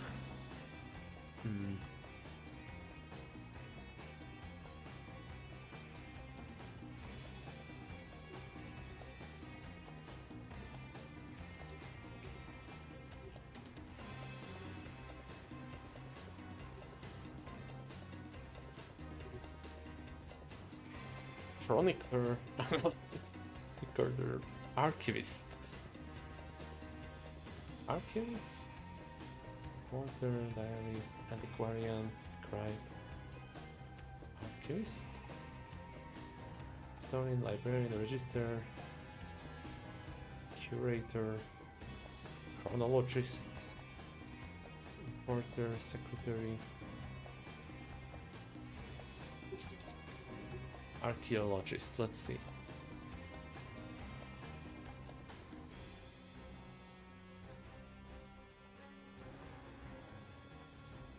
Miner, no. What the frick am I looking at? Let's just use Historian and be done with it. Historian.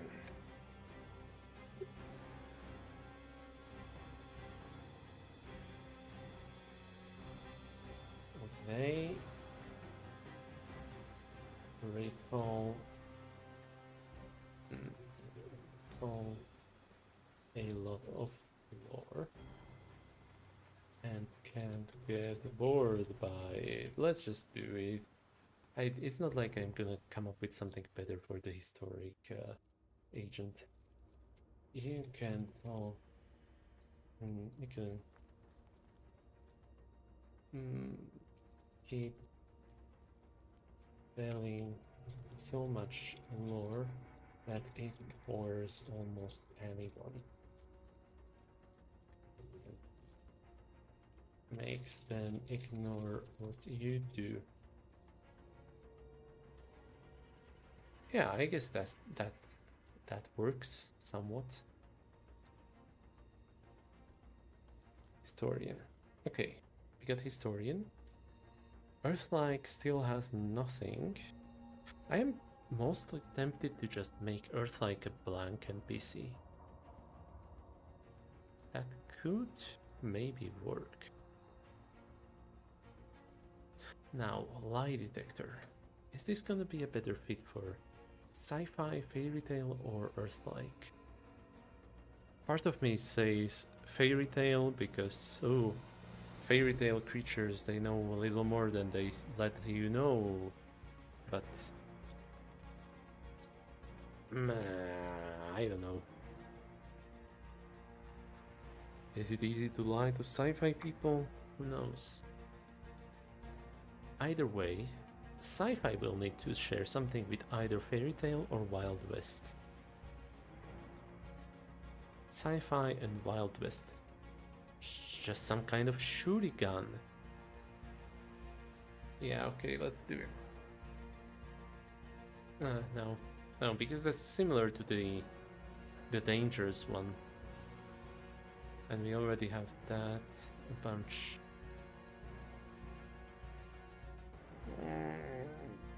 Sci-fi and Wild West. They shoot guns. They travel a lot on horsebacks. Except in one case it's spaceships, not horsebacks. Oh boy. Traveling.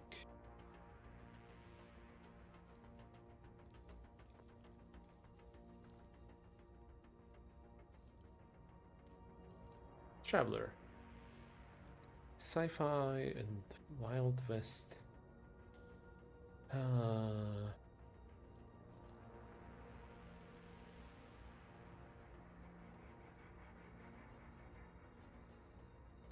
See, if I were to...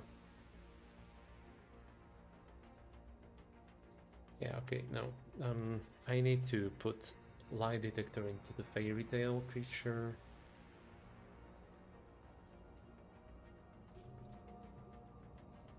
Okay. That way, that is sorted out, and the final one that is not taken up is pessimist. Yeah. And I will need one more trait that either sci-fi shares with Wild West, or I will need two traits, one of which sci-fi shares with Earthlike, the other Wild West shares with Earthlike. I think I'm just gonna go with Traveler.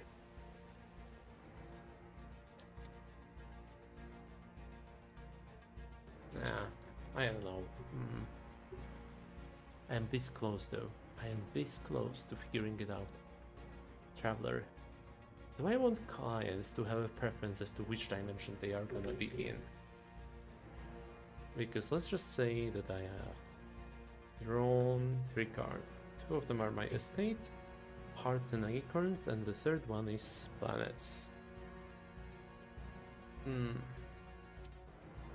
I could have an entire table of compatibilities that is like, ooh, fairy tale creatures would love to live in the fairy tale land, sure, but also they will love to live in a fantasy land or Earth-like land, maybe even historic land.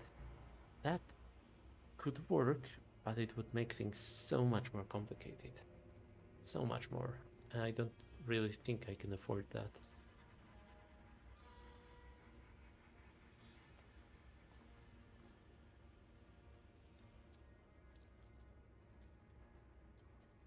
Whenever you sell an estate, you gain an amount of money equal to 10 minus its price. And in case its price is the maximum possible value, which is 10, it's free real estate.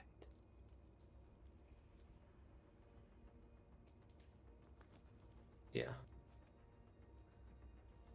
Oh boy, okay.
You know what?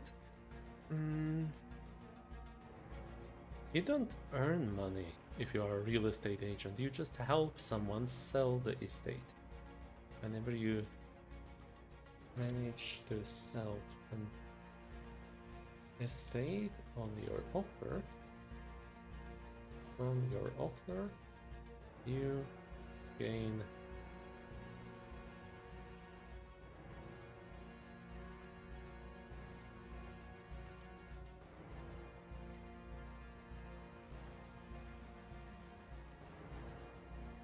money equal to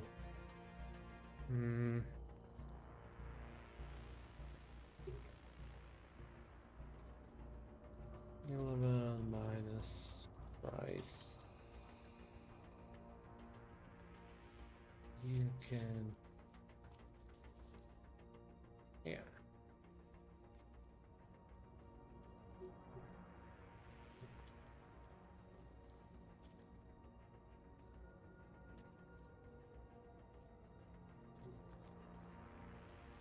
No, you know what? You don't need to pay money for this. When you're considering obtaining the rights to sell an estate, no. If you have fewer than 3 estates, you can gain more by going through the catalog. Draw a card and see what kind of estate it is. Do I want to capitalize? Let's capitalize estate.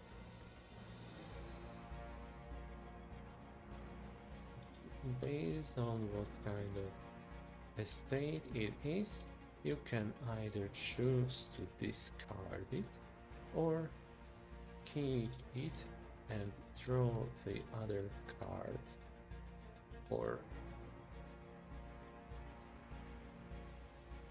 draw the other card and keep the pair as one of your estates on the offer. You can hand the rights for selling one your estate to another agent by spending who has to pay you 1 credit.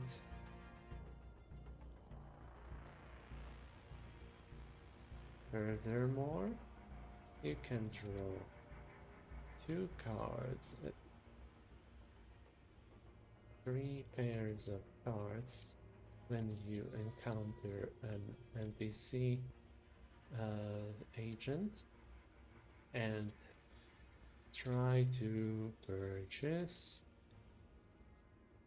obtain the rights for selling their estates by giving them one credit. Um,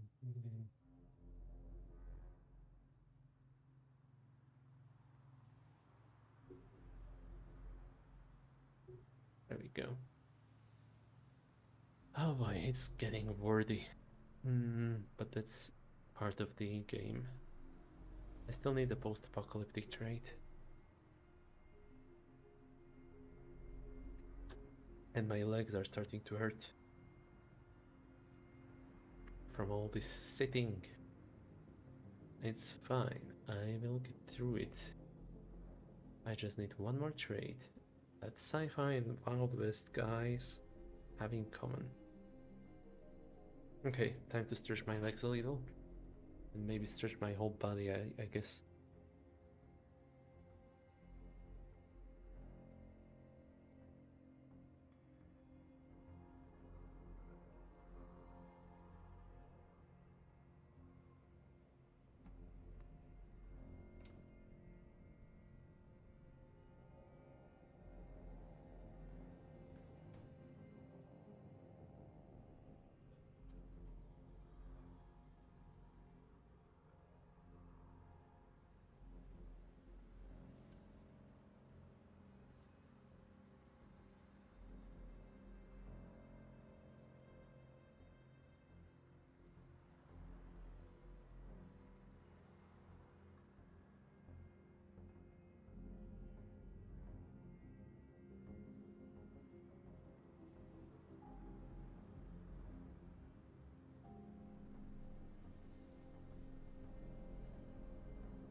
And I am back.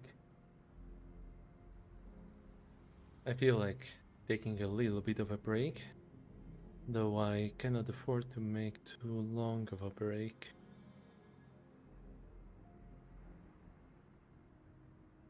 I think I'm gonna just watch a couple of videos.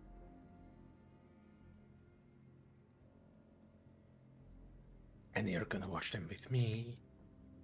That's right. Okay, let me just mute.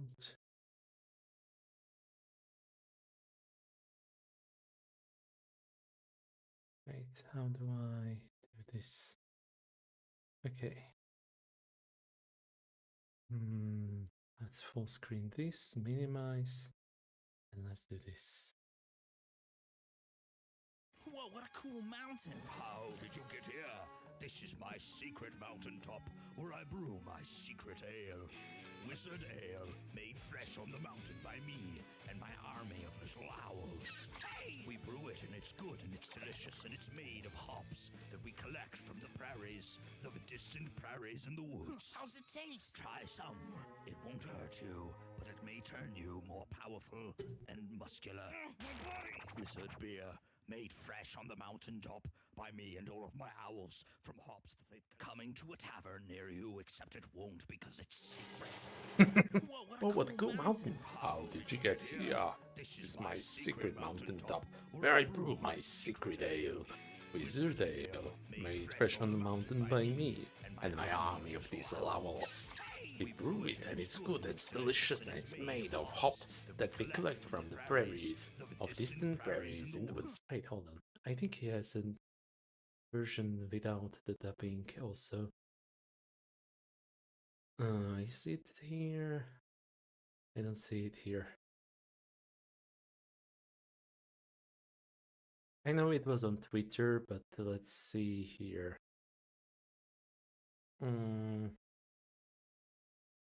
Okay, whatever. Well, excuse me, old fellow. Would you be kind enough to give me directions? You see, what I gone and did is I gave my map to my pet dog, and that was a horrible mistake. For you see, dogs, they cannot read. Directions, is it? Oh, I love the youth of today. They're so foolish. Hey, wait a sec. Where is it that you're trying to get to? Holy smart! Just trying to get to the interstate, The sir. That's all. interstate. Oh, that's very easy. Take that road there, straight to the top of the hill, Top of the and hill. then down into Down. the water. The water? The cold water. Is there a bridge? No bridge. Tunnel? No tunnel. Only your watery grave. Water grave. Okay. Is there a second way to the interstate, sir? The scenic route, young man, of course. It goes through the dark woods where the wolves prey. Safe wolves, like funny wolves, yes? Evil wolves! Wolves, okay. Oh, now he's laughing. Well, excuse me, old fellow. Incredible. Incredible, what a talent. Oh, gotta love it. Whoa, what a... Is there voiceless?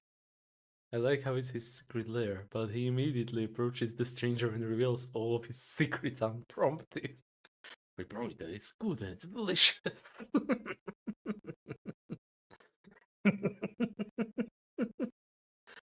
My favorite part is how the wizard speaks with about 30% less punctuation than he should, which gives him a very strange vocal pattern.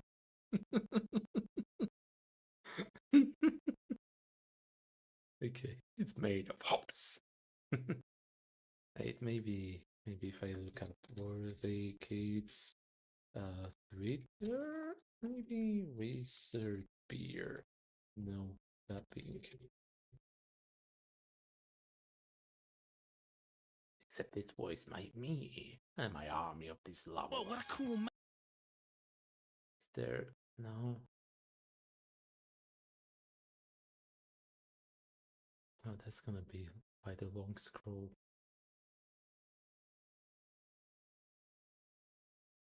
Wizard Beer.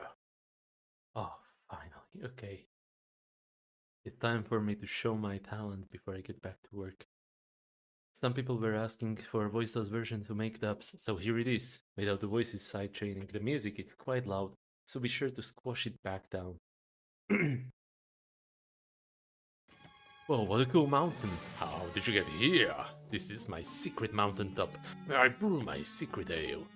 Wizard ale, made fresh on the mountain by me and my army of these lowls. Hey, we brew it and it's good and delicious and it's made of hops that we collect from the prairies, of distant prairies in the woods. How's it taste? Try some. It won't hurt you, but it may turn you more powerful and muscular.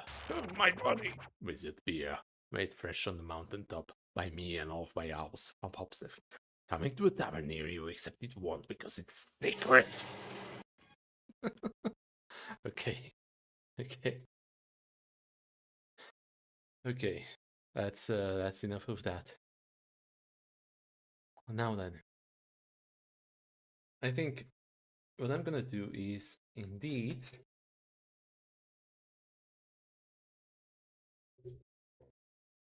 keep the Earth-like NPCs without any extra traits. I know, I know. It could make sense for them to be a historian or something, but I'm just I'm just not gonna do that. Feels like too much work, and besides, the Earth-like is always the default. Like, here, you can use Earth-like resolution system in any dimension. That is unique, but also, it just simplifies one aspect of the game for you. The other one is this, which means the Earth-like dimension has a +0 to everything. It is the default. Yeah, whatever. You get the point. Over here, therefore, I will give no traits to the Earth-like. And to the sci-fi and clouds, I feel like I could give a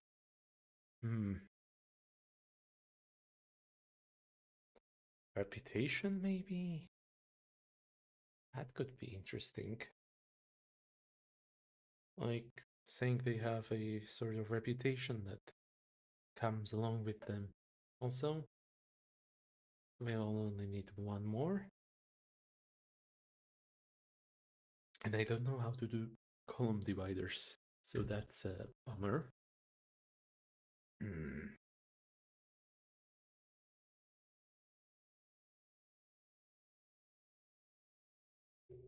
There's no shame in looking up help. Column count. Uh, Similar to those. Okay. Column width.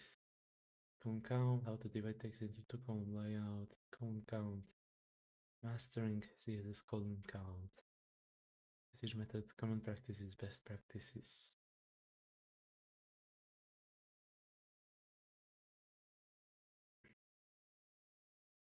Text container. Okay. Responsive columns. Breaking columns. Break inside, avoid.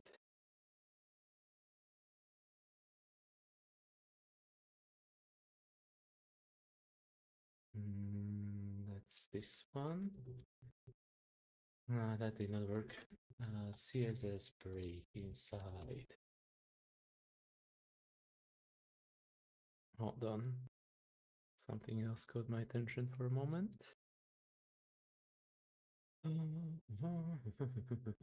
Auto, avoid page, avoid column, avoid region.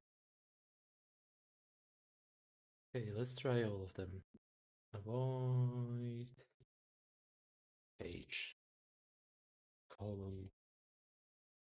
What was the other one? Region. Auto.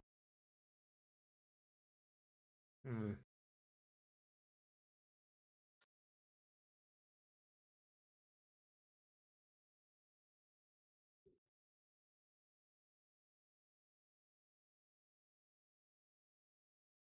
There we go. That's better.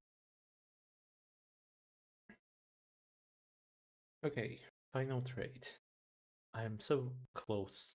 It's I know it's not much. I could do better probably, but I don't feel like spending all that much more time on it. This is just to boost my own motivation to work on Fairy Highs more, because it's been difficult to get myself going with working on that, and I need motivation. Finishing a project will provide me with that motivation. It's free real estate, guys. Finishing a project is free real estate. Interdimensional real estate agency. You know what?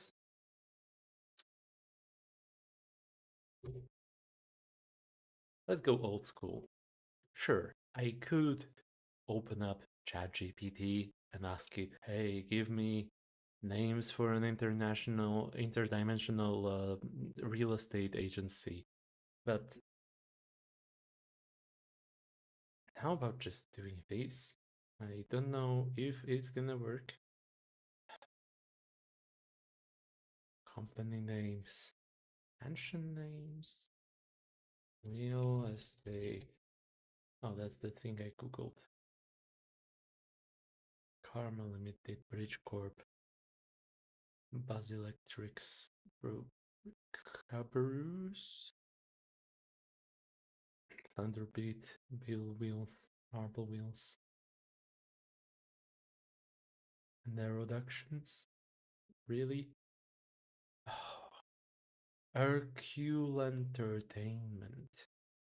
I'm sorry, but that's not gonna fly. No, 3, 4, 5, 6 syllables. Mercurtainment. Zoo Solutions. Bearpaw Networks. Wine Security. Berry Softwares. Crystal Aid. Paw Spirit Walk.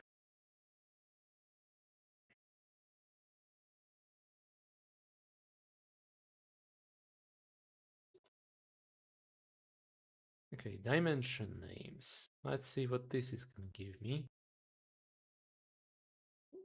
Gyolax.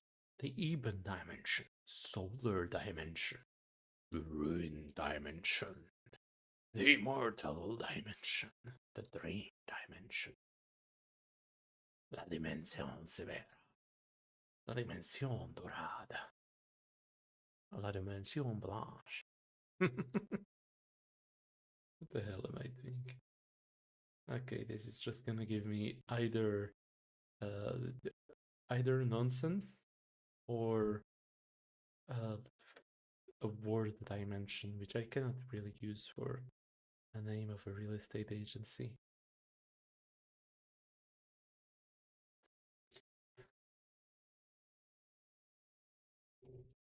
Let's just look at reality.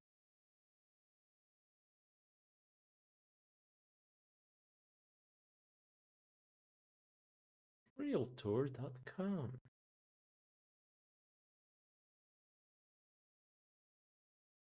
Ah, USA. Yeah, let's just go with something random and see what happens. EXP reality. Oh boy. Okay, I feel another break coming up. I'm gonna have to go for a bit. I'll be right back.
That break was longer than expected. Apologies about that. Alright, and we are back. Hopefully, if everything works out, this is the final stretch.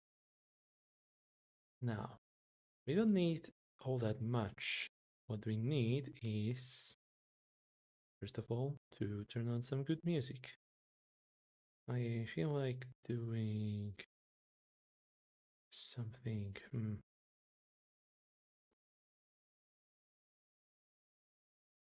Which music? Let's go with Nordic Noir.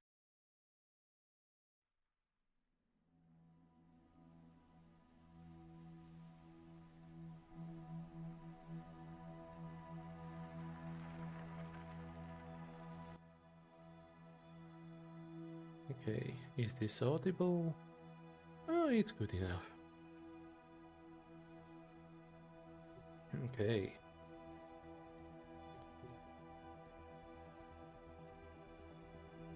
To nabitové rýchlo nižšie ako odporúčané.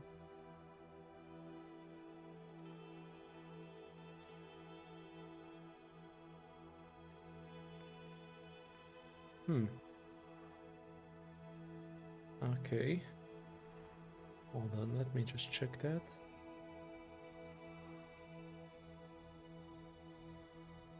Oh, okay, I think I see the issue. But there is no way for me to fix that on the run. But yeah, 128, got it.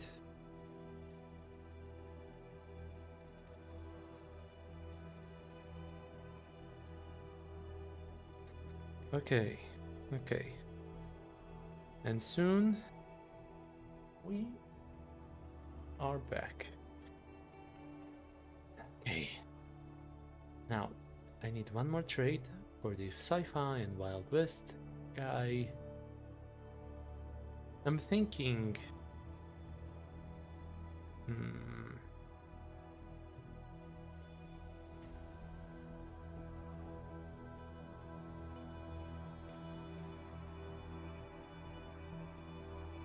I'm thinking the music is a bit too loud for me, so I'm gonna lower the volume even more. And let's see.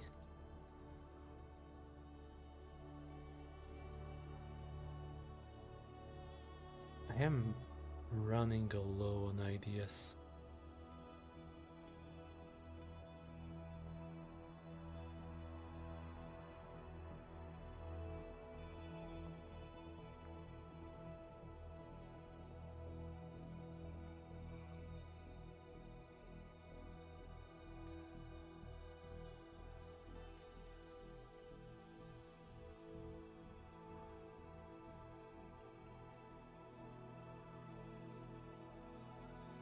I'm trying to come up with something.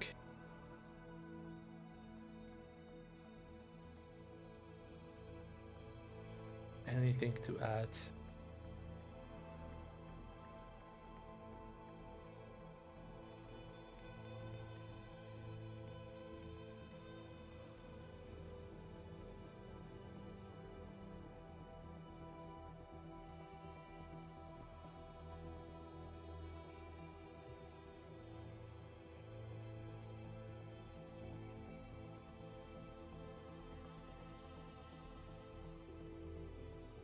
You will use different core resolution stuff. Real estate, you're selling the top card determines the core resolution stuff. Whenever you manage to sell an estate from your offer, you gain an amount equal to an amount of credits equal to 11 minus price. Can I fit in minus 8's price? That would be lovely. Ah, that's a bit too much.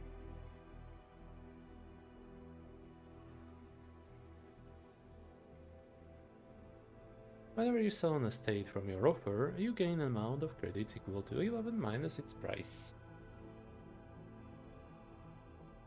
If you have fewer than 3 estates, you gain more by going through the catalog. Draw a card based on what kind of estate it is. You can either choose to discard it or draw the other card and keep the pair as one of your estates on the offer.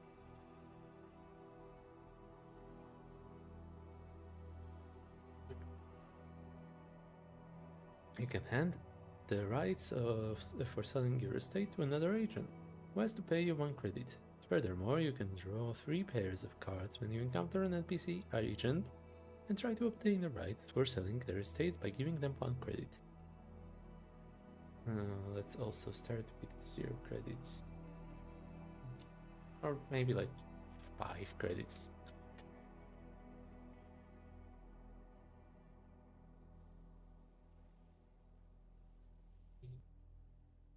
Okay, interdimensional real estate agency. How the hell am I going to name this game?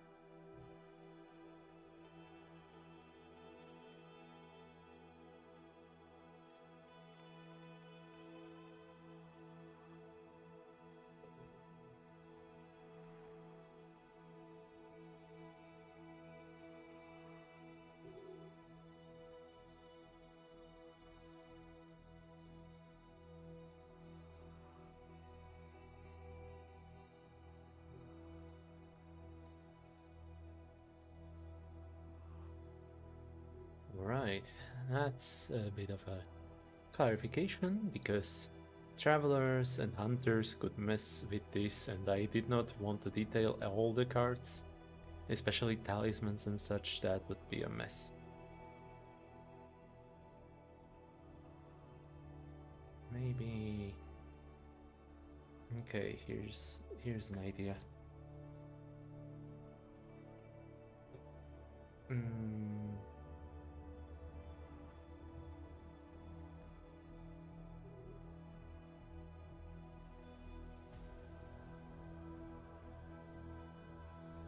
It kind of works. Maybe if I make it bigger? Yeah, okay, that works.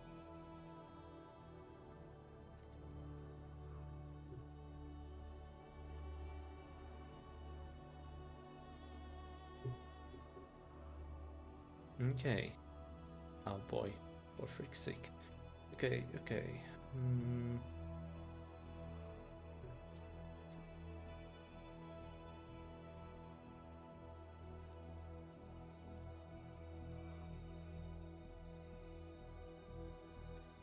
And a bit bigger.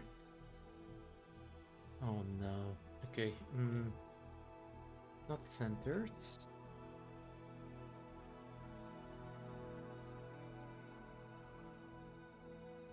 Position absolute.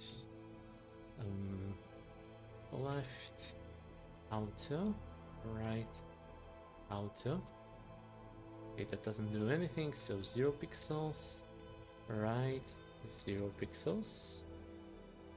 That also didn't do much.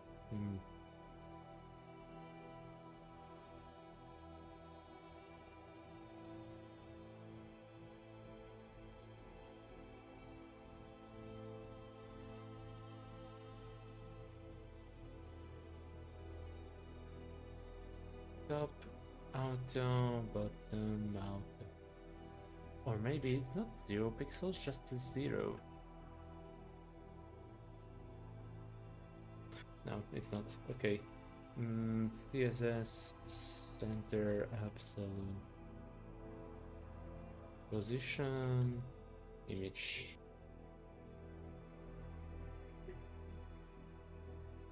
Oh, margins. Left 50%, right 50%.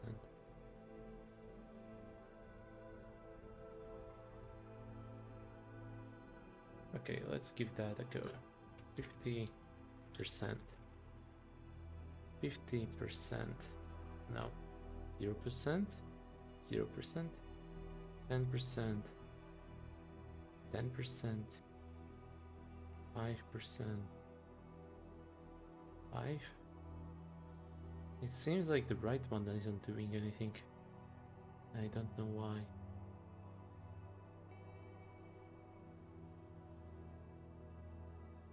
Okay, but I don't need to do it at the top.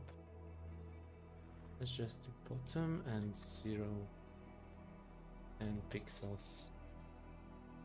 Yeah, okay, that's good. And it looks kind of centered right now.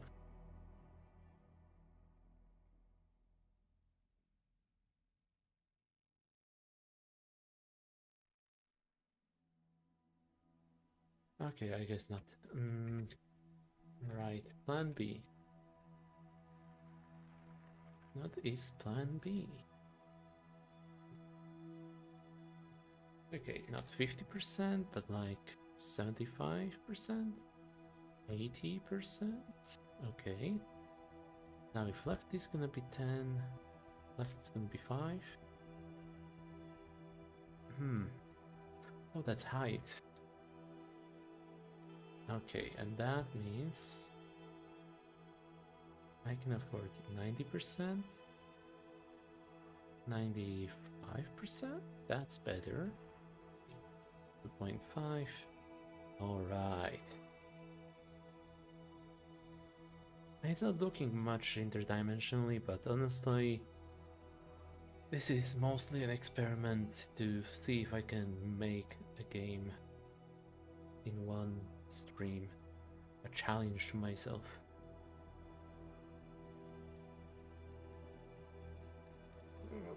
Let's get rid of that and put the credit to the bottom of this page. So, page break, and page break is here, so this goes here.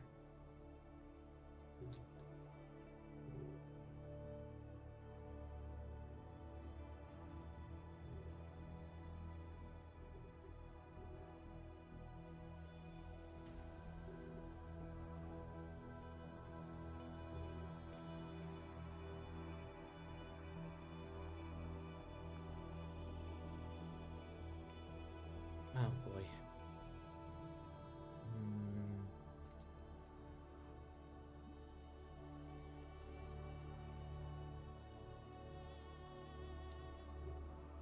Just to be sure.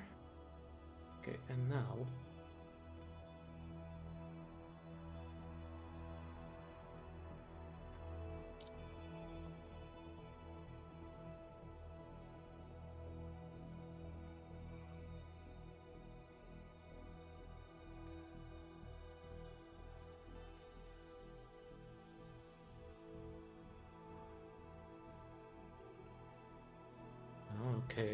okay, we're getting somewhere. 30%, 30%. That works. That looks pretty good. Maybe if I do it at 0. Oh, that is aligned pretty well, if I do say so myself. Can I set the style to cursive? That's gonna be text style cursive or italics? CSS text style. Blah blah blah blah blah. Color. Okay, not that. Text decoration. Underline line through. Solid bone. No. Which one is it?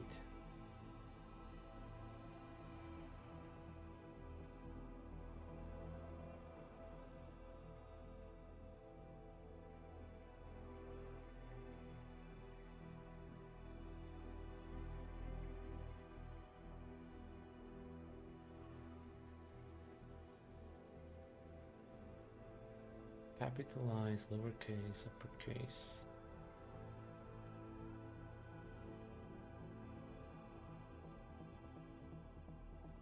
Font style, that's gonna be it. Yeah, font style. Where am I?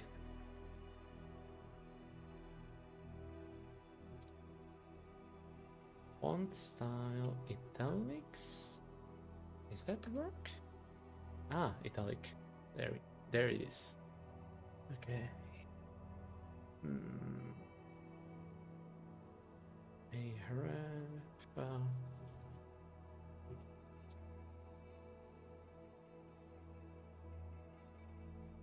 Oh, that's not working. This is marginally better. Except I'm not gonna set it here. I'm gonna go beyond that.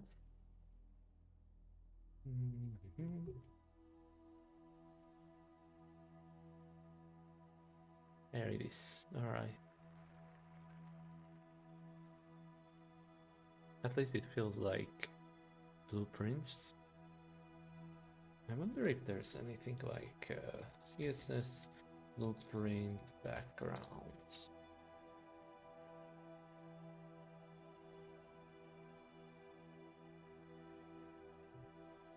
I mean, this could be promising. Body, blueprint JPEG, adjusting contrast, creating blueprint pattern with CSS gradients. Okay, let's give that a go.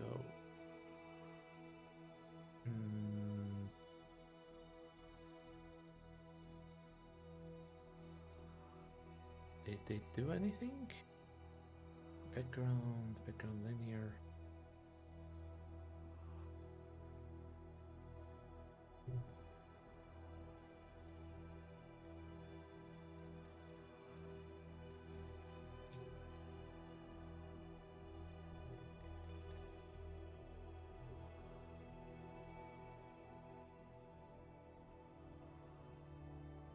Okay, I don't think it's working. Unless it's like... Oh, page. No? Nothing? Okay,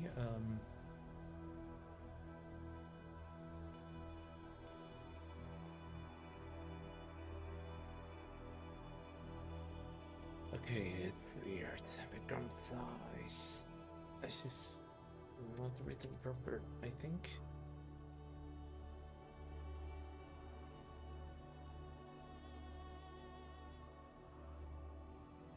RGBA.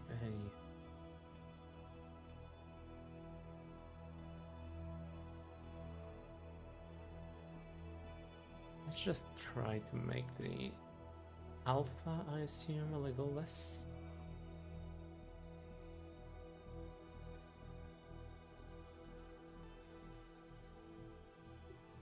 Creating a blueprint pattern. We use tool in our gradients. The background size property is set to 2020 pixels to control the spacing between the lines. Background. Let's see, is there any problem with it? Oh, there is a problem. Invalid property value. Background.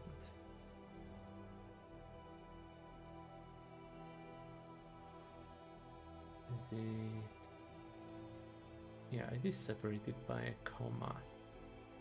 Oh, I see why.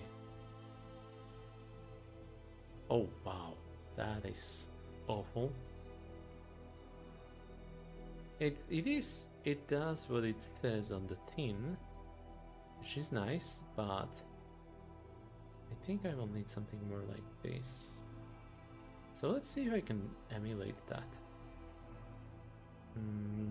It's supposed to be 0.1, 0.1, and let's do 255, 255, 55, 255, 255, 255. Now it looks more like it. This is so much better, but we still have a little way to go. For example, I'm trying my best to resist the temptation of turning it just a little bit. That would make it look more interesting, but Yeah, no, let's not do that. Okay, first of all, 2 pixels, because 1 pixel feels like it's a bit too thin. Okay, 2 pixels as well over here. And you know what? What if we try to do something ourselves for once? Let's see. Linear gradient. 98 degrees. RGBA 255, 255, 255, 0.1. And 4 pixels. Transparent.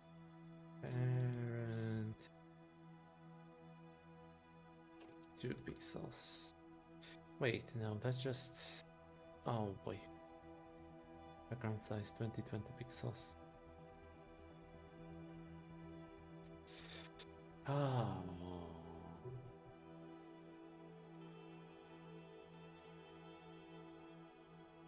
Okay, screw it. We are gonna brute force this.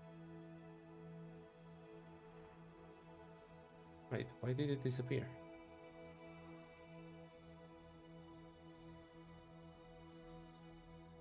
Oh, I see.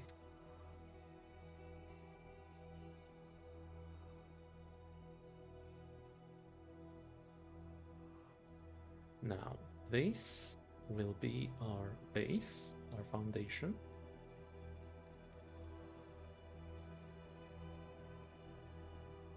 Is there any way for me?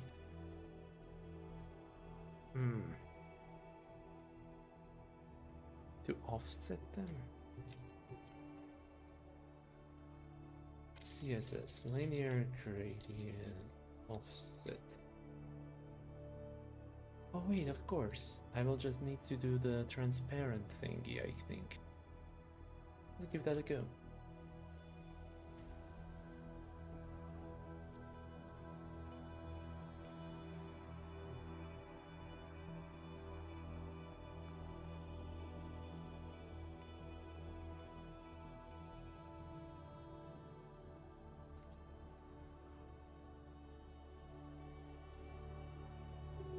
Okay, how is it working? Oh, maybe I need to sharpen it by making it just 1 pixel. Yeah, okay, because if I add... Okay, I thought that would offset it. That's a bummer. But I can work with this still, I think. I just need to...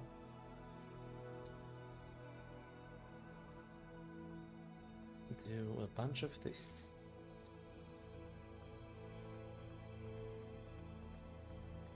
Hmm. 10 pixels? 20 pixels?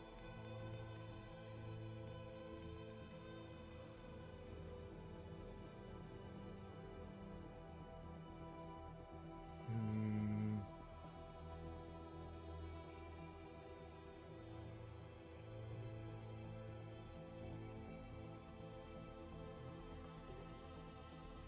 Oh boy, okay. It's not looking any different. So I don't know if I made a difference or not, but let's try it. 90 degrees turn.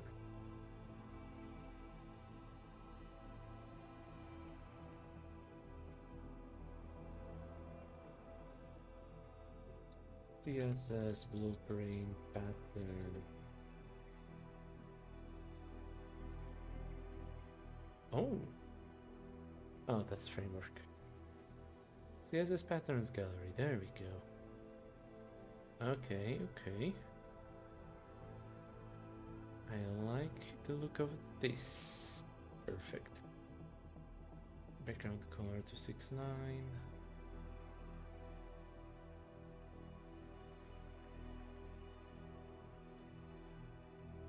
Oh boy, I mean, it looks perfect, but I need to make those lines a little more transparent.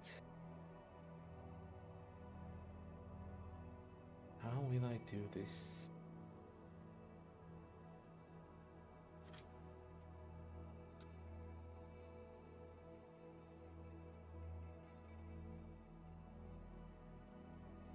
White 2 pixels.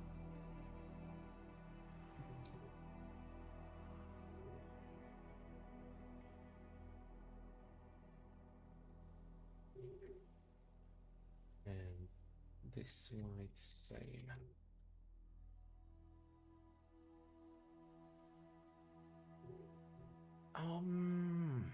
Hmm. 0.2. It is better. It's not a masterpiece, but it is good enough for me to be satisfied. Border color white.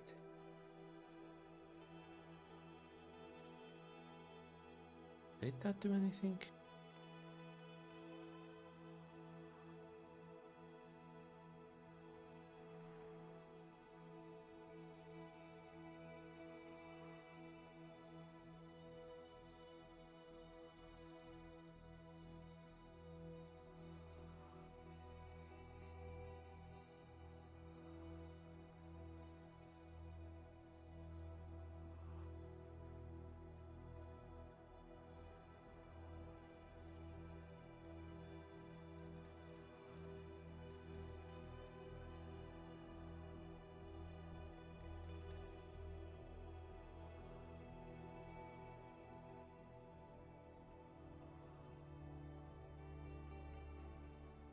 Hey.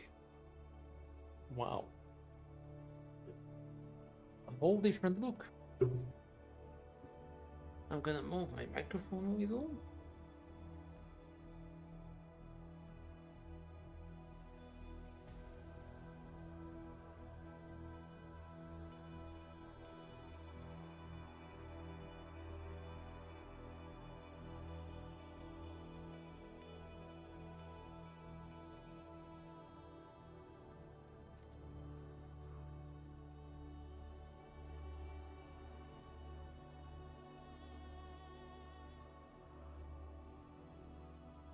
And I think this should work, at least for now.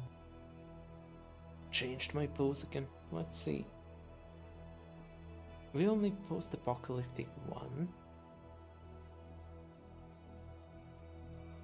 Maybe I should put a bit of a dark overlay on top of everything. Or beneath everything, I should say. Okay, this is div style, and so on.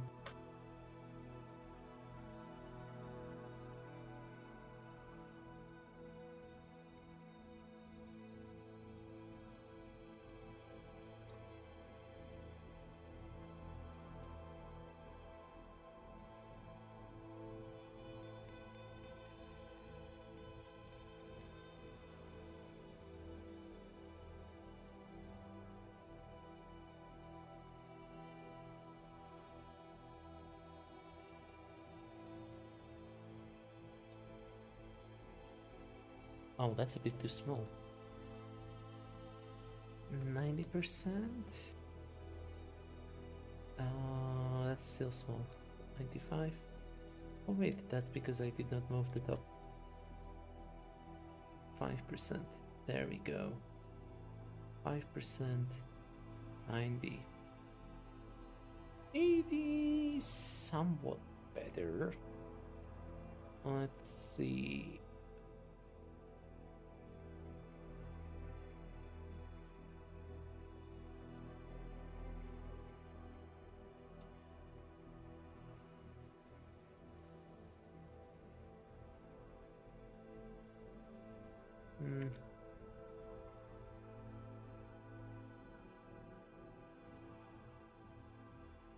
How do I make sure everything else is before that?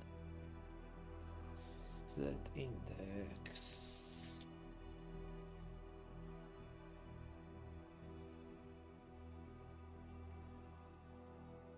Oh.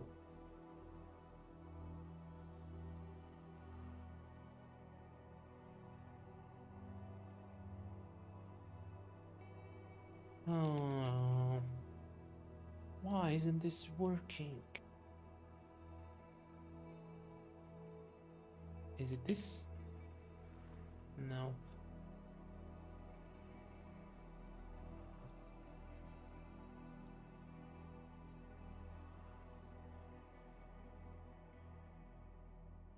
Why is this on top of text?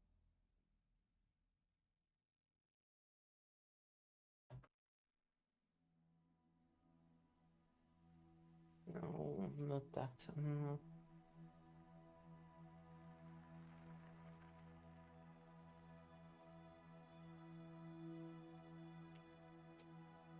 Okay, how about this? I'm gonna make everything.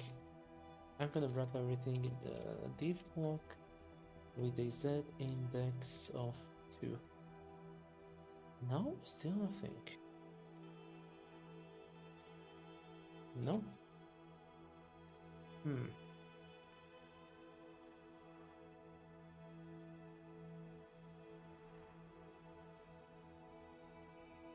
Set index. Color. Height, background, color, position absolute. Top left with height. Maybe I need just to add something extra to the background. Now let's see how it works. 100 pixels and 100 pixels. 100 and 100, 20, 20, 20, 20. Okay, okay, I think I get it. Linear gradient. Over here, let's put the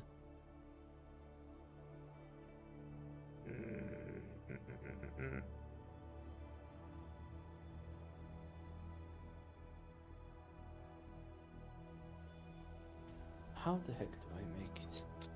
Okay, let's just start with this. RGBA 0, 0, 0, 0 0.23 and 3 no, and not 300 pixels, 80%. Transparent 1 pixels. Okay, it is repeating. What if I want to add 100 pixels? 500. 10. 20.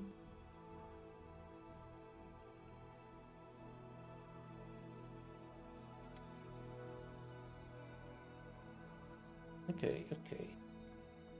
So there is something working here. 40 and 40 pixels. Okay, so this one doesn't matter much. Even if it's just 1 pixel, it will be fine. But this one, I need to set to, I don't know,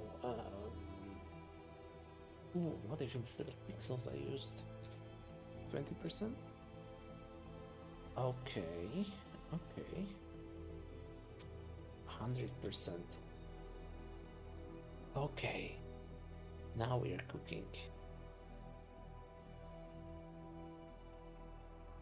Now, transparent 10%.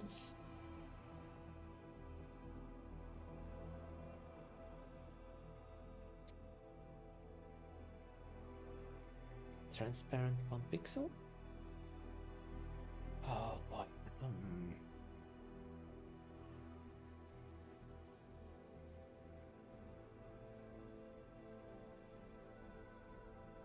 I need a crisp border. Maybe instead of transparent, I just do RGBA 0, 0, 0, 0. No.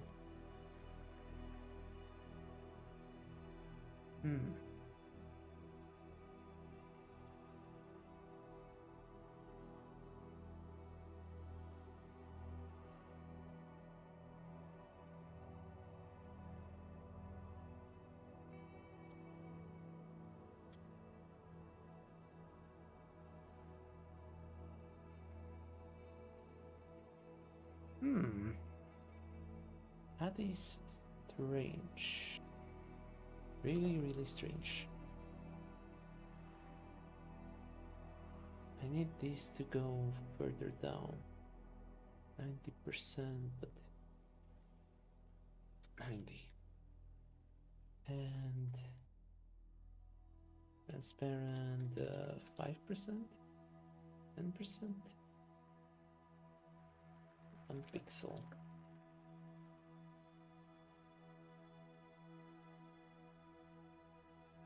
GPA 90%, okay.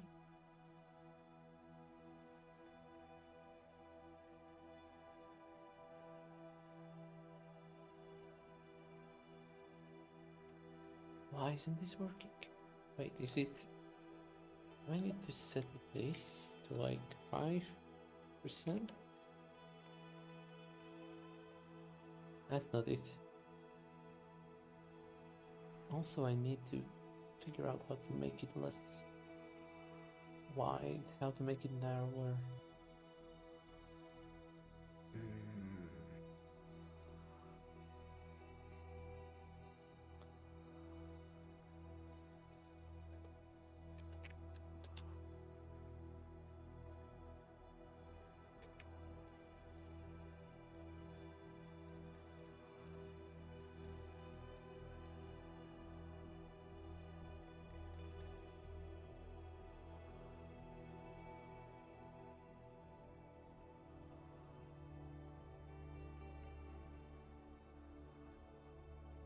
Okay.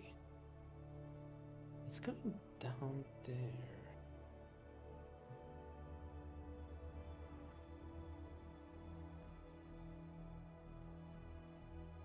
Oh, this stuff is messing with the first picture. Okay, screw it.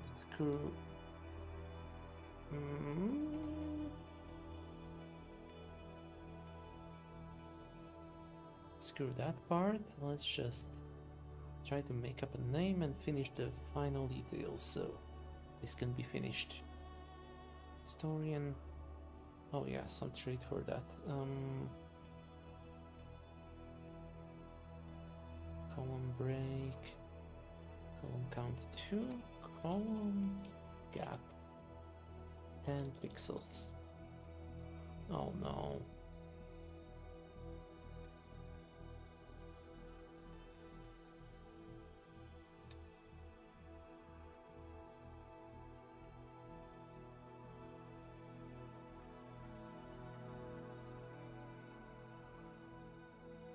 Margin right, margin left.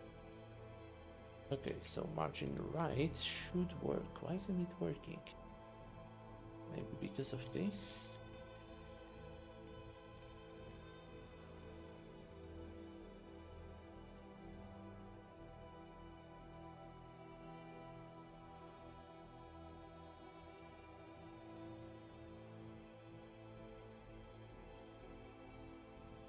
Margin left 5 pixels. Let's go with 30. I mean, this is looking okay, especially if I were to write 2 lines in the last line. Lorem ipsum dorum bedire. I don't know. Yeah, it's almost equal. Although I don't like how optimistic rolls against them fail. Is has a single word on the last line.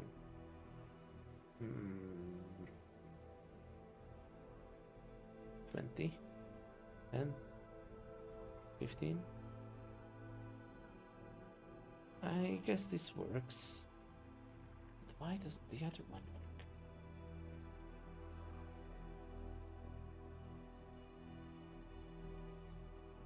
There it is, okay. Except I set margin left. Oh, padding left. Oh, that's just gonna set it back. Margin right. Why isn't this working? Oh, the trick is here. And not there. Oh boy.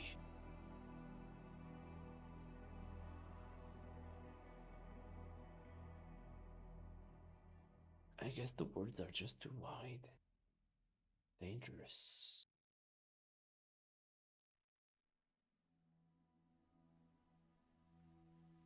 Hazardous, risky, perilous, unsafe, harmful. Dicey, chancy, critical, menacing, severe. Very insecure, grievous, powerless, poisonous, deadly.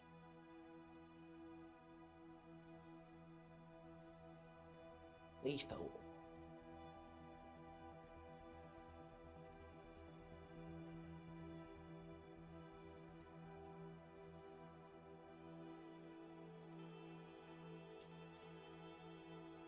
Wow.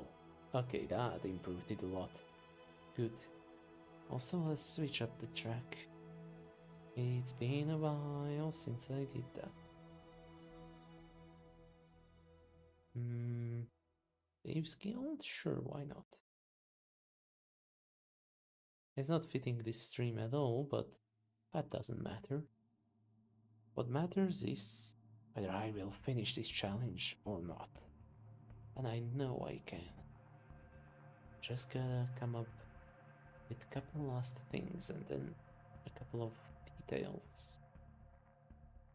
Interdimensional real estate agency. How will I call it? Fictional real estate agency name generator. Cool estate agency name ideas. Golden Key, Starlight Properties, Riverside. Prince. Hold on. Okay, good. Although I still feel like it's gonna be just AI generated nonsense. Where are Oasis Outlook, Coastal Charm, Reality?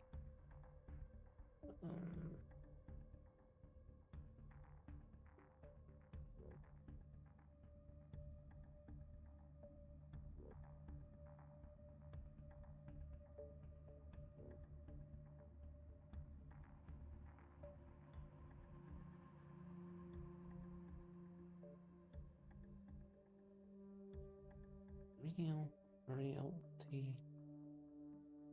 What is this? Real estate. Realty. Ooh. Realty. Okay. I could possibly make this work somehow. Real estate, real property. Realty. Reality. Royalty, realm. Specialty, spirituality.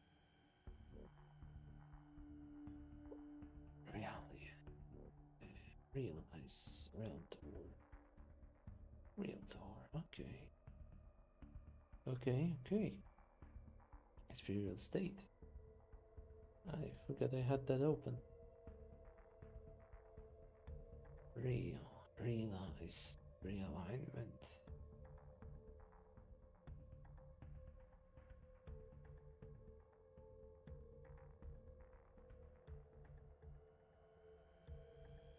Okay, I did not find out much by browsing all that. Reality. No, I don't want to do that. How about this? Nouns, hyponyms, mixed reality, real reality, augmented reality, absolute, virtual reality, derived terms. Oh man. I could have had a virtual reality in there. I don't, but. Hmm. Hmm.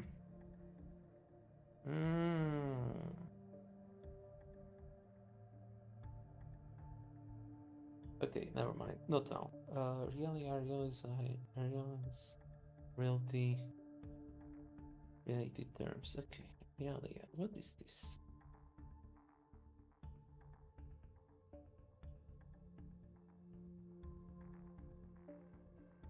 Okay, I got it. beyond our reality. At least for now. Save and view page. Edit theme. And if I enter the custom CSS in there as well, that's gonna look wicked. Well, what is this element called? Main wrapper. Inner column. Okay, so it's main wrapper background.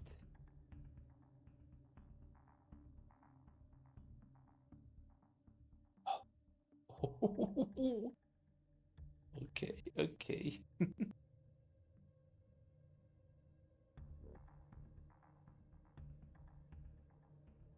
Okay. Nice. What font did I use here? I guess no special fonts so far, but I don't even need to. Yeah.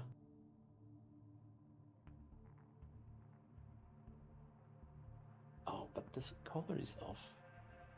Because I set the color differently here. Oh, okay. Now this is looking better. And now I need to change that to orange. Oh. Yeah, okay. The white on white doesn't look perfect or ideal even. But I think it's off to a good start, good progress. No.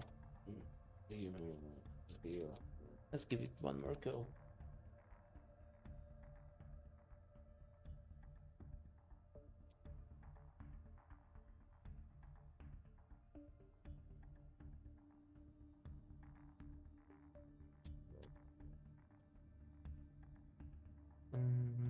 With 90%, height 90%.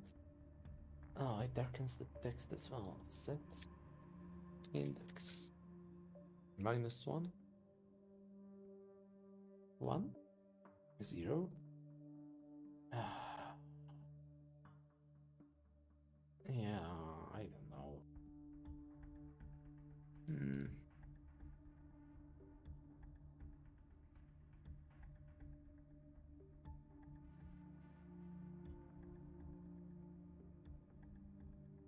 No, let's not do that. I will keep the code just in case. But for now, I guess I'll just have to get used to the backgrounds being like that, clashing a little with the white text. Unless I were to borrow an old trick of mine. Let's see. I will have to open my GM binder for that. I don't feel like revealing all my code to you because plenty of it is just a mess. Now, text shadows. Do I have it here? PHP WebKit web stroke black. Okay, that should be it. But it's not gonna work as I expected it to.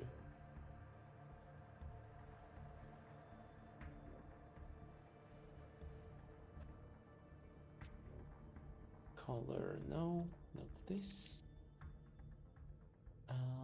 WebKit. Why is it like this? Size. 4 pixels black. Let's just do 1 pixel. No. Font size. Okay, how about this? 0001. Is it better? That is a bit of a difference. Not much though. I think it's worse.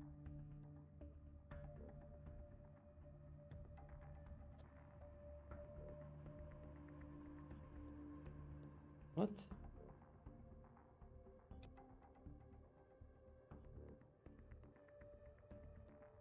Oh, okay, this is transparent.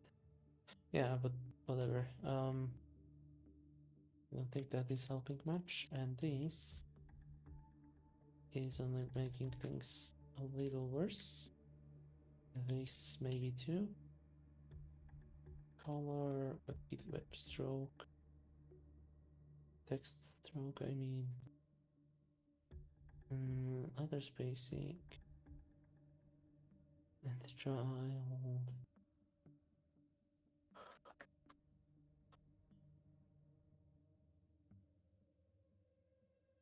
Line height 1.5. Okay. I don't see much of it here.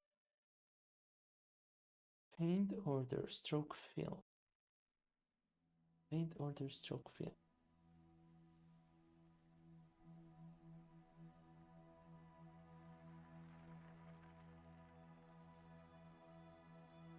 Is this doing anything?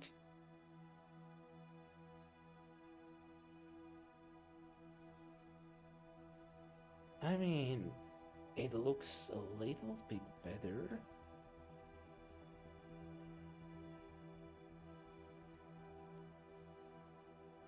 Wow.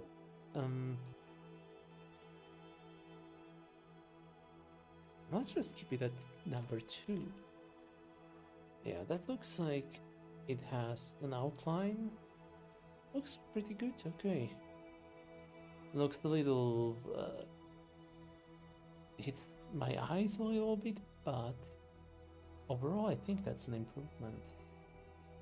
As for the table borders, I feel weird about those as well. So let's go FFF and C. A. That's better, I think, yeah. Yeah, okay. Let's save my code because backing up is important. And I guess that's it for formatting stuff. Sure, I could try to include more images, edit them in and stuff, but like, so much work. Even now, it's a bare bones game, just about selling stuff.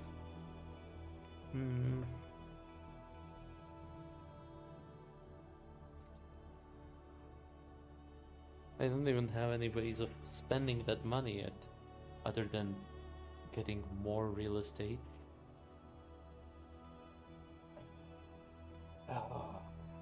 But as a functional prototype, it is a thing.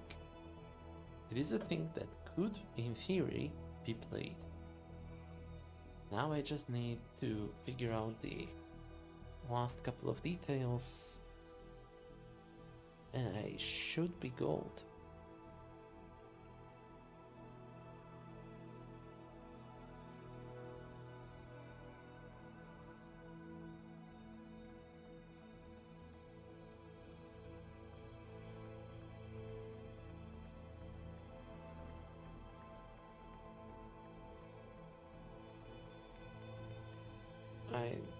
Hold on, let me sort out something. Yeah, okay, that's not relevant. This is also not relevant. Yeah, this is something else. Okay. What things do cowboys and sci-fi characters have in common? Which is a really stupid question, but I'm gonna try to answer it anyway. First of all, shooting guns. That's just a cool thing to do. Second of all, traveling a lot. I do like the idea of the final trait being something along the lines of traveler, but I don't know what trait would that be. Like, you are not bothered, he's not bothered by any property that doesn't match their own home or something. Who knows? Mm. Mhm.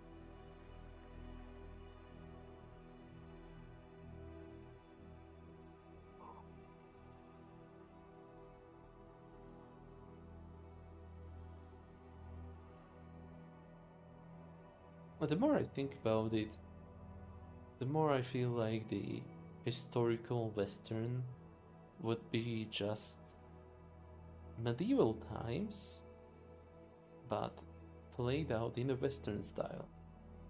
Which sounds really stupid, but that's basically what D&D is, or at least what it would be if you were to remove all magic. Just think about it, alright? You have wandering adventurers going from town to town, solving problems for the people, earning money, dealing with the bandits. It's Western. So that would just be medieval but played as Western. Sci-fi and Wild West.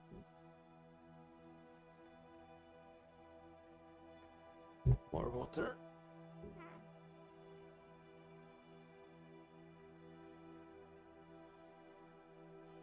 Sci-fi and Wild West. What benefit could there be from being a traveler?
Just a little bit more.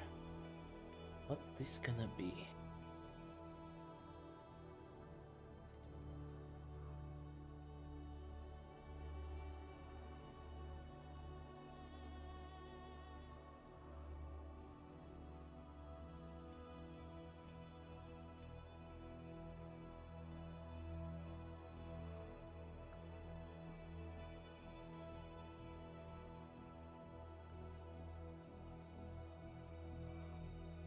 I just realized that since the regular deck of cards lacks 0, 11, and Beast is gonna have more odd cards than even, so you are more likely to meet a historian fantasy character, a skeptic historic character, a traveler sci-fi character, a nimble fairy tale character, a lethal post-apocalypse character, a lie detector western character, and a pessimist horror character. Just a little interesting observation. And it's not even that big of a difference. Less than 60% by my estimate.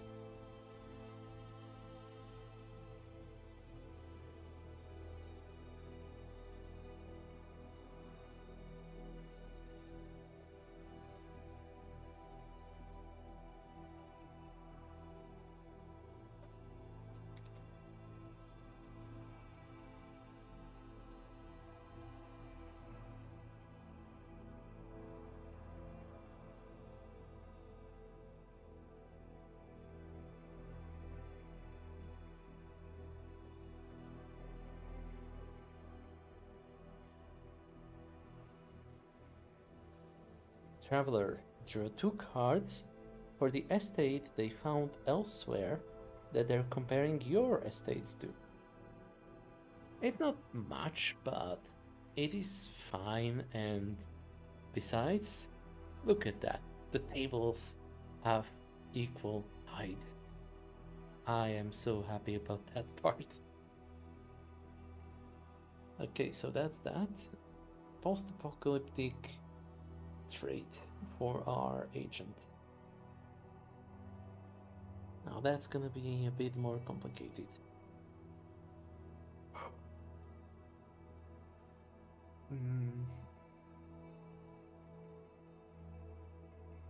Historical, post-apocalyptic.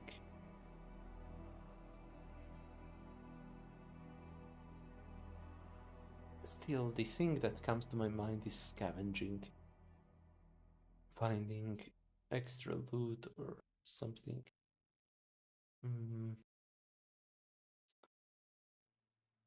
Maybe earning credits on your own? Maybe finding an estate for free?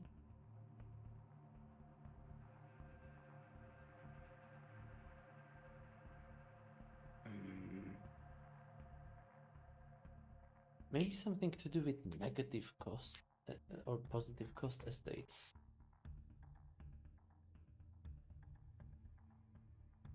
I don't know. Oh, how many pages is that anyway? 1, 2, 3. 3 pages. It's not much, but it's better than nothing. I feel like I could still make stuff more interesting. Maybe if I include a little prompt table here. So that's about the client generator. Am I gonna unnecessarily complicate my own life? Why, yes. Rank.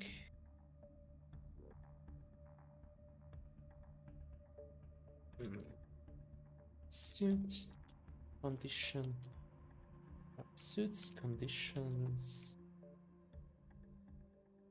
Trade. Q.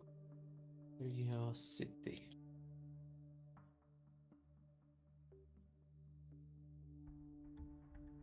Okay, so let's start with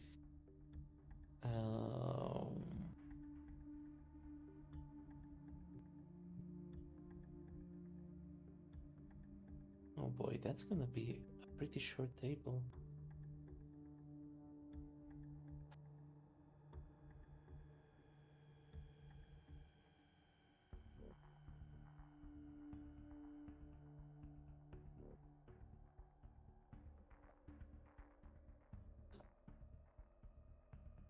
Hearts and acorns.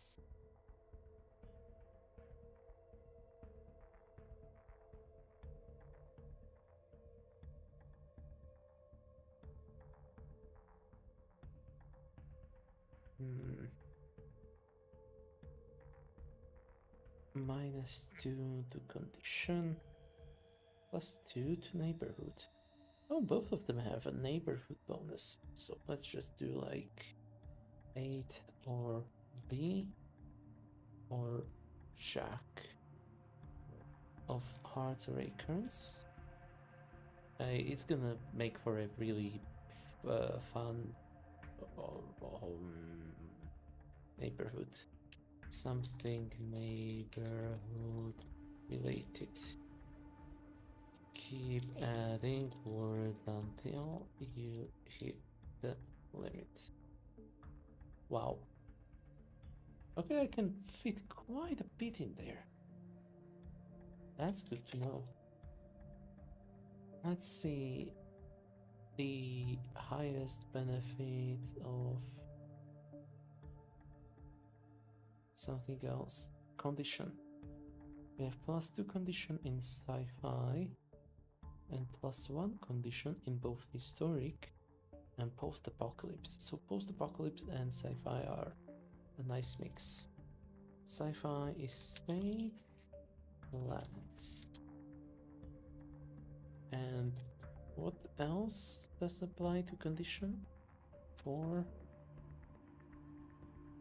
4, 5, and queen of spades and planets. Something condition related. Something layout related next. That's gonna be clubs and clouds. Wild West and historic. Yeah, let's go with those. That's clubs, clouds, and which ones for layout? That's gonna be 2, 6, 10.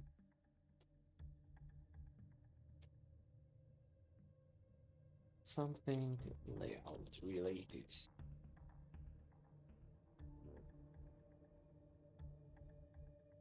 Finally, price related. This is gonna be the cheapest stuff. So it's gonna be post-apocalypse and horror. Or I guess I could...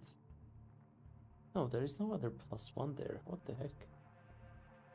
I mean, those two are pretty fine as a match. So planets and knives and ace 3, 9, and 11. Oh boy, that's a bit too much.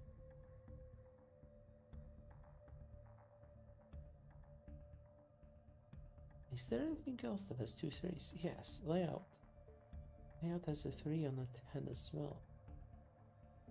A 6, 10, okay. And this one has a 3. Yeah, okay. This one only has 1 3. This one only has 1 3. Yeah, seems so okay. Something price related. Maybe instead of naming all the combinations, because checking them would be a hassle, let's just do it like this.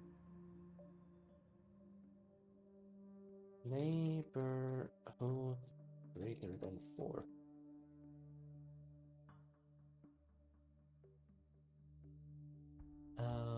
Condition greater than 4.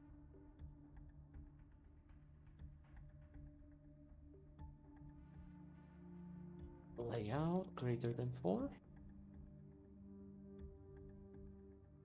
And finally, price greater than 4.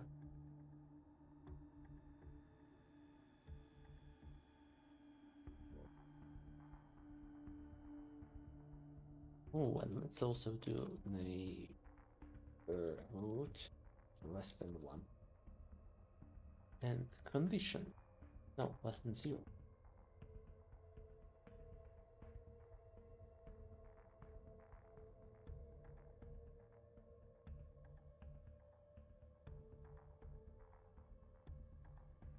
Oh boy, that's not looking good on the formatting side.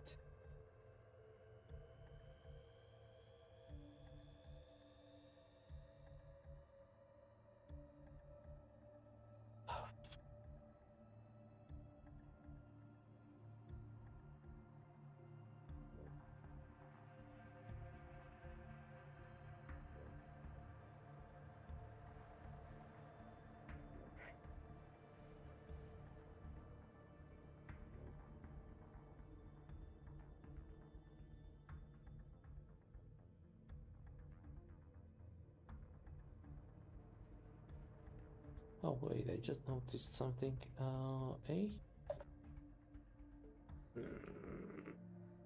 Text decoration underline 1 pixel white orange. There we go. Eye for detail.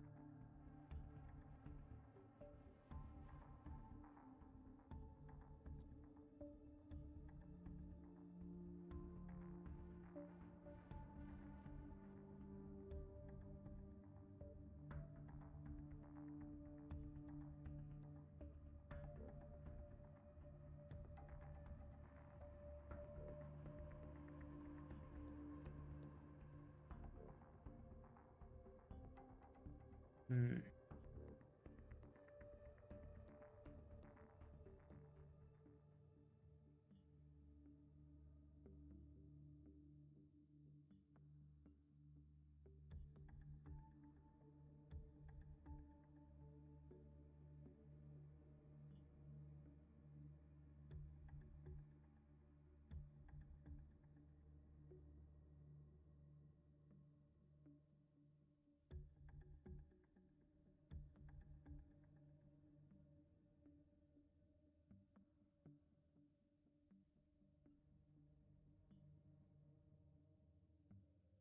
Okay. Neighborhood with a rank with a value of less than 0, it's gonna be quite hostile or something. Uh, Hostile outside. Hmm. This is dangerous here. Greater than 4. Nosy neighbors.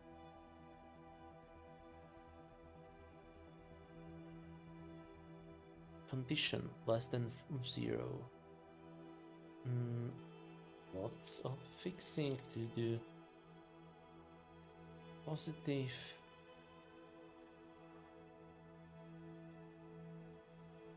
Good luck renovating. Less than 0 layout.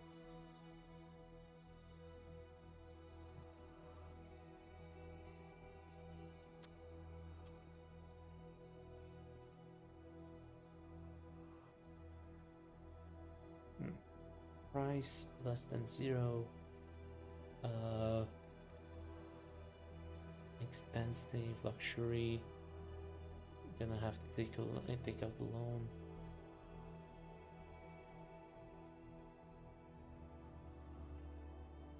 And price that is greater than 4. It's free real estate. TM symbol.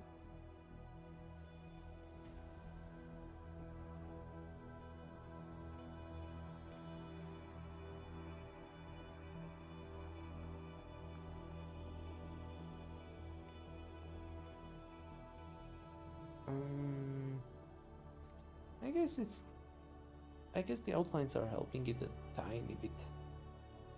It's free real estate.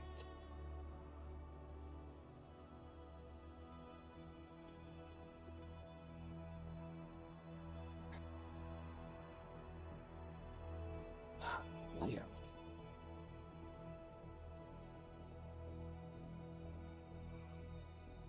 Rampant and hard to expand versus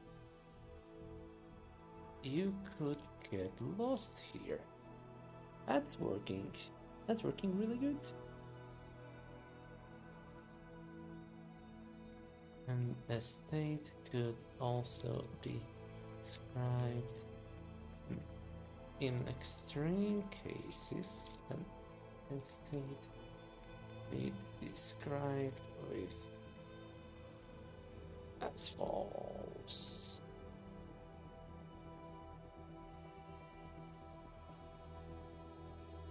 And maybe if I somehow make the background paler, that could maybe work. Let's see. B 8 4. Sorry for the flashing. B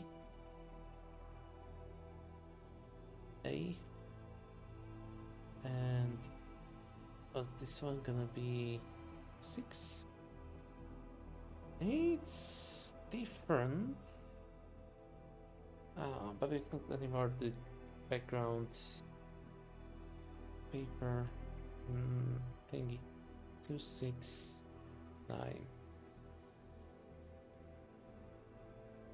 Yeah, I guess this will have to do.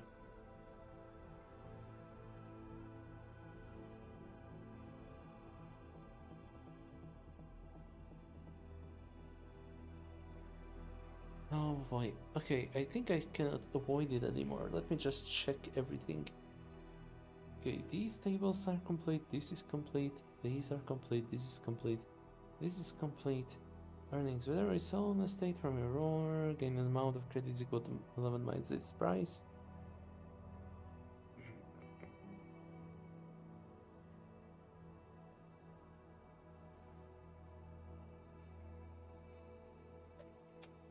What you spend your credits on is up to you, with costs determined by the GM. I know leaving this stuff up to the GM is gonna be a hassle, but if I ever need to make a pricing list, I will in an update. For now, as part of the challenge, I just want to finish the game. It's already almost 1 AM, and I've been alive for nearly 7 hours. Now then, post-apocalypse.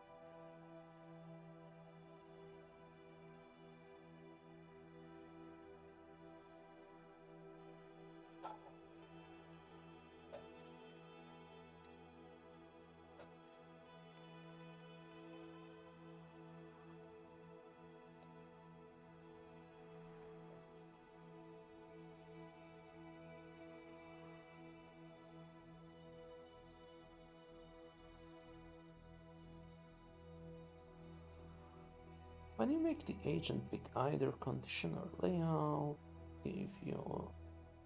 when you make the agent pick either condition or layout, if your estate has a negative value in that stat, you may consider it a 0 instead. I'll make something analogous.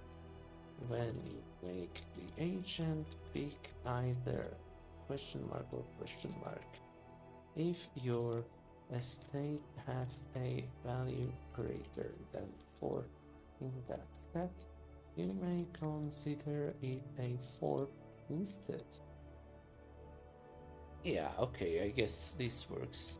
It's not outright clear why this would be a good thing, but let's just say it is, because it could prevent some of those negative aspects of the larger or better things, better buildings.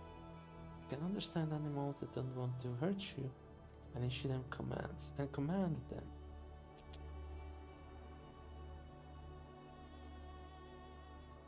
Okay, which 2 stats should I put here? Neighborhood condition, layout, or price? Neighborhood.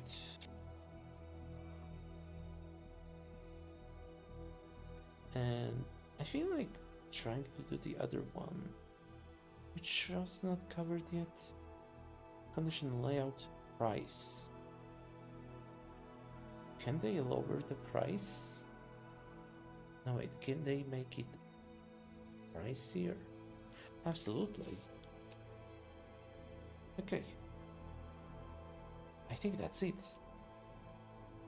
That might be everything. Holy shit. Okay. Header. Beyond our realty.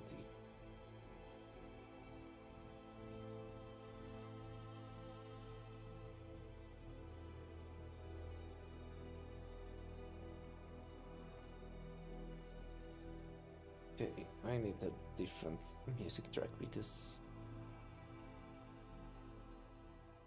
clear and okay, it could be good. Robotics lab. Oh, I know, Awakening. I really like this one. Probably my favorite on the website. Okay, Beyond Our Realty.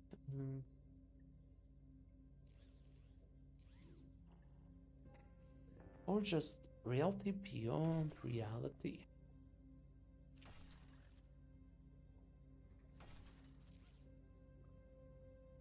Reality is beyond realities. Save.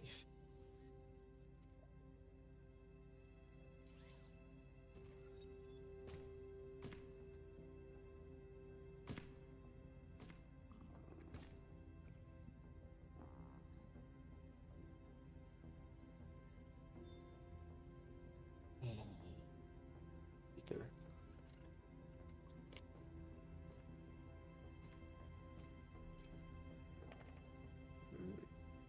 Smaller. That's decent. Left 0 pixels. Position absolute. Left 0. No, not 0. Let's make it like 10. 20. Reality is beyond realities. 40 something. Oh, that fits. 46. Oh, that's good.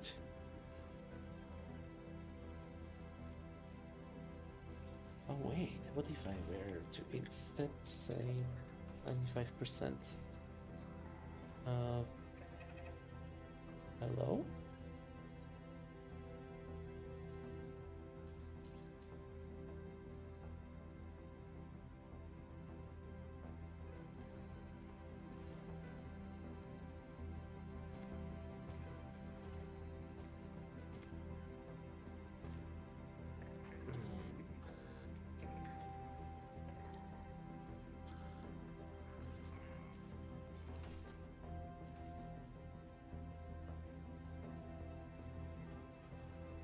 Shit, what was the number again? 500? No, not 500 pixels. 40 pixels. 50? 36. Yeah, okay.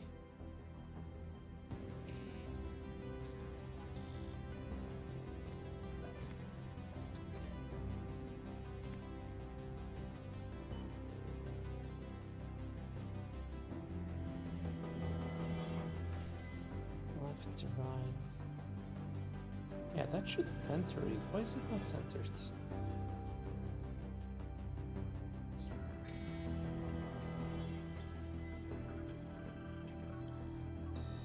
Is the volume alright?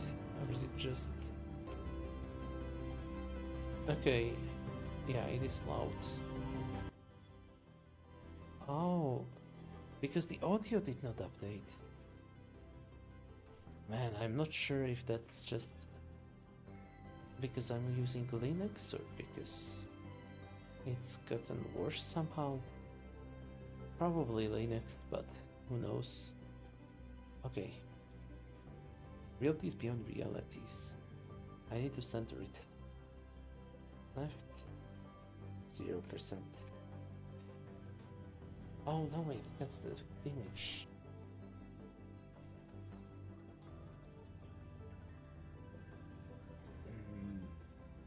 Font size, position absolute. Maybe if we remove this. Oh no. Top 10 pixels.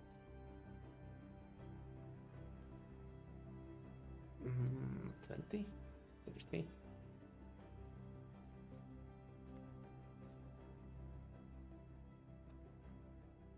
Why isn't this working?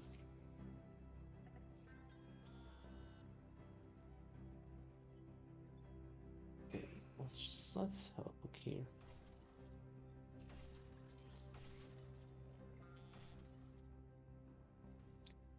$594.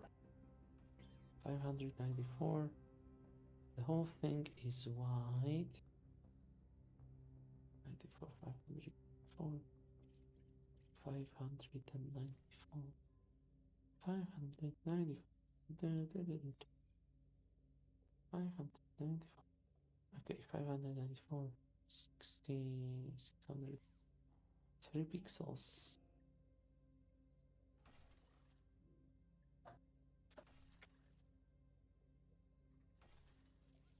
That's a bit too little. What's wrong?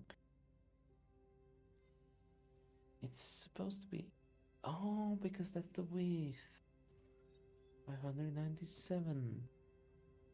Okay, okay. Right. Oh boy, how the hell do I do this?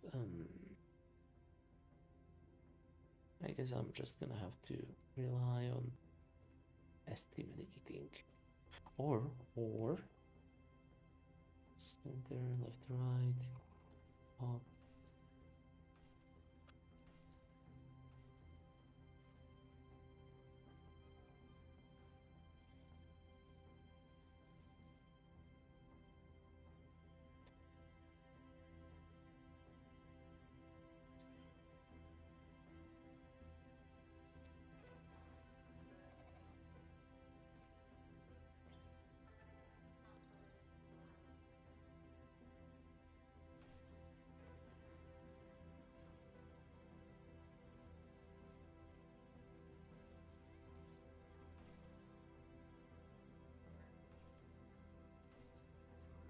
Okay, it says 46. Why is it narrow like this?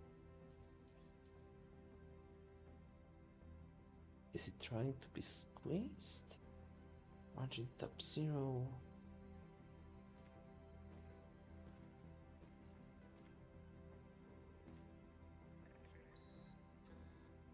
Why are you so narrow? Margin top column. Text row, display, text line. One family. We're family. Call on everything.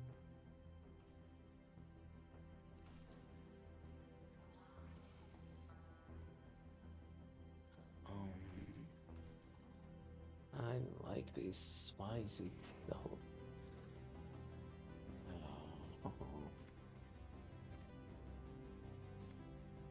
Center style. Okay, font style.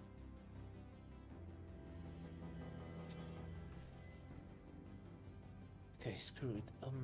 What's it called? There we go. But now I need to move stuff to the left.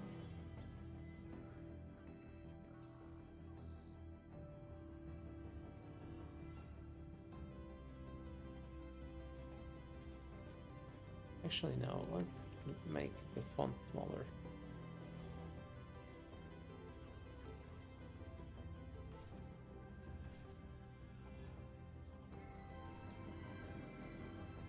It is quite unbalanced still. What the hell? Imagine though. Where with 100?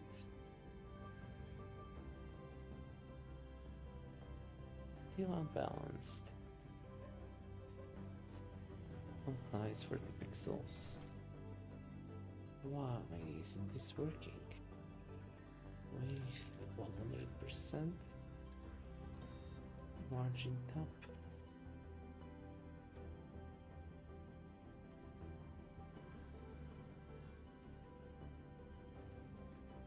Okay, brute force. Chain left. Minus 10 pixels. 20 pixels. 18 pixels. 17 pixels. 16. Let's go with 16. Actually, maybe I could make the title bigger just to make it more readable. 50. Now I will need to move it way further back. 46. 56, 60. Oh boy, okay, it is too big. 48. Let's go with 47.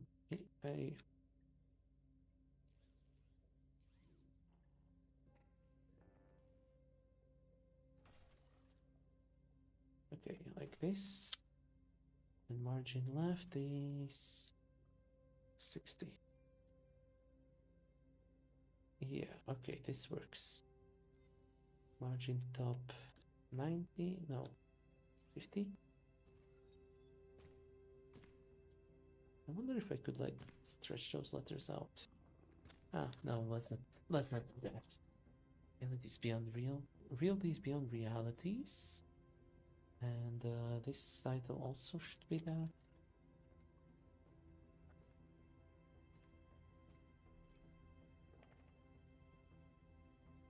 Playable using regular playing cards. Okay, hold on.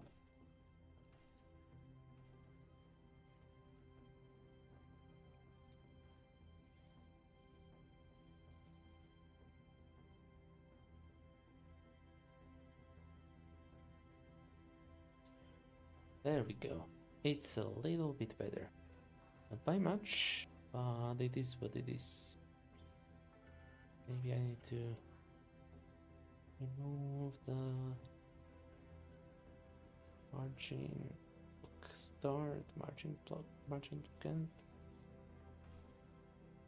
Oh, let's not mess with that.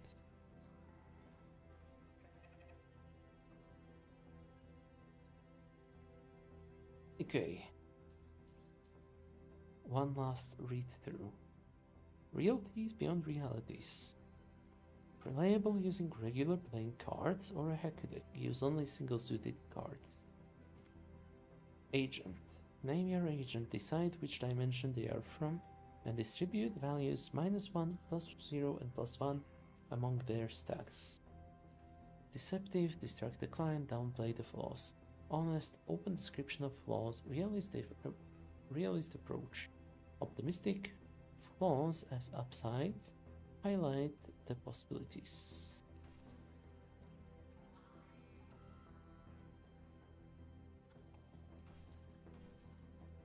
Okay, that works. Dimension and trait. Earth-like, you can use the Earth-like resolution system in any dimension. Fantasy, you can teleport yourself to or your estate. Once per state, you can discard one of its cards and draw a new one. Draw a new one.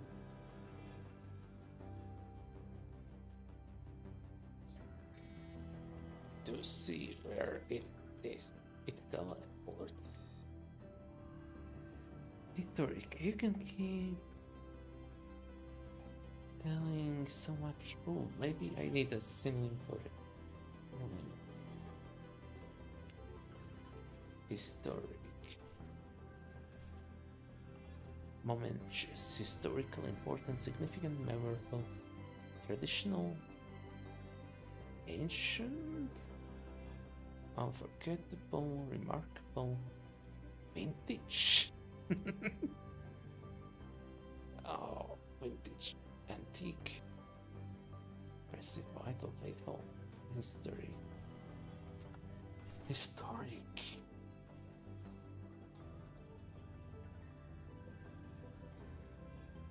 Consequential, traditional, noteworthy, remarkable, major, eventful, unforgettable, old, ancient, great, crucial, impressive, old-fashioned, and so on.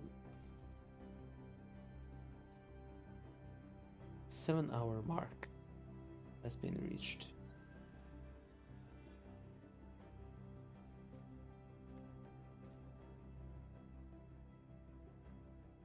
Yeah, okay, this is not helping. Okay, whatever. You can use Earth-like resolution system in any dimension. You can teleport yourself or your estate. I will do the estate check one last time after I'm done. And draw a new one to see where it teleports. Historic. You can keep telling so much lore that it bores almost anyone and makes them ignore what you do. Sci-fi. When you make the agent, pick either condition or layout. If your estate has a negative value in that stat, you may consider it as 0 instead. Fairy tale. You can understand animals that don't want to hurt you and command them. Post-apocalypse. When you make the agent, pick either neighborhood or price. If your estate has a value greater than 4 in that stat, you may consider it a 4 instead. Wild West. You can throw items with an outstanding precision, landing them as you wish. Horror. You can make anyone leave the area of your choice without any roll. You start with 5 credits and see 3 estates for sale. Each estate is made up of a pair of cards. Resolution styles. Depending on the dimension you're in, you will use a different core resolution style. For each real estate you're selling, the top card determines the core resolution style. Resolution style used while in its area. Okay, Earth-like, roll 3d6, add them, and your used stat. Success on a roll of at least 11. Fantasy, roll 3d6, you succeed if none of the rolls is a 1. Historic, roll 3d6, add them, success on a roll of at most 11 plus your used stat. Yeah, okay.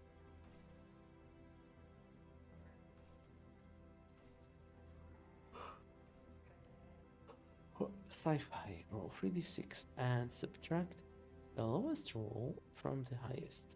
Multiply by 4 the used stat. Oh, 4 minus the used stat.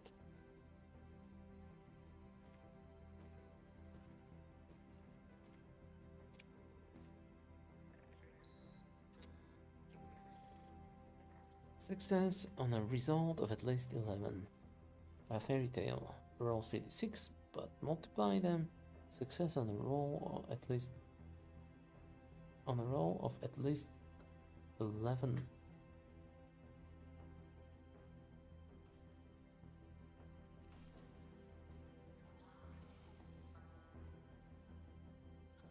Post-apocalypse, roll 3d6, multiply the highest roll by 2, minus the used stat.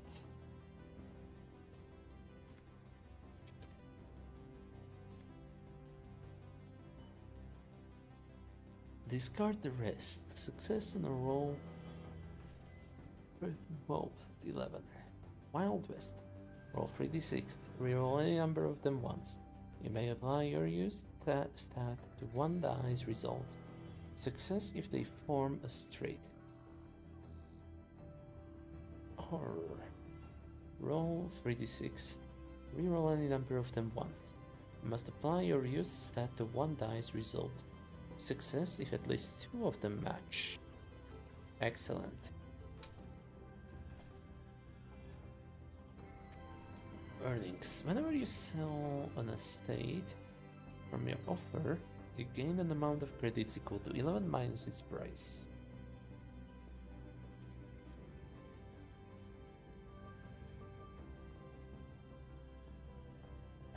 What you spend your credits on is up to you, with costs determined by the GM.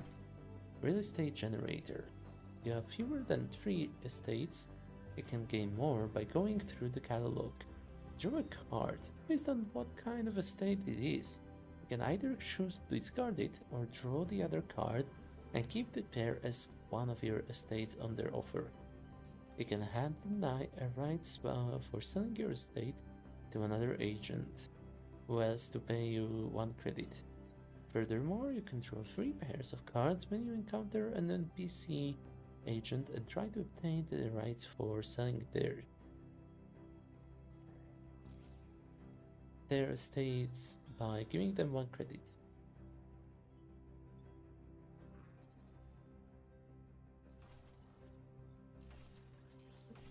Okay.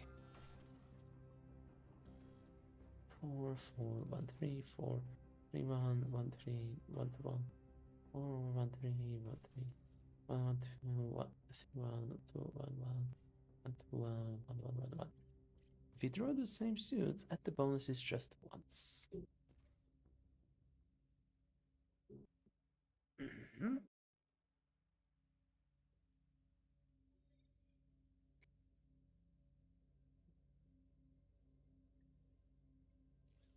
In extreme cases, an estate could be described as follows. It's dangerous here, lots of fixing to do, cramped and hard to expand, loan might be necessary. Nosy neighbors, good luck changing anything, You could get lost here. It's free real estate.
Oh no.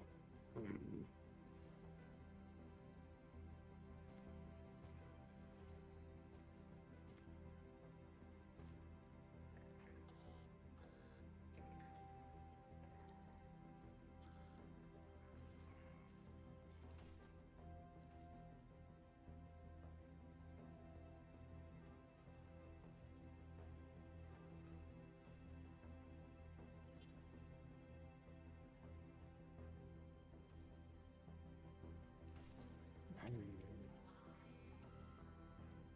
Trait that an NPC has depends on whether its rank is odd or even.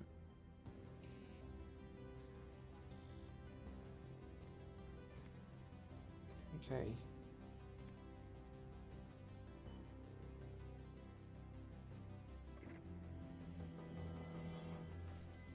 Okay. And just so it cannot be said it is not playtesting, let's playtest.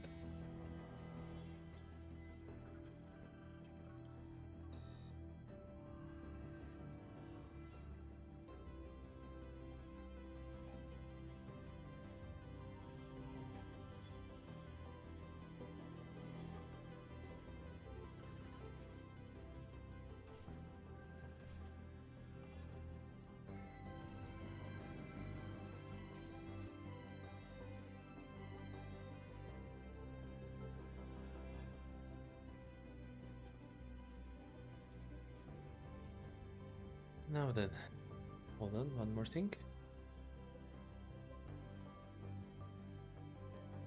Starting with 3 estates that are just randomly assigned to me would be fine, but I kind of want to try to test the picking minigame. So let's try and pick until I find 3 properties that I want to be selling. First card I drew is a 3 of knives. Hold on, let me see the chat just in case. 3 of knives. So that's layout 1, price 3. And knives means it's a horror setting. -1, +0, +2. -1, -1, +0, +2. Wow, it's a terrible property.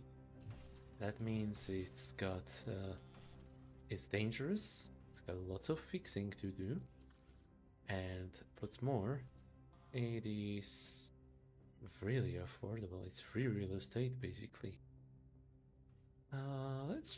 Let's entertain it, and okay, I took it and I got a Jack of Clubs. Clubs are historic, so it's a historic horror setting. I had -1, -1, +1, and +5. Now with this, it's gonna be -1, plus 0, plus 2, and plus 3. Minus 1 plus 0 plus 1. Minus 1 plus 0 plus 2 plus 3. Okay. And Jack. Oh, Jack is gonna actually fix the neighborhood. Okay.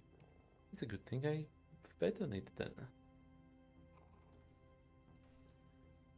Yeah, that seems to be a pretty good property.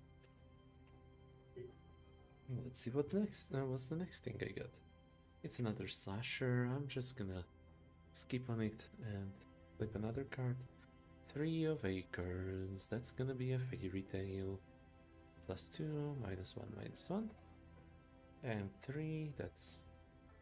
So it's plus 2, 0, plus 0, and plus 2. I'm gonna take it.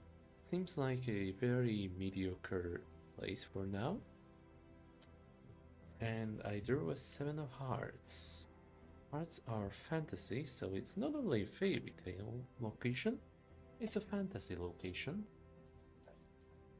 And 3 and 7, that's gonna add up to 0, 1, 3, 4. 0 and 1 and 2, that's 3. Minus 2 and 0 and 1 is minus 1. 0, 1, 3, 4. These two negate each other, so it's 3. And 4 is gonna be downgraded to 3. So it's a good location. Not too great, but not too bad. 10 of planets. That's gonna be a post-apocalyptic setting. And neighborhood, pretty bad. Condition, it's pretty good, okay. Layout, pretty good, plus 3. And price is plus 1. So it's somewhat affordable. Minus 1, plus 1, plus 3, plus 1, I think. Let's take it. I drew a 9 of clubs. That's gonna be a historic setting. Okay, historic. Oh, 9 and 10 are next to each other. 103. Oh, 2033. Okay, 2033. 2, 1, 4, 2. No, 2, 1, 4, 1. 2, 1, 4, 1. 0, 2, 4, 2. 0, 2, 4, 2.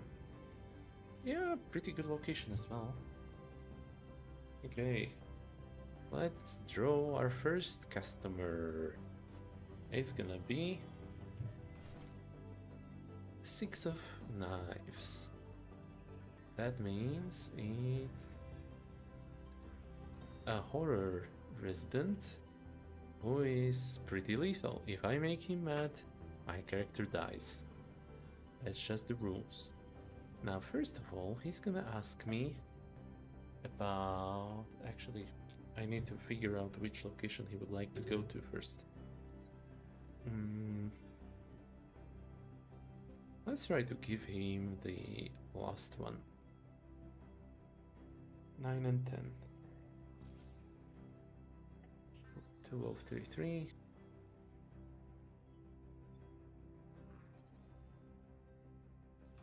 Zero,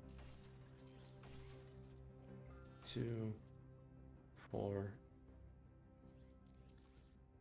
2. 0, 2, 4, 2. 0, 2, 4, 2. 0, 2, 4, 2. Layout 0, 2, 4, 2. 0, 2, 4, 2. 2, 4. So that's 4. And we are in a planet.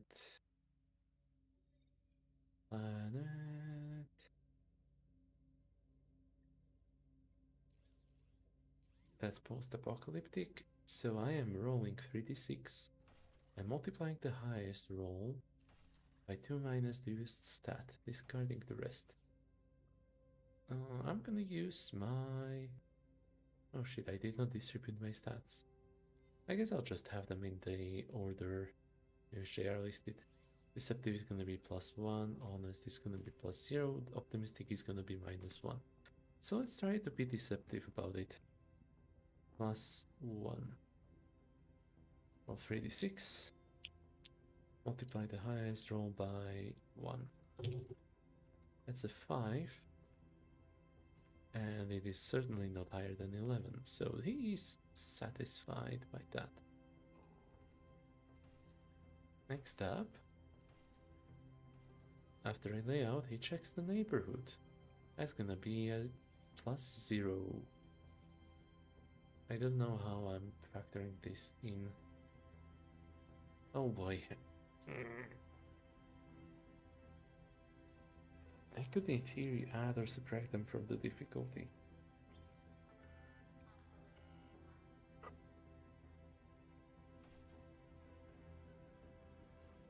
Subtract from difficulty. Or from roll. Okay, whatever. Let's just... Neighborhood is +0, so... That's a 5 times... Even if I multiplied it by 2, it would be fine. So, success, he's convinced.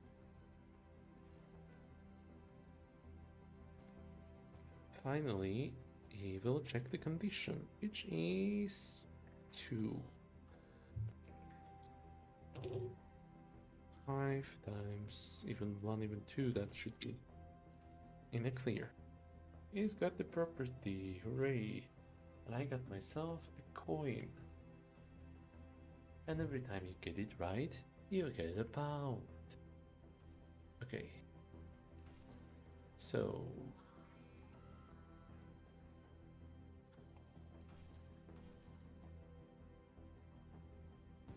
3d6, a multiplier, stat.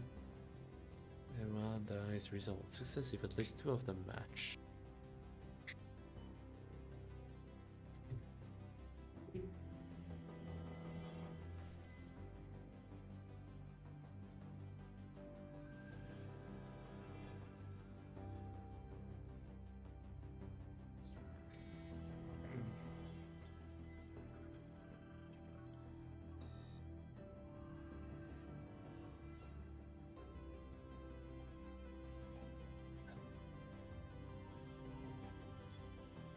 If the tested house that is between 0 and 4.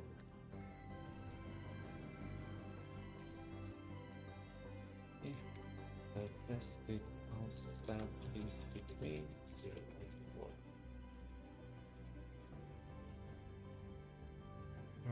6 multiply the highest roll by 12. Okay.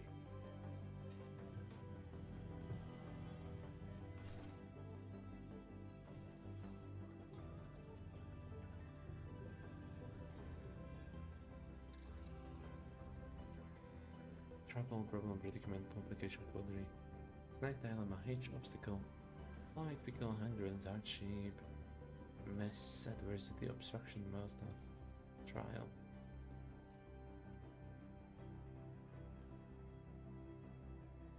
Hard, distress, setbacks, great. Hurdle, hassle, difficulties, tough, complexity, pain, home, burden, goal. Let's just goal equals 11 minus a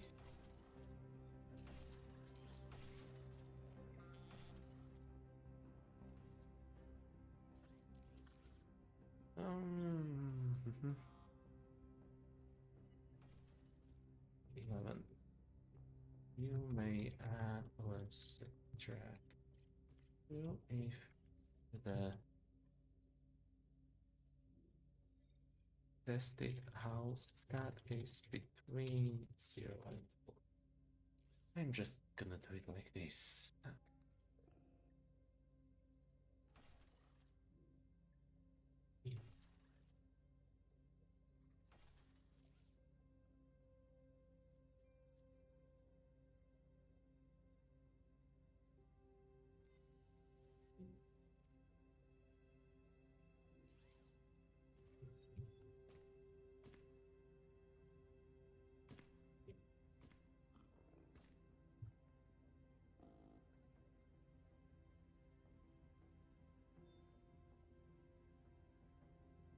Okay. Now fantasy is a hassle. I succeed if none of the other rolls is a 1. It's like it doesn't matter there.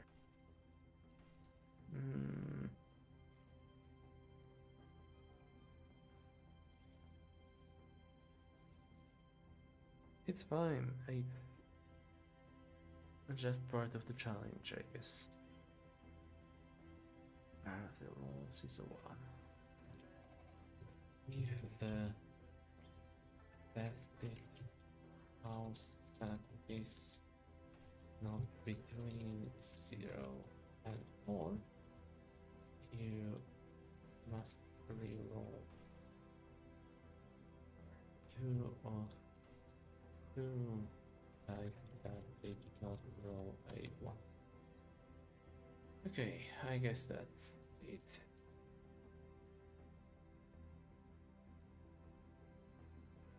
Earnings. Whenever you sell an estate from your offer, you gain an amount of credits equal to 11 minus its price. What you spend your credits on is up to you, with costs determined by the GM. Estate.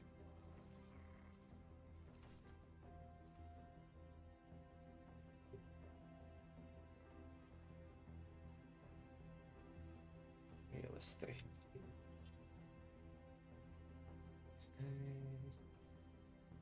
Estate.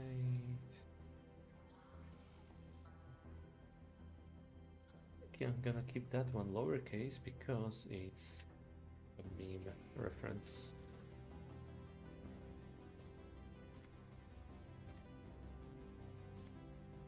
Whenever you sell an estate from your offer, you gain an amount of credits equal to 11 minus its price. I believe in that case it was 9, which is very, very rich. Let's instead make it earnings plus its number of stats that were less than 0 or greater than 4. Let's just do that as general guidelines. What you spend your credits on is up to you, with costs determined by the DM. I only earned 1 credit from that, therefore. Real estate generator. If you have fewer than 3 estates, you can gain more by going through the catalog. I already went through the catalog once. I don't feel like going again, but let's keep reading.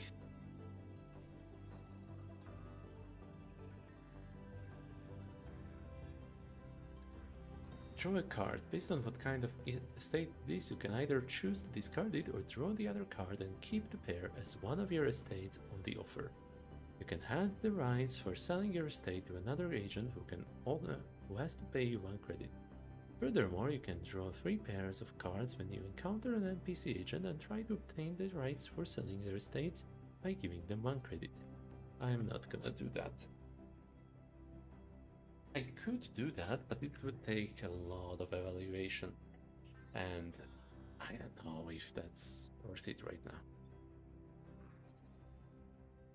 If you draw the same suits, add the bonuses just once, okay?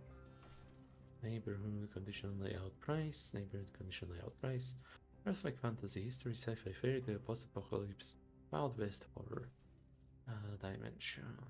In extreme cases, an estate could be described as follows. Yeah, okay. It's dangerous here, lots of fixing to do, cramped and hard to expand. A loan might be necessary, you could get lost here, it's a free real estate. Good luck changing anything and nosy neighbors. Excellent. Client. If a client finds 2 or more unsatisfying trades in an estate, they won't purchase it.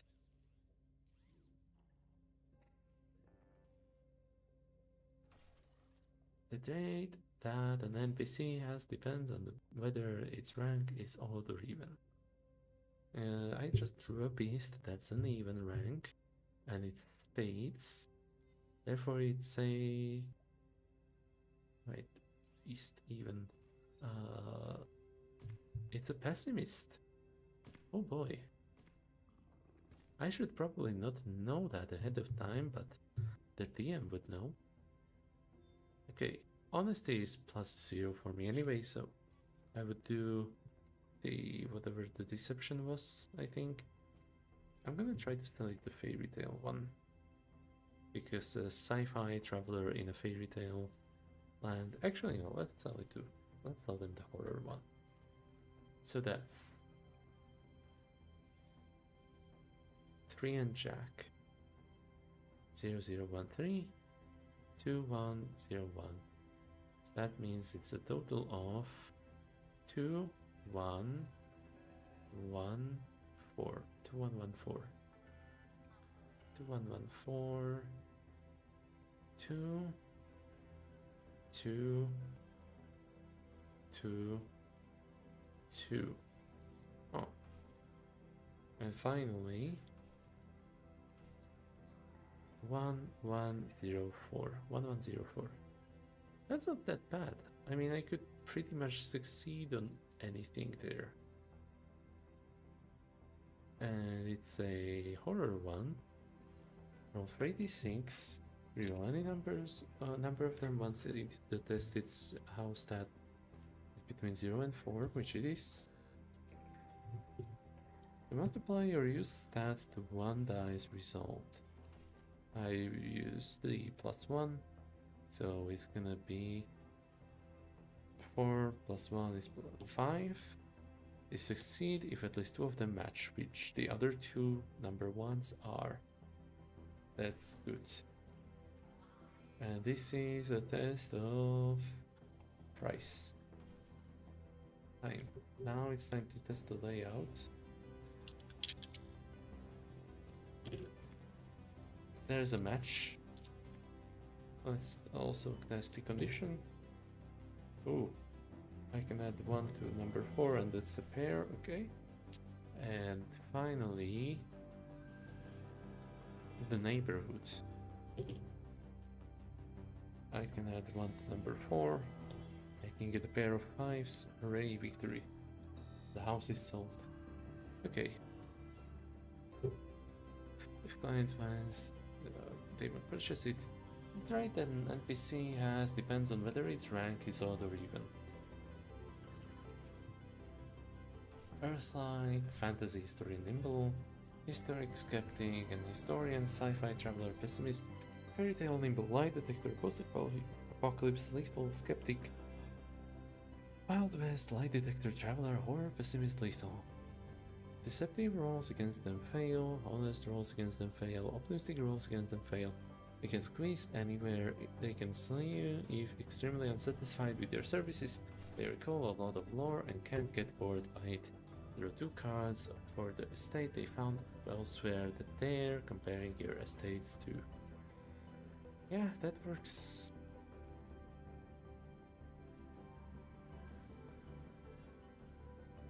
Okay.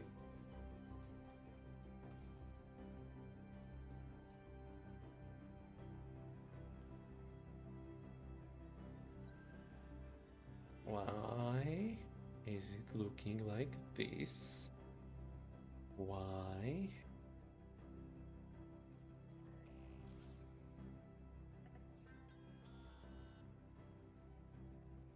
Ain't using system dialog. Into file. All pages 2 to 4. Copies. No. No, no, no. And print. Okay, now it should be saved in the documents. And it has white background. Why does it have white background? I've put all this effort into making the background different and it's not showing up. Why? Why is my precious background not showing up?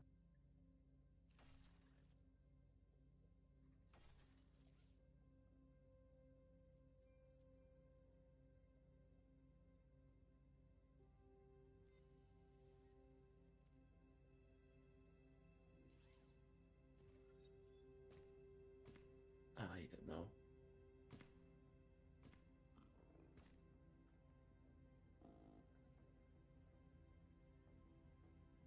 I am so close to success.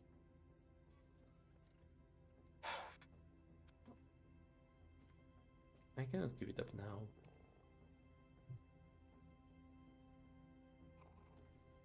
Okay, let's go.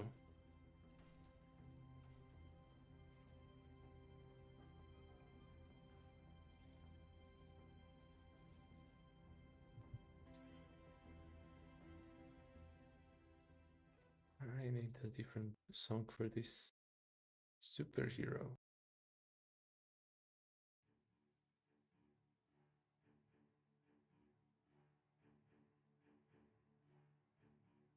Okay.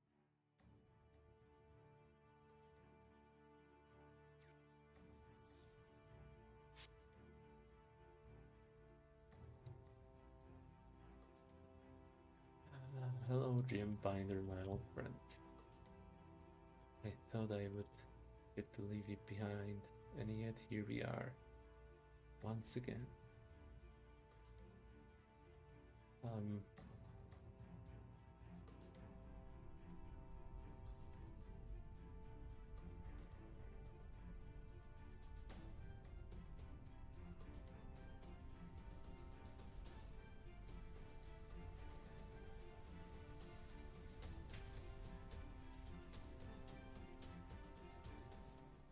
This is terrible.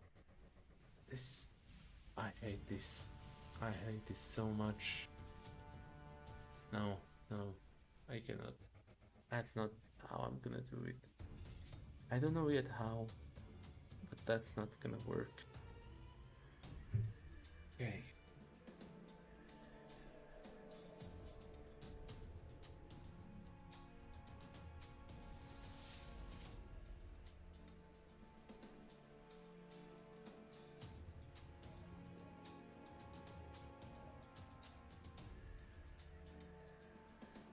I think I seriously need to consider the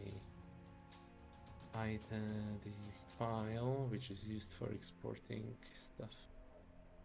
So let's just open it in text editor, and there should be media print, but the background white. You're making me go crazy. How dare you? How do you? Why do you do this to me? Background white important. Delete. I don't want to see you again in my house. Powerful hidden. Transform box sizing further box. Page break before always. Print color just exact. Okay, seems like everything else is pretty much good, which is good to know. I'm gonna save that.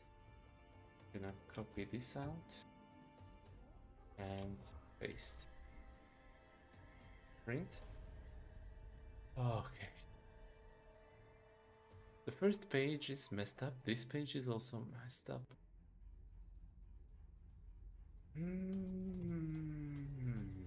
Why is it messed up? Why is it messed up? Padding 2 centimeters. What's the padding here? Page. Padding. 2 centimeters.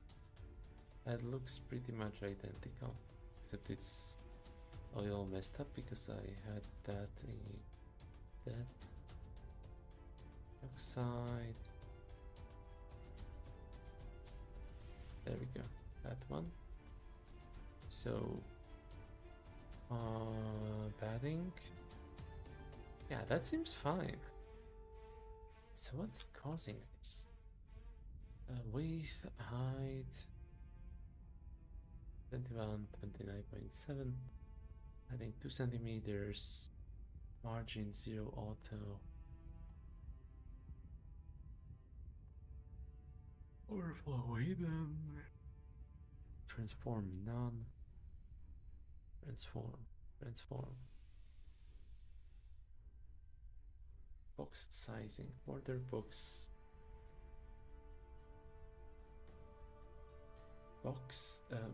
Page break before.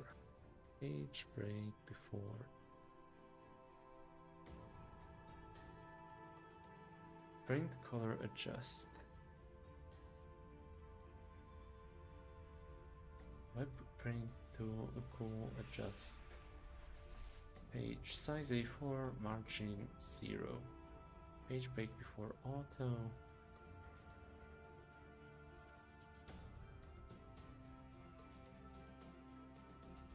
Overflow visible, background transparent, important info. Padding 0, important overflow, display block, preview area, marked. Oh, hi, marked. Okay, now that beside the point. What changes? Control S override, key down, E, control key, blah blah blah, prevent default, save, input, click, click, markdown input, toggle input, bubble input. Okay, save file, open file from disk, editor toggle, render markdown into pages, extract and inject styles globally, remove previously injected markdown styles, allow style blocks in markdown, const markdown.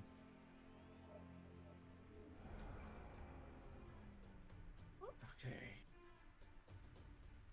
What's the catch? Why? Why? Why do you do this?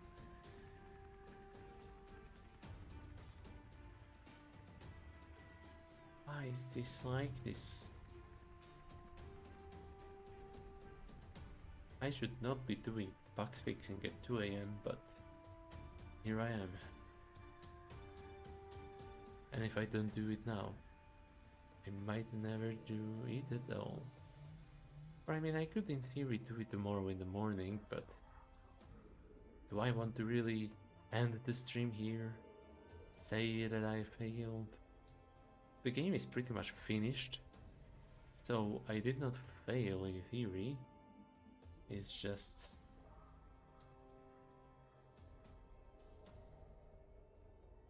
Why does my markdown look different? Why the hell does my markdown look different? That's not how it looked. What the hell? Oh no, no, no, no, no, no, no, no. That's not it. That's a different file. Shit. Where is it? Where is it? Where is it? Where is it? Downloads. Oh no. Oh no. Estate. How's it called? Interdimensional real estate. Yeah, okay, here the markdown looks fine. Okay.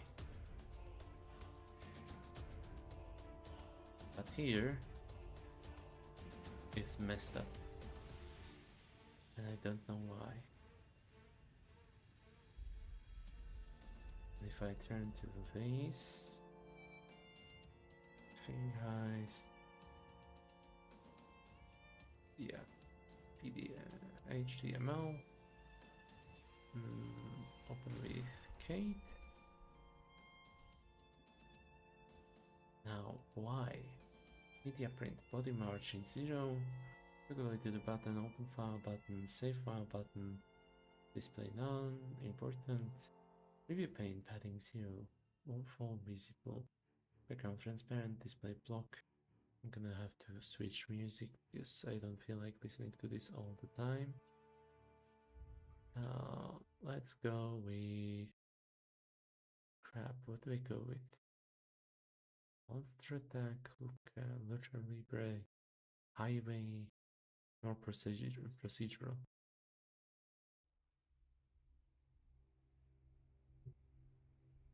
I knew she was trouble the first time she walked in. Oh, that little game. Legs for days. Perhaps even weeks. And yet here we are. Of all the places. Right here, right now.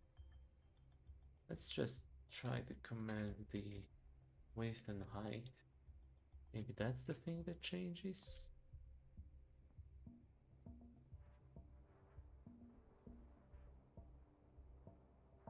Okay, that looks identical. Oh, oh, oh. It's working. It's working. Oh boy. Uh, Realties beyond realities. Okay. Welcome to the Realties Beyond Realities Ltd. Incorporated. Our newest employee will be working as a real estate agent across the many dimensions of our existence. Sell the estate on your offer, obtain the rights to sell new ones, and uh, convince your customers that your realties are flawless. But beware, for your clientele is not just from the earth anymore. All sorts of travelers arrive from many, from the multitude of dimensions out there. How will you get along with each one? Can they be satisfied? This game is something I will as a challenge for myself to get out of a creative block. Let's just, where is it? No payments. Creative block. It's far from perfect. It's pretty short, but it was written all during 1.3. I can say that it will never receive updates, but this was just a little something to get the ball rolling. Genre. It is not this genre, because it is a physical game. Downloadable. As for the tags, it's gonna be TTRPG, also known as TTRPG. The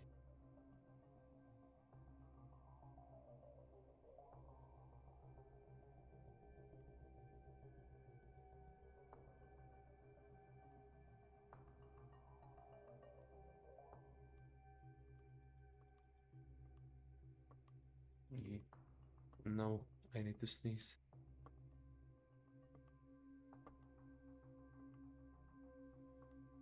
There we go. Okay. There is no tag for real estate. How dare they? How dare they not make a tag out of something so interesting? Nice. Okay, I think that's enough. Let's save. Now I need my photopia, and I need to edit the Realties Beyond Realities, because I accidentally saved everything in one file. Maybe I should just try to save it again. Okay, let's just start with this. Copy the clipboard. Will this work? No. Maybe it's a different copy the clipboard function. Image, copy the clipboard, paste. Okay, let's go. Final stretch. You can do this. You can do this. Everyone is rooting for you. No one is rooting for you, but everyone is rooting for you. Okay, these. Maybe I should extend this to the side a little bit.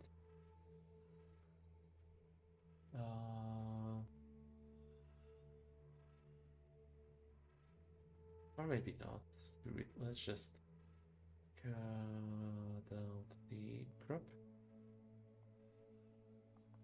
Okay, that's that.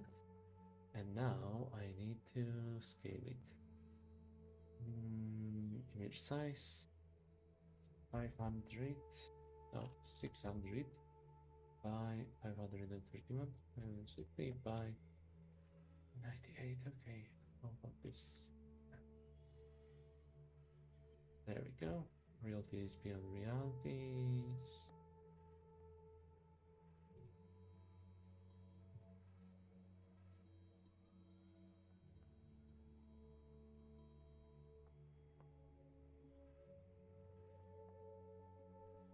Where is it?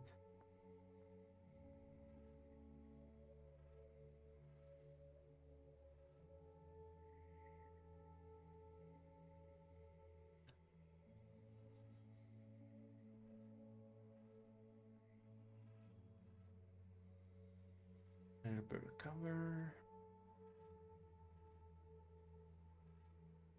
I will need to do this one more time, but now with pages 2 to 4.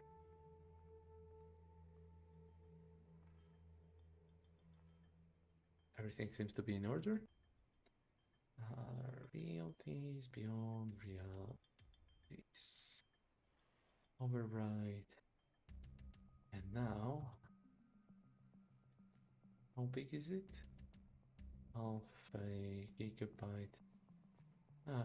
Or 500? Oh, that's 500 kilobytes. Jeez. Okay, 500 kilobytes. Realties beyond realities.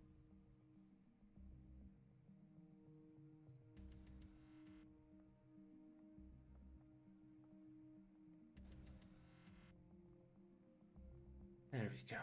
Realties beyond realities.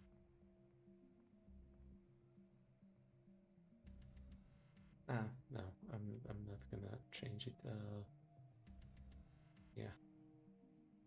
Save view page. All right, and that is almost done. Now I'm just gonna have to get my link to the stream.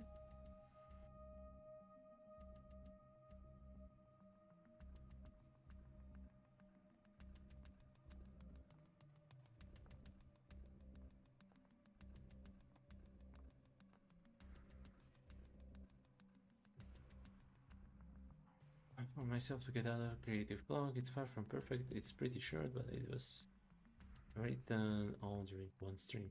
I can say that it will never. But this one's just a little something to get the ball rolling.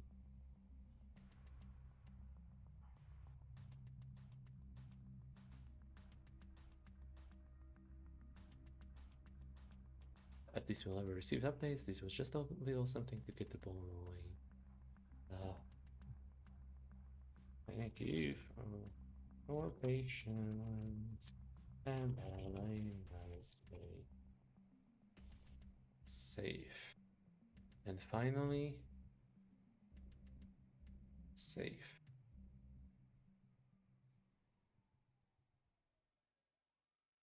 Let's just hide this